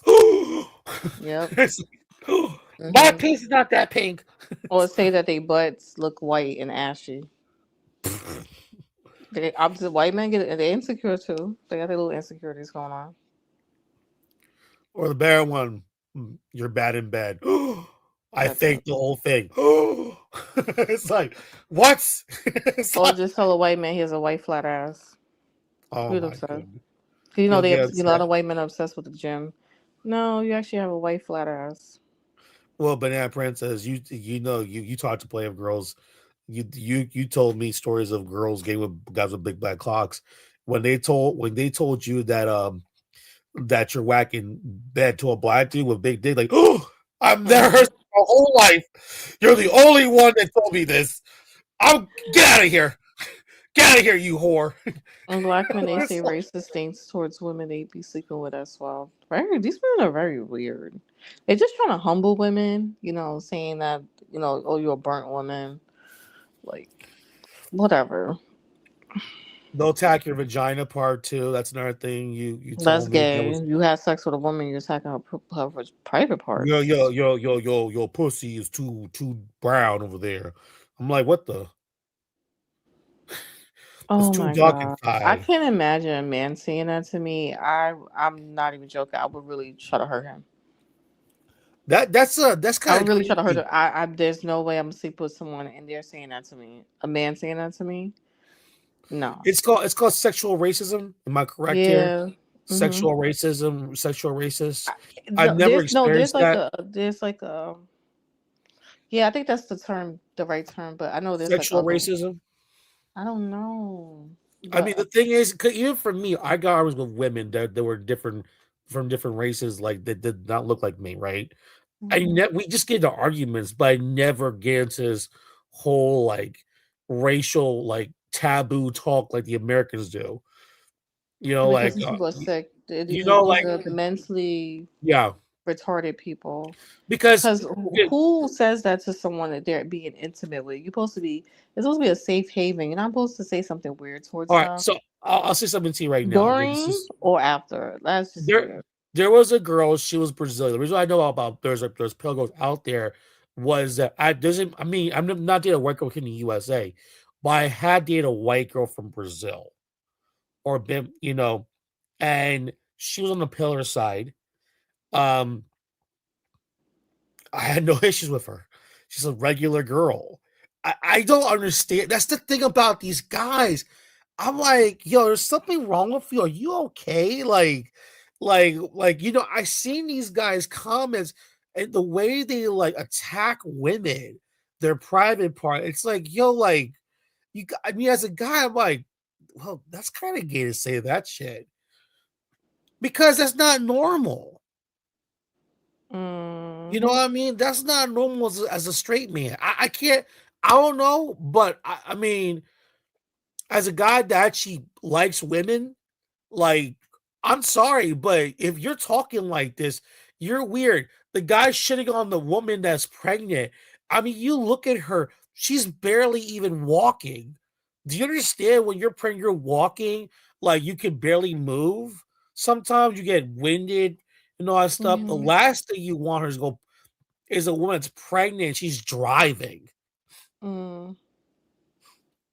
That's crazy about that. That's like you said, that's abuse. You're supposed to put her on a nice sofa, make her relax, make sure she's okay. Put the phone next to her to dial 911 just in case anything happens to her. Stuff like that. These men don't care. These Mm. guys don't care. And again, guys like him, he's fucking DL men. How many women are sleeping with these men, giving them STDs, getting them pregnant with an STD? There's another thing I want to talk about. These guys get these girls pregnant. It's like, yo, you're on the DL, you got your girlfriend pregnant. That's really sad. And these girls are like walking around like, where's daddy at? You don't want to tell them that your dad's a faggot. Hey, by the way, Bernard, here's a new thing now. They're now blaming women for they're blaming women now for not creating spaces for bisexual men. Yeah, I see that. Yeah, I see those conversations. That's weird. Bisexual men. You hear that, Banana Princess? Since you don't They can be accept bisexual by themselves away from me. Well, when the girls say that being bisexual as woman is seen as attractive and cute, but like bisexual men is seen as icky. Ew. I don't want to get into that. I'm sorry, it grosses me out. Like, And bisexual men are like, what? See, that's the problem, you women. You make fun of bisexual men. We're open about it. We fuck guys and girls. oh my gosh. And guess who's upset the most about this? Tyrone. Ew. Tyrone is very upset that women are criticizing bisexual men. Ew. What's wrong with being Get the bisexual? fuck out of here. This should be considered sexual harassment. This is you guys. You know, I could say this about the white genocide theory. I feel bad for white chicks, but man, your white men do not like being white, and they hate being white. They don't want white children, and the rest is gonna die. That's it. Yeah, it is what it is. Good riddance. I don't know. Like for me There's nothing wrong with personally, these people. I'm sorry, but these people who are doing this, they have to die off. Good riddance. Goodbye. I don't know, but like these white girls, like if I were them, I would just go to South America, just get knocked up by those dudes down there. There's plenty of white guys down. Just get knocked. I mean, if you're gonna get knocked up, at least get one that's attractive, right? Yeah. But I'm afraid you're like screw it. Like at least the guy's attractive, and call it a day. But these girls just don't be the ones here. Like just waiting, being They're stupid. not Like, even because they're not taught to even think like this. That's why. yeah, But now the power of social media, these women need to really wake up. They hate you. Wake up. You can't date men that don't like you because there's nothing you can do to help these men. They don't like you. and let's see for real. Nothing's gonna change. They hate themselves and they're gonna project that onto you. And let's be for real, Banana Princess, the real truth behind it, they don't like those. The reason why they want to close the borders up because they know there's plenty of white guys in South America that come up to the border. They're haters. Do some like you say, mean boys. You know, mean boys. It's crazy. Mean boys. Don't trust that girl. Don't trust her. You know, don't do that. Cock blocking, lying on all women, saying that all American women this way. First of all, you don't know all women to even be saying that. Because you not notice the guy on the screen? He said that all the DL men he meets are in America. You notice that? Yeah, he said that DL men in America. I'm telling you, America's the place to come have sex with degenerate people. Degeneracy? Oh yeah. Like, I'm sorry, I wouldn't want to have a baby by any of these guys because too many of them are talking like this online. In real life too. No. You met guys that talk like this to you, or not to me? No, never okay, in not real to life. you. Online talking shit, yes. Not in real life. Not in real time. Because it'll be a different story. In real time. Because you can't talk to people like this in real life. Like I see this shit online. I'm just like, I wouldn't let someone talk to me like that. If they were to talk like this in real life, it would be a different story. They'll get their ass whooped. Yeah, something like talking crazy online and doing these stupid podcasts. Yeah, I wouldn't trust. All right, I want to call in to say what I have to say, but I'll be listening. Okay. All right, no problem. Thanks for coming.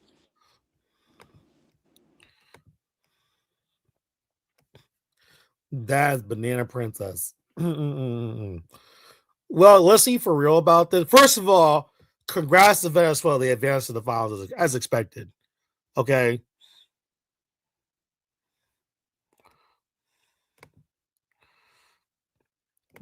You are literally doormats at this point. I see it as a plus. They don't care. They work mean, but no way that I hope it would. It says it's like they as in their dreams they keep proximity ways as yet.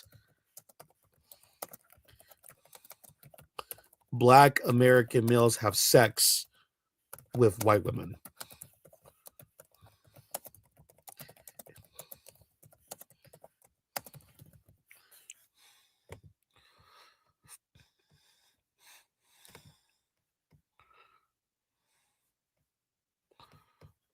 Oh yeah, that's quite disgusting. You look at all these guys talking like this, very, very disturbing.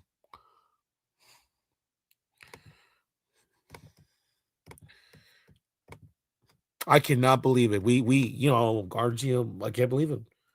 That's follow one.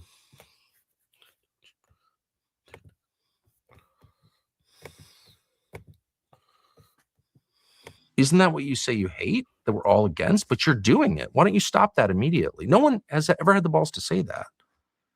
And so it's kind of proceeded apace, and it's become not just a consensus, but like the reason for everything. And the result of that is the total destruction of the white world. And there was a white world. There's a Chinese world to it, an Indian world, and an Arab world. There are lots of different worlds. There are different peoples in the country. And I know them all, and I like them all, actually, because I've been to all their countries. I've never been to a country I didn't like. I've never marinated in a culture I didn't think was interesting and kind of cool, even though it's not mine. You know, I'm the opposite of like small-minded person. I'm really for diversity, actually. I've really enjoyed it a lot. If I I always spend a lot of time in the Middle East, and I enjoy it because it's Middle Eastern. It's not American. So like you can love different cultures, and I sincerely ask anyone who travels with me, I sincerely do, without wanting to destroy the one you grew up in. And like if other people are trying to destroy it on the basis of race, which they are, it's totally within bounds to be like, what are you doing and why? And that's what immigration is. Of course, it's not an effort to make our economy better. And you see these people say, well, you know, which is true. This is true, but you'll hear people say of mass migration, well, it's an effort for the ownership class to access cheaper labor by globalizing everything. And that, of course, as a matter of economics is absolutely true, but it's not the whole story.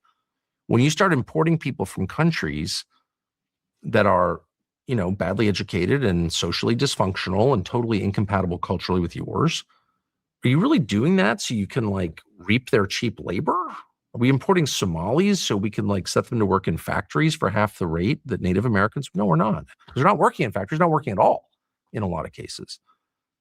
They're on state and federal aid. I'm not attacking them. I'm just saying I'm attacking the motives of the people who imported them against the will of the American population. I mean, there was never a groundswell. Let's bring in 50 million people illegally and put them on welfare. No one ever asked for that. No one ever wanted that.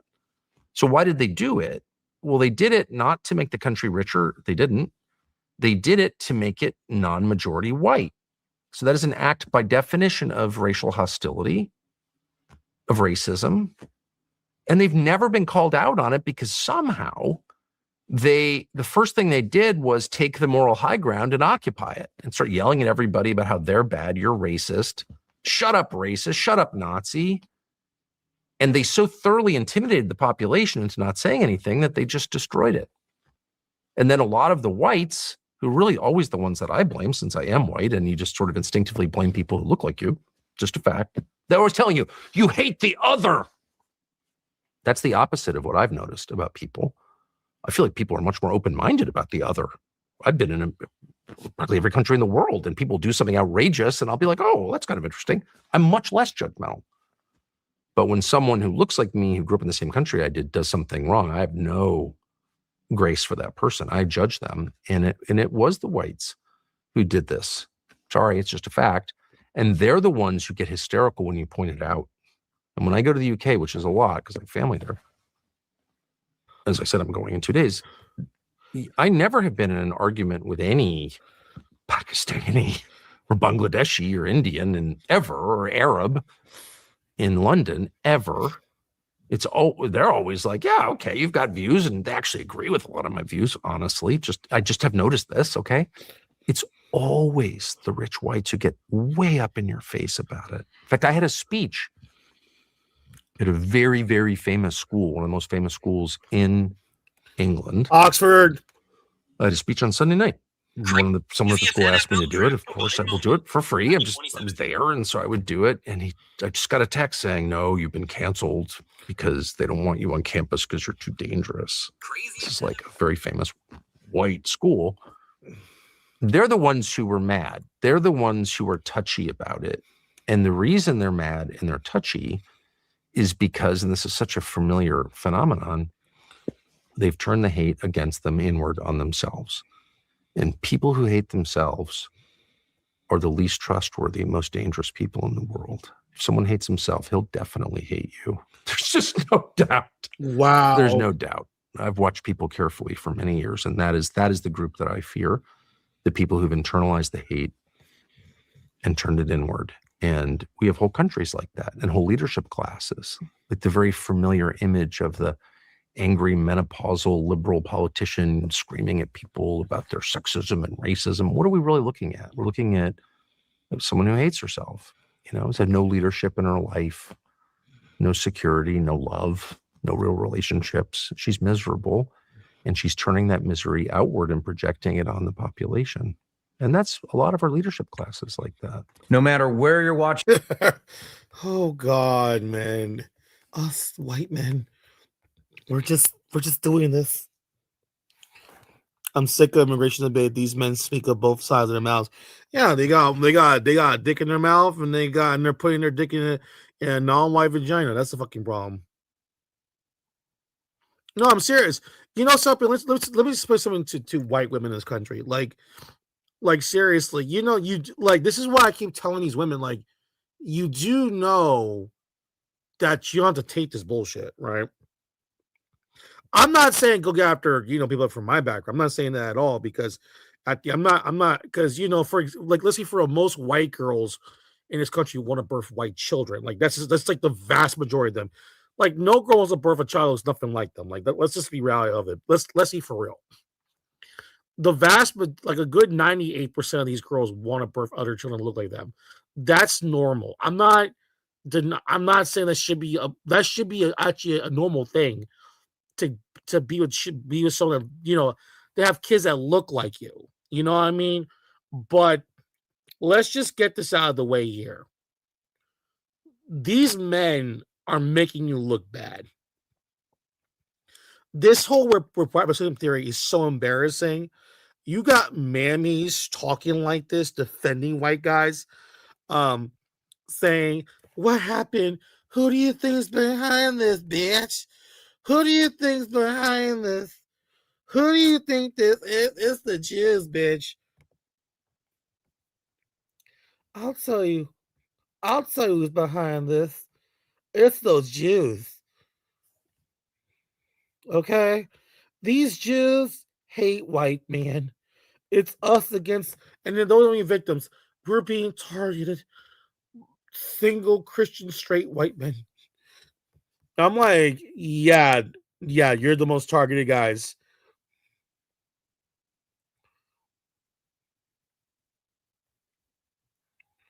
That's the problem.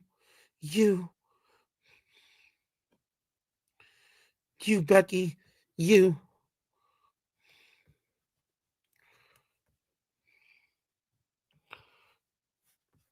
That's the problem, you, Becky. You're the ones targeting me. I'm like, yo.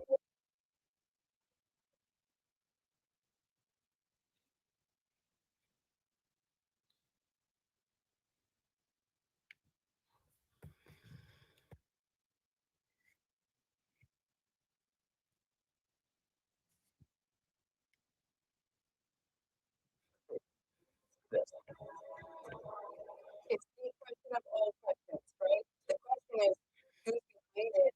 Honestly,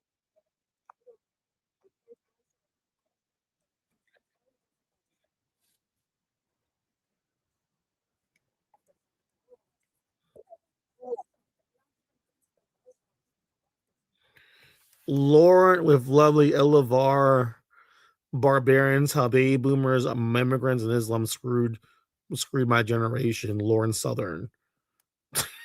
Screwed my generation. Get the fuck out of here.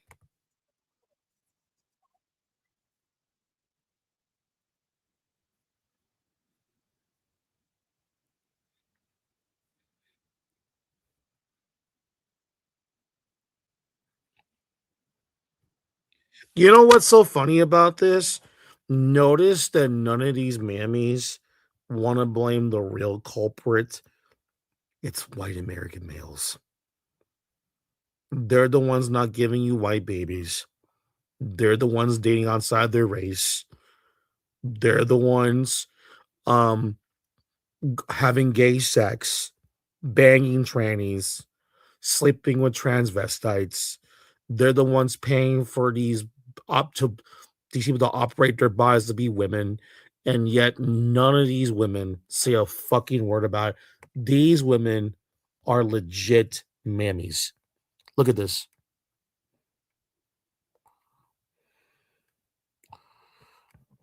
The Mandyville is gone on like no other before.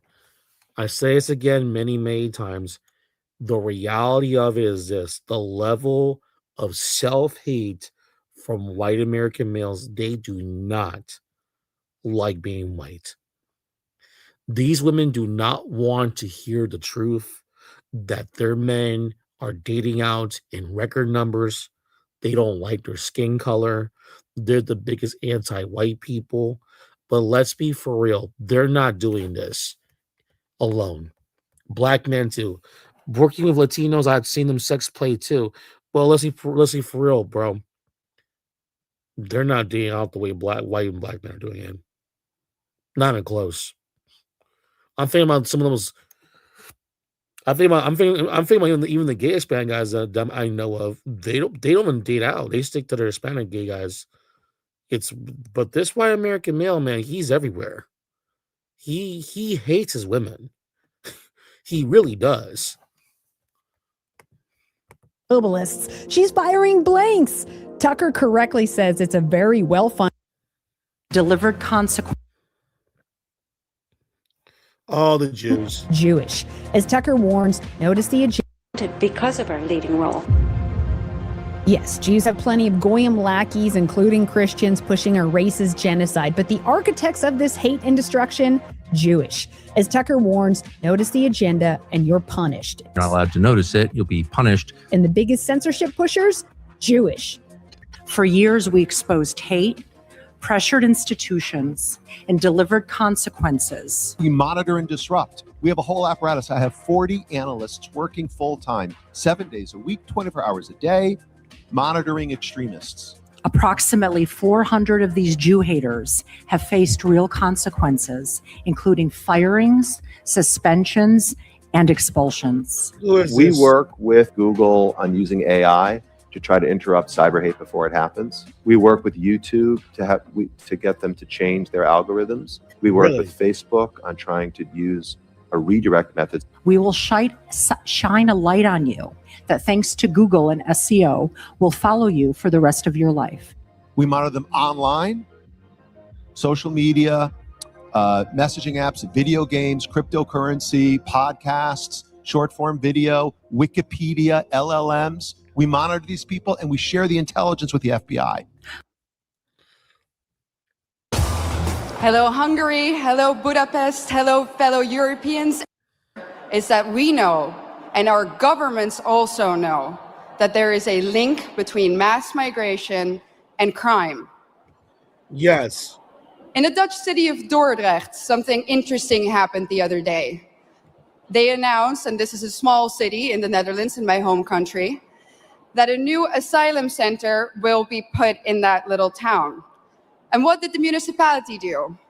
They said, we are going to offer citizens who live in the vicinity of this center €1,000 to take extra safety measures. Our new reality in Europe consists of frequent rapes, stabbings, killings, murders, shootings, even beheadings. But let me be clear about one thing. This time will then go down in history as the period in which the invader was actively invited in by a corrupt elite. And not only did this corrupt elite invite the enemy in, they made the native population pay for it too. Everyone who has eyes can see it. The native, white, Christian European population is being replaced at an ever-accelerating rate. Let me back this up for you with some statistics from my home country.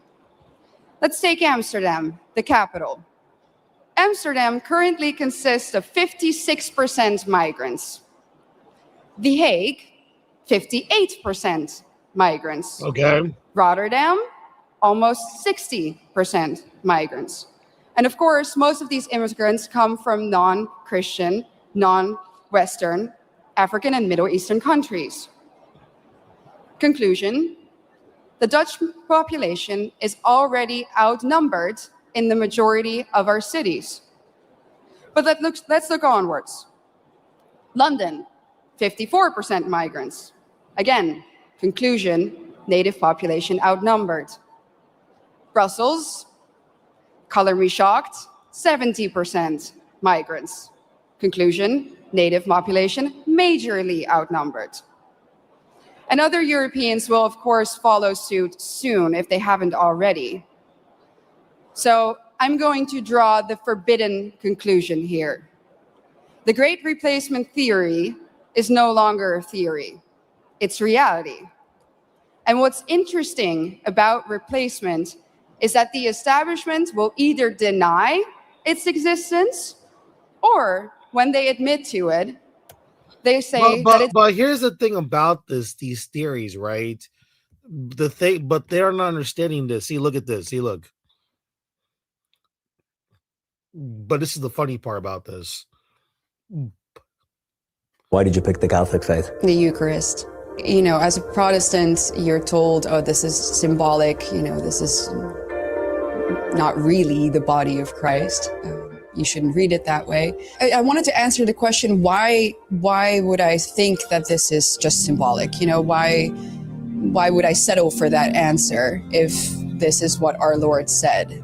And we know how great the sacrifice was, right? So why specifically on that point do I have to believe that this is just symbolic? And the only answer that I personally could come up with, and this was true for me, was I couldn't rationalize it. I couldn't rationalize the true presence of Christ in the Eucharist. But then delving more in... See right here, this is how crazy it is. She's Roman Catholic, right? She's Catholic. But whenever they talk about, you know, when they talk about people coming to the border, right? I noticed that they always keep talking about the West, right? You do realize that Latin America is part of the West. Welcome to Brussels. We got to defend our white people here. But that's the thing I understand. You want to defend white people, but at the same time, you're having gay sex. That's the thing that I understand about that. Like, that's the part that I just don't see it after that, because this is the part that I told about the United States and Latin America. You do realize that the people that are coming to the United States, these are Roman Catholics, the vast majority of them. But in Europe, the difference is the people that are coming in, these are non-Christian people. That's a huge difference. Like me, I'm Roman Catholic. I have the Eucharist. I've been baptized. I have my first communion. I've been confirmed to the Roman Catholic Church. So I'm Roman Catholic. So I'm a little bit confused about this. So how is it that, you know, you guys are saying this, but at the same time, this is being said? We got to speak about this. Like, we're being, that's the thing when you talk to these people that are activists from Europe, whenever they get talked to by Americans, you notice right away they talk about Muslims in the United States. You notice they talk about immigration, right? But they never really go in depth about Latin American that much. You want to know why? Because women like her, they know that in Europe, a lot of Europeans have been moving, I'm not talking the whole 18, no, right now, a lot of Europeans are moving down to Latin American countries. Women like her are the ones moving down to Colombia, Mexico, Dominican Republic. So Brazil, Argentina. So I'm so confused. So while you're promoting we're dying here, at the same time, you're moving down to these countries, south of the border countries.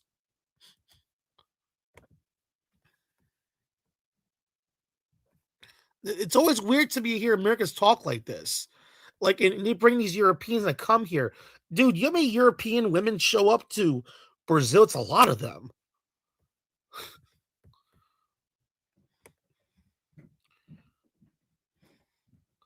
It's a lot of these chicks. Like you know how many like you know how many people go to Europe that's why I keep telling people all the time, like, this is kind of weird.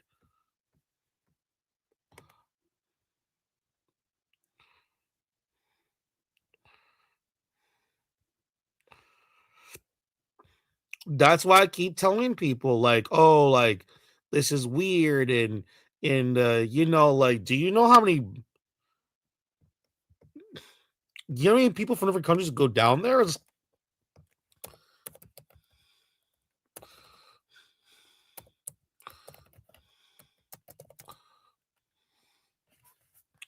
Don't look around here. Hold on a second.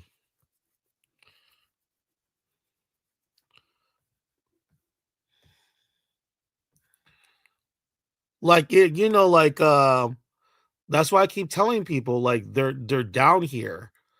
Like, you go down to these places, they're down to these countries, they're here.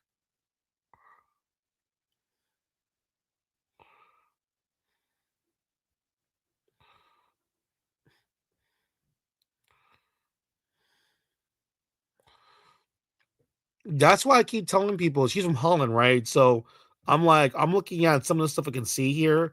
Like, that's weird to me because if you go to Argentina, Brazil, you know what I mean? These people are actually in these countries. And by the way, I'm still confused about this. So she's from Holland. There's white genocide, but yet your king married an Argentinian woman.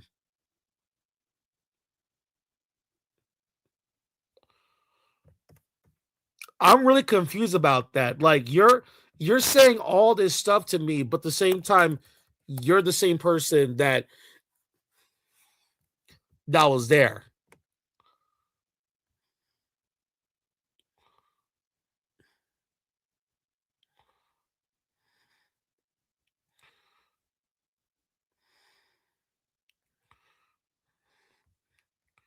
It is kind of weird, folks.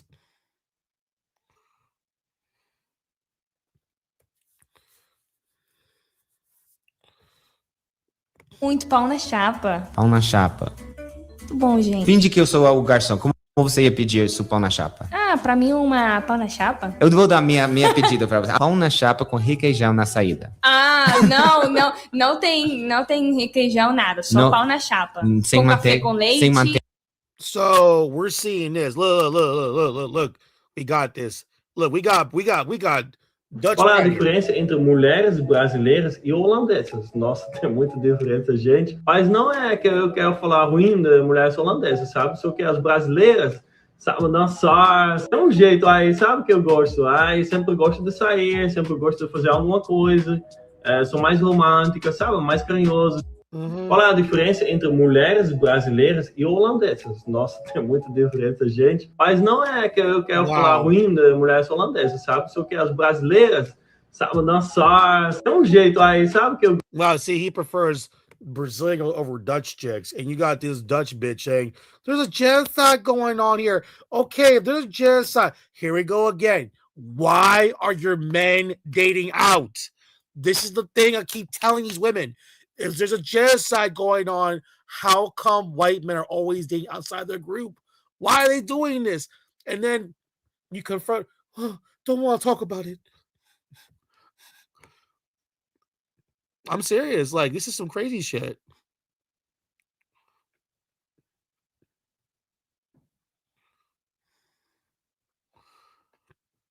There's a white genocide going on here. White genocide. White genocide. So why are white guys from Netherlands going to South America trying to get with Brazilian women? Why?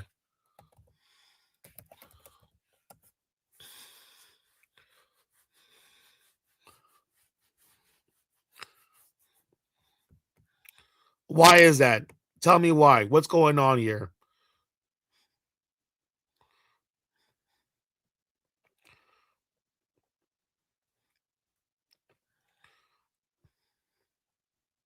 It's so scary, folks.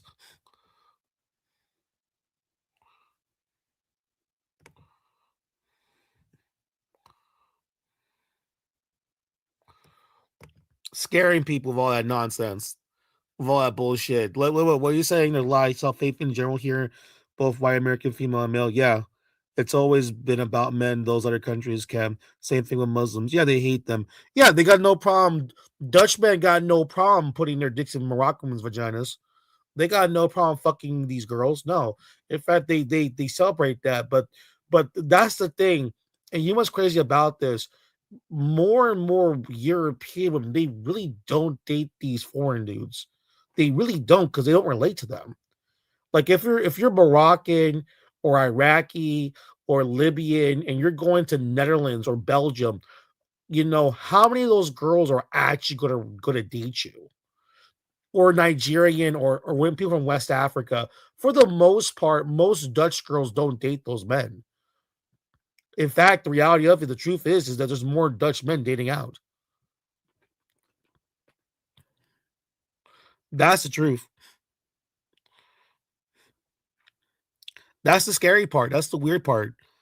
Their messes have really messed up. Julie, they are going down to Brazil. So I'm confused. Holland's full of there's a white genocide occurring, but at the same time, Dutchmen are going to these countries to get sex.